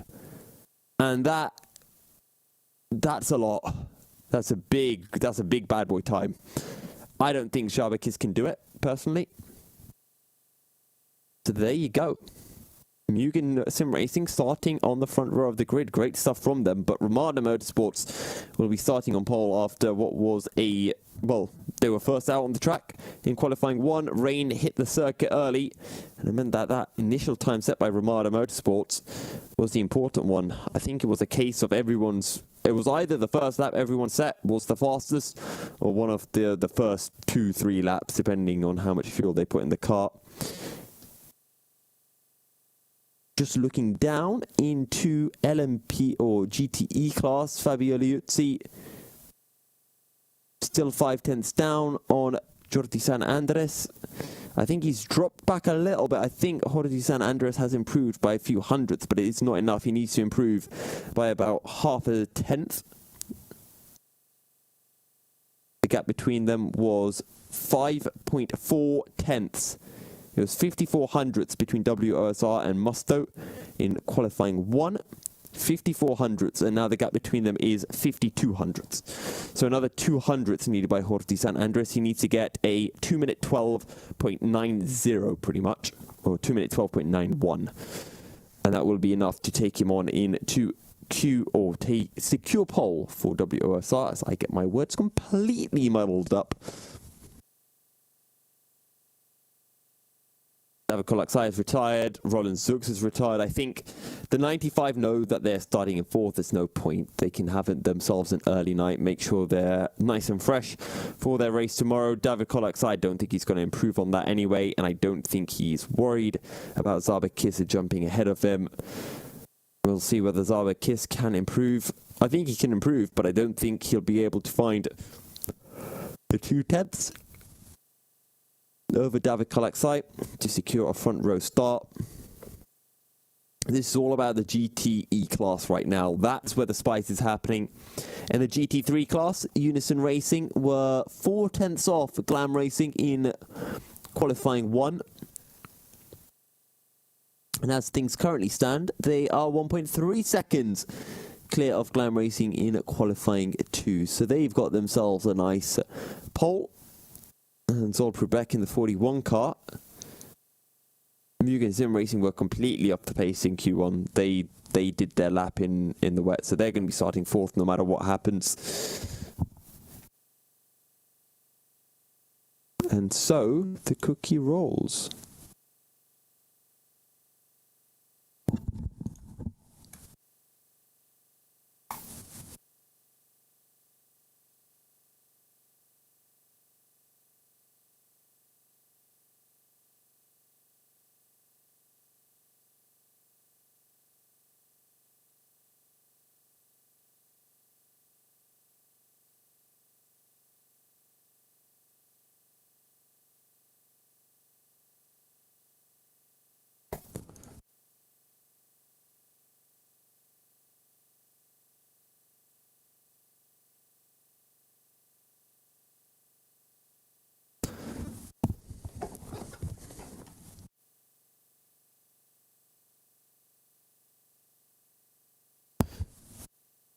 My producer just letting me know that Jordi San Andres is still pushing at the moment.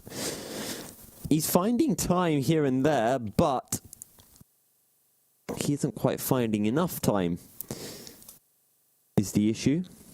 He needs to find another 200ths of a second, or another 300ths of a second, I think. I keep forgetting what the gap was. So 54 hundredths, and the gap currently 52 hundredths. So 300ths really.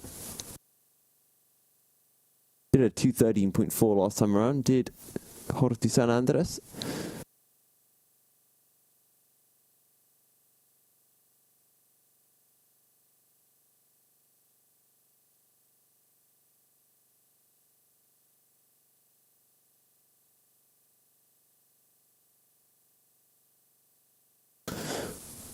We've got just under 10 minutes remaining of qualifying.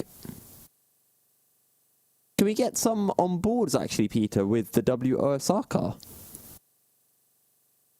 Okay. If I go onto the old PC controlling tool, does that mean that we'll be able to get it up? Okay, I will try my best as my ears blow up, because that's what happens when I open up the my little tool to be able to control the cameras. I've got trade secrets here at GTR24H.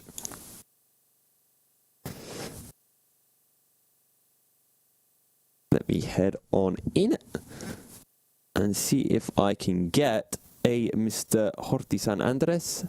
I can get a Jordi San Andres. There we go, Peter. Does that work? Haha.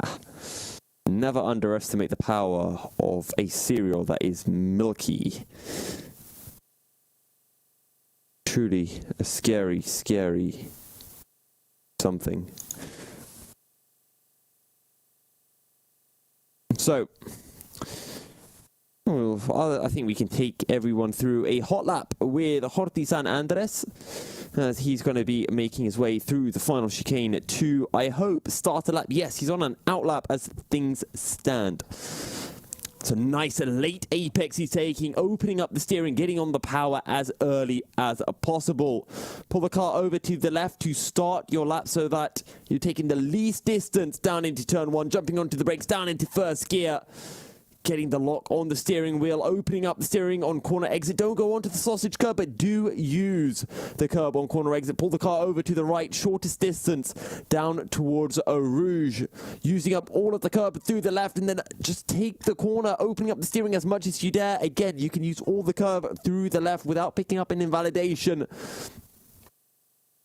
Through the right-hander, let the car all the way out on a corner exit, through Kemmel corner, onto the Kemmel straight, and down towards the Lecom. Don't be baited into using up the curb on the left. Turn in. You can see the back end wanting to step out the entire time.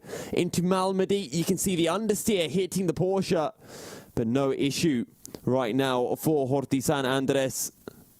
Keeps things in check. Down into Bruxelles. Holds it rather tight. Tighter than I was expecting. Pull the car back over to the right. Down into Speaker's corner. Bit of understeer for the WOSR driver. First sector then for Jordi San Andres. And it is a personal best for him. A new fastest of the session through Pouon. Beautifully done. Don't need to let the car out extremely wide. Pull it back over to the left. Down into the Pioneer chicane. Ooh, bit of understeer. Can't get the front right tucked in. But he can through the left-hander of the chicane. Using up all of the track on the exit. Pull it back to the left. Down into the right-hander of Campus. Slight correction for the rear end as you enter Stavolo. On the power as early as you dare. Nice and tidy. Curve Paul Frere. Completely flat. Pull the car over to the right into the double left-hander. The first, easier flat. The second, Blanchimon.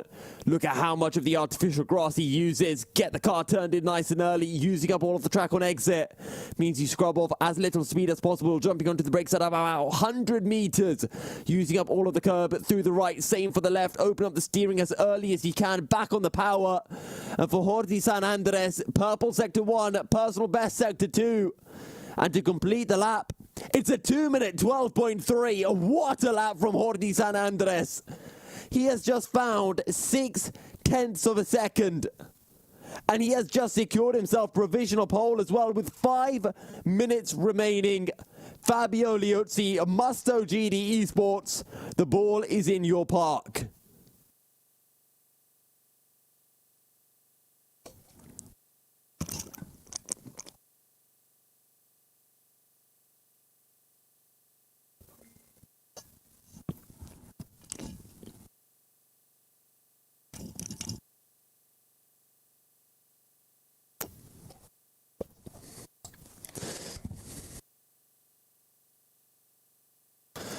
Wow.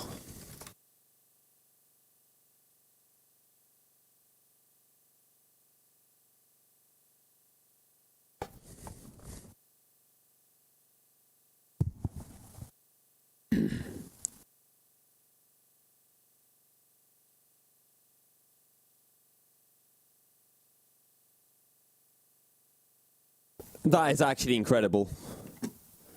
I can't quite believe Jordi San Andres has pulled off that lap. That is absolutely gobsmackingly insane. And I think there was still another 10th in it. Just judging by a bit of the understeer he had going into a couple of the corners.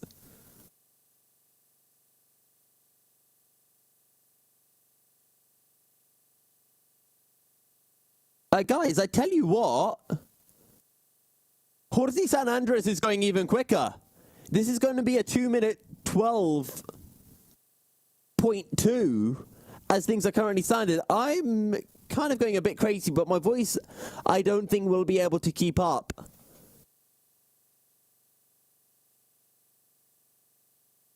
Okay, no, never mind. He's jumping on into the pits.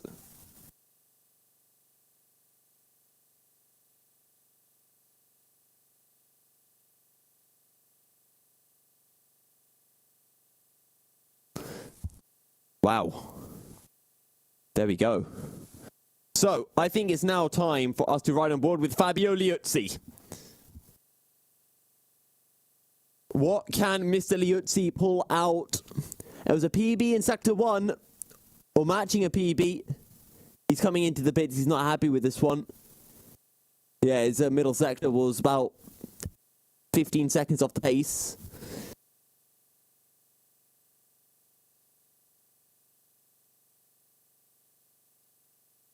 Okay, he's going to have one more chance. 2 minutes 30 in the session. Wait, Fabio Liuzzi won't be able to make it out in time. Jordi San Andres and WSR have secured pole for Spa-Francorchamps for round 5 of the Endurance E-Racing World Championship. That is confirmed. They cannot be beaten. Musto, like, it's only the 54 car that could jump them, and they would have to go half a second quicker, give or take. And I'll be honest with you, I don't see that happening.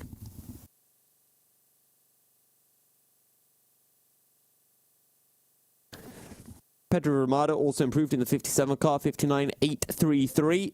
Just 1/100th off Roland Sux's time in the 95 car.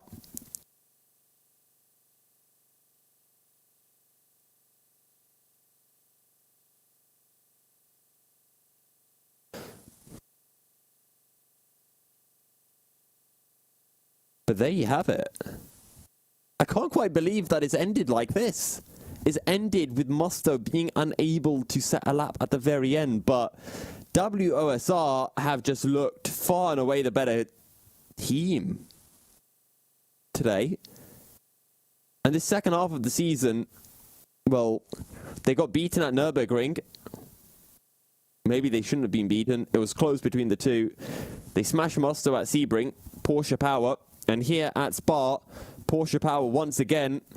And Le Mans, that's a horsepower circuit. The Porsche should be able to smack the BMW. Have the BOP changes. Honestly, I think WSR win the championship as things currently stand. There's only 4 points between them. And Spa is a horsepower track. Well, not a huge horsepower track, but a horsepower track nonetheless. And Le Mans is the biggest horsepower circuit of the entire season.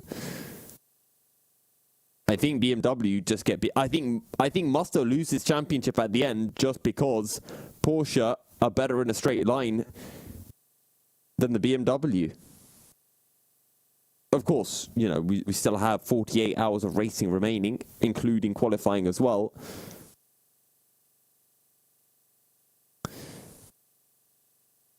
Five seconds remaining in qualifying then. Whoever's not starting a lap now, their qualifying is done.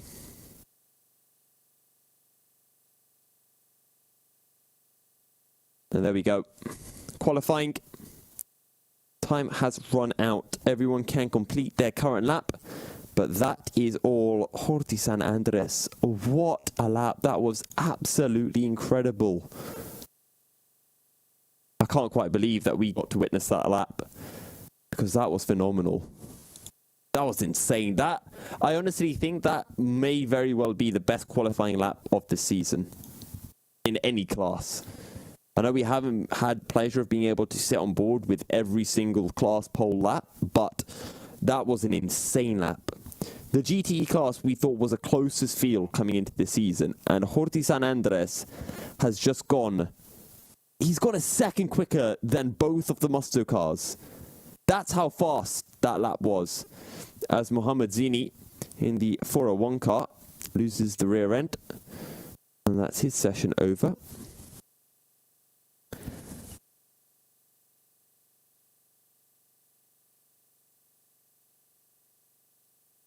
So I think with that, we have qualifying wrapped up. Peter, do we have the qualifying standings of everyone who set a lap in the session available that we can read through? Okay. So hopefully we can read through the qualifying times of this session, and I'm sure at some point overnight the stewards, the race officials, race director will combine the times, apply any penalties that need to be applied to confirm the grid order for tomorrow's race. Okay.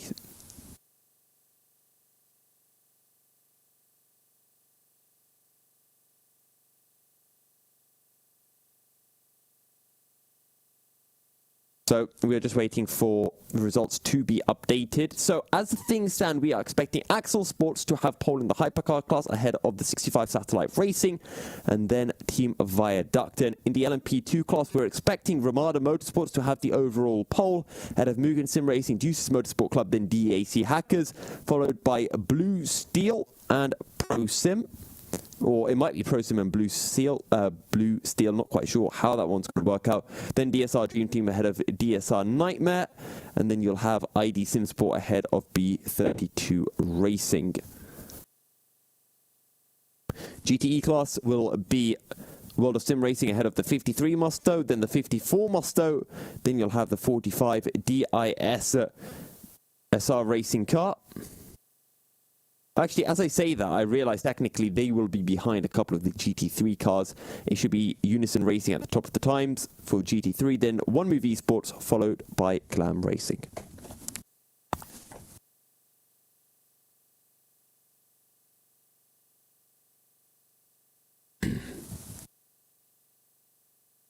I'll be honest with you, Peter, my voice is completely gone right now. I've too many hours of broadcasting. For me?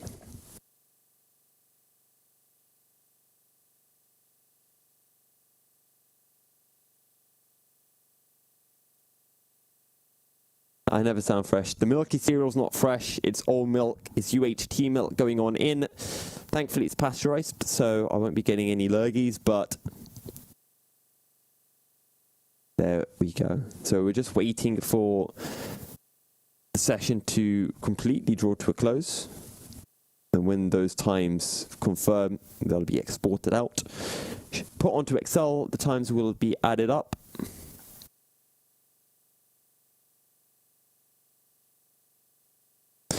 And then we will jump on in. It'll have the times, yes, in the spreadsheet.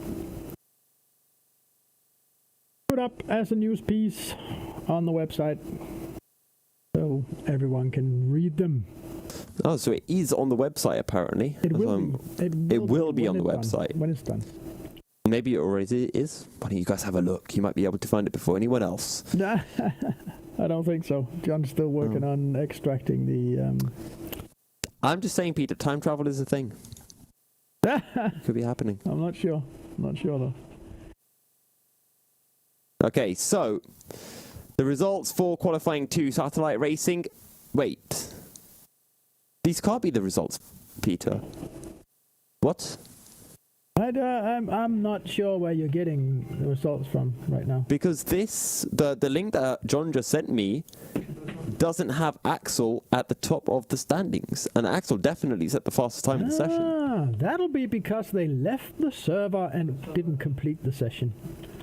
If they do that, then we don't have, like, if you leave the server before the end of the session, we can't. So, guys, I'm not face palming. Our Factor 2 can't remember people's lap times when they leave the server. Axel have done a big boo-boo. In their debut race, they have forgotten to rejoin the server at the end. And if you don't rejoin the server before the server ends, if you're not in the server when the server comes to a close on R Factor 2, your time, any time that you set, becomes null and void. You have to be in the server at the end. So for that reason, Axel Sports, despite having, we saw that they set the fastest time, officially they didn't set a time, and they will be starting from the back of the grid. Satellite Racing secure pole. Mugen Sim Racing are second, ahead of DAC Hackers and Ramada Motorsports. Deuces Motorsport Club will be starting or qualified in P5 overall. Then you've got Team Viaduct and Pro Sim in 7th in the LMP2 class. Then Dream Team ahead of Nightmare. B32 Racing, ID SimSport, Blue Steel in 12th.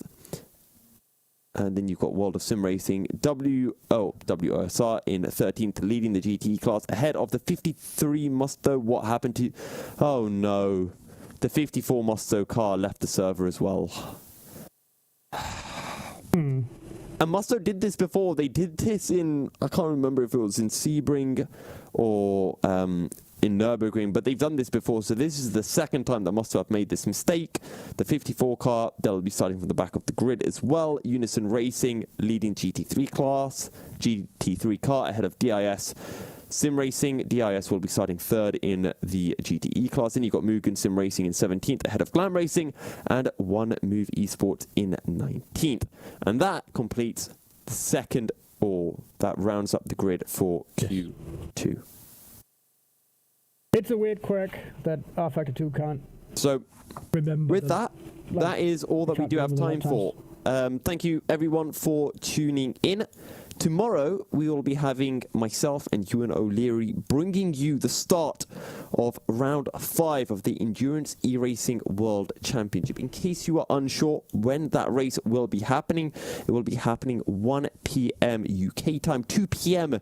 European time, or 2 p.m. local time, because we are racing from Spa-Francorchamps. So from myself, Yusuf bin Sahel, and I'm sure from Alex Goldschmidt as well, wherever he happens to be right now, we both wish you a good night, as I'm sure do John. I almost said John Moncon for a second, but my producer Peter Moncon, John Terrell, as well as everyone from GTR. Have a nice night. We'll catch you in the early part of the afternoon.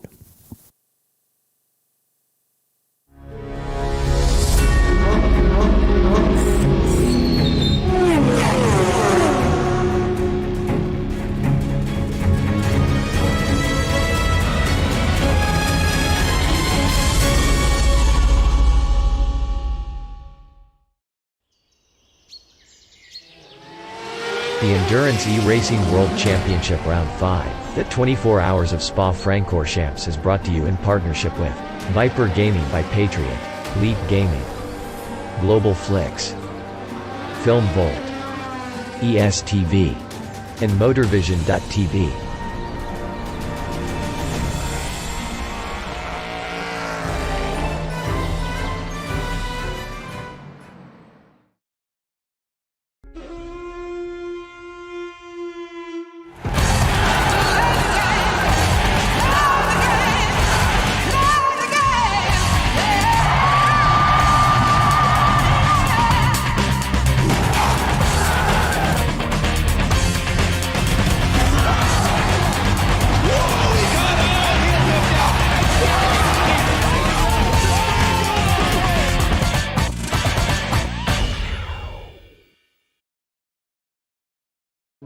Racing for Green is here to help you carbon neutralize your racing.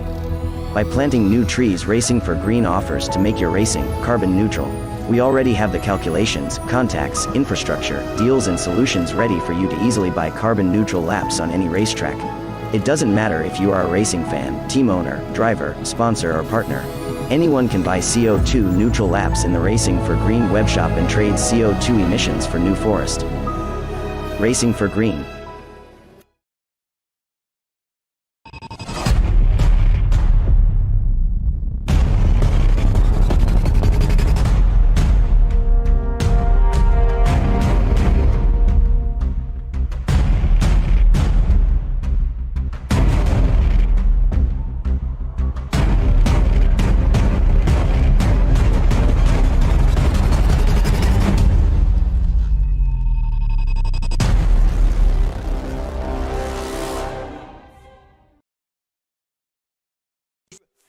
A 1v2 for the tournament. Pressure is on.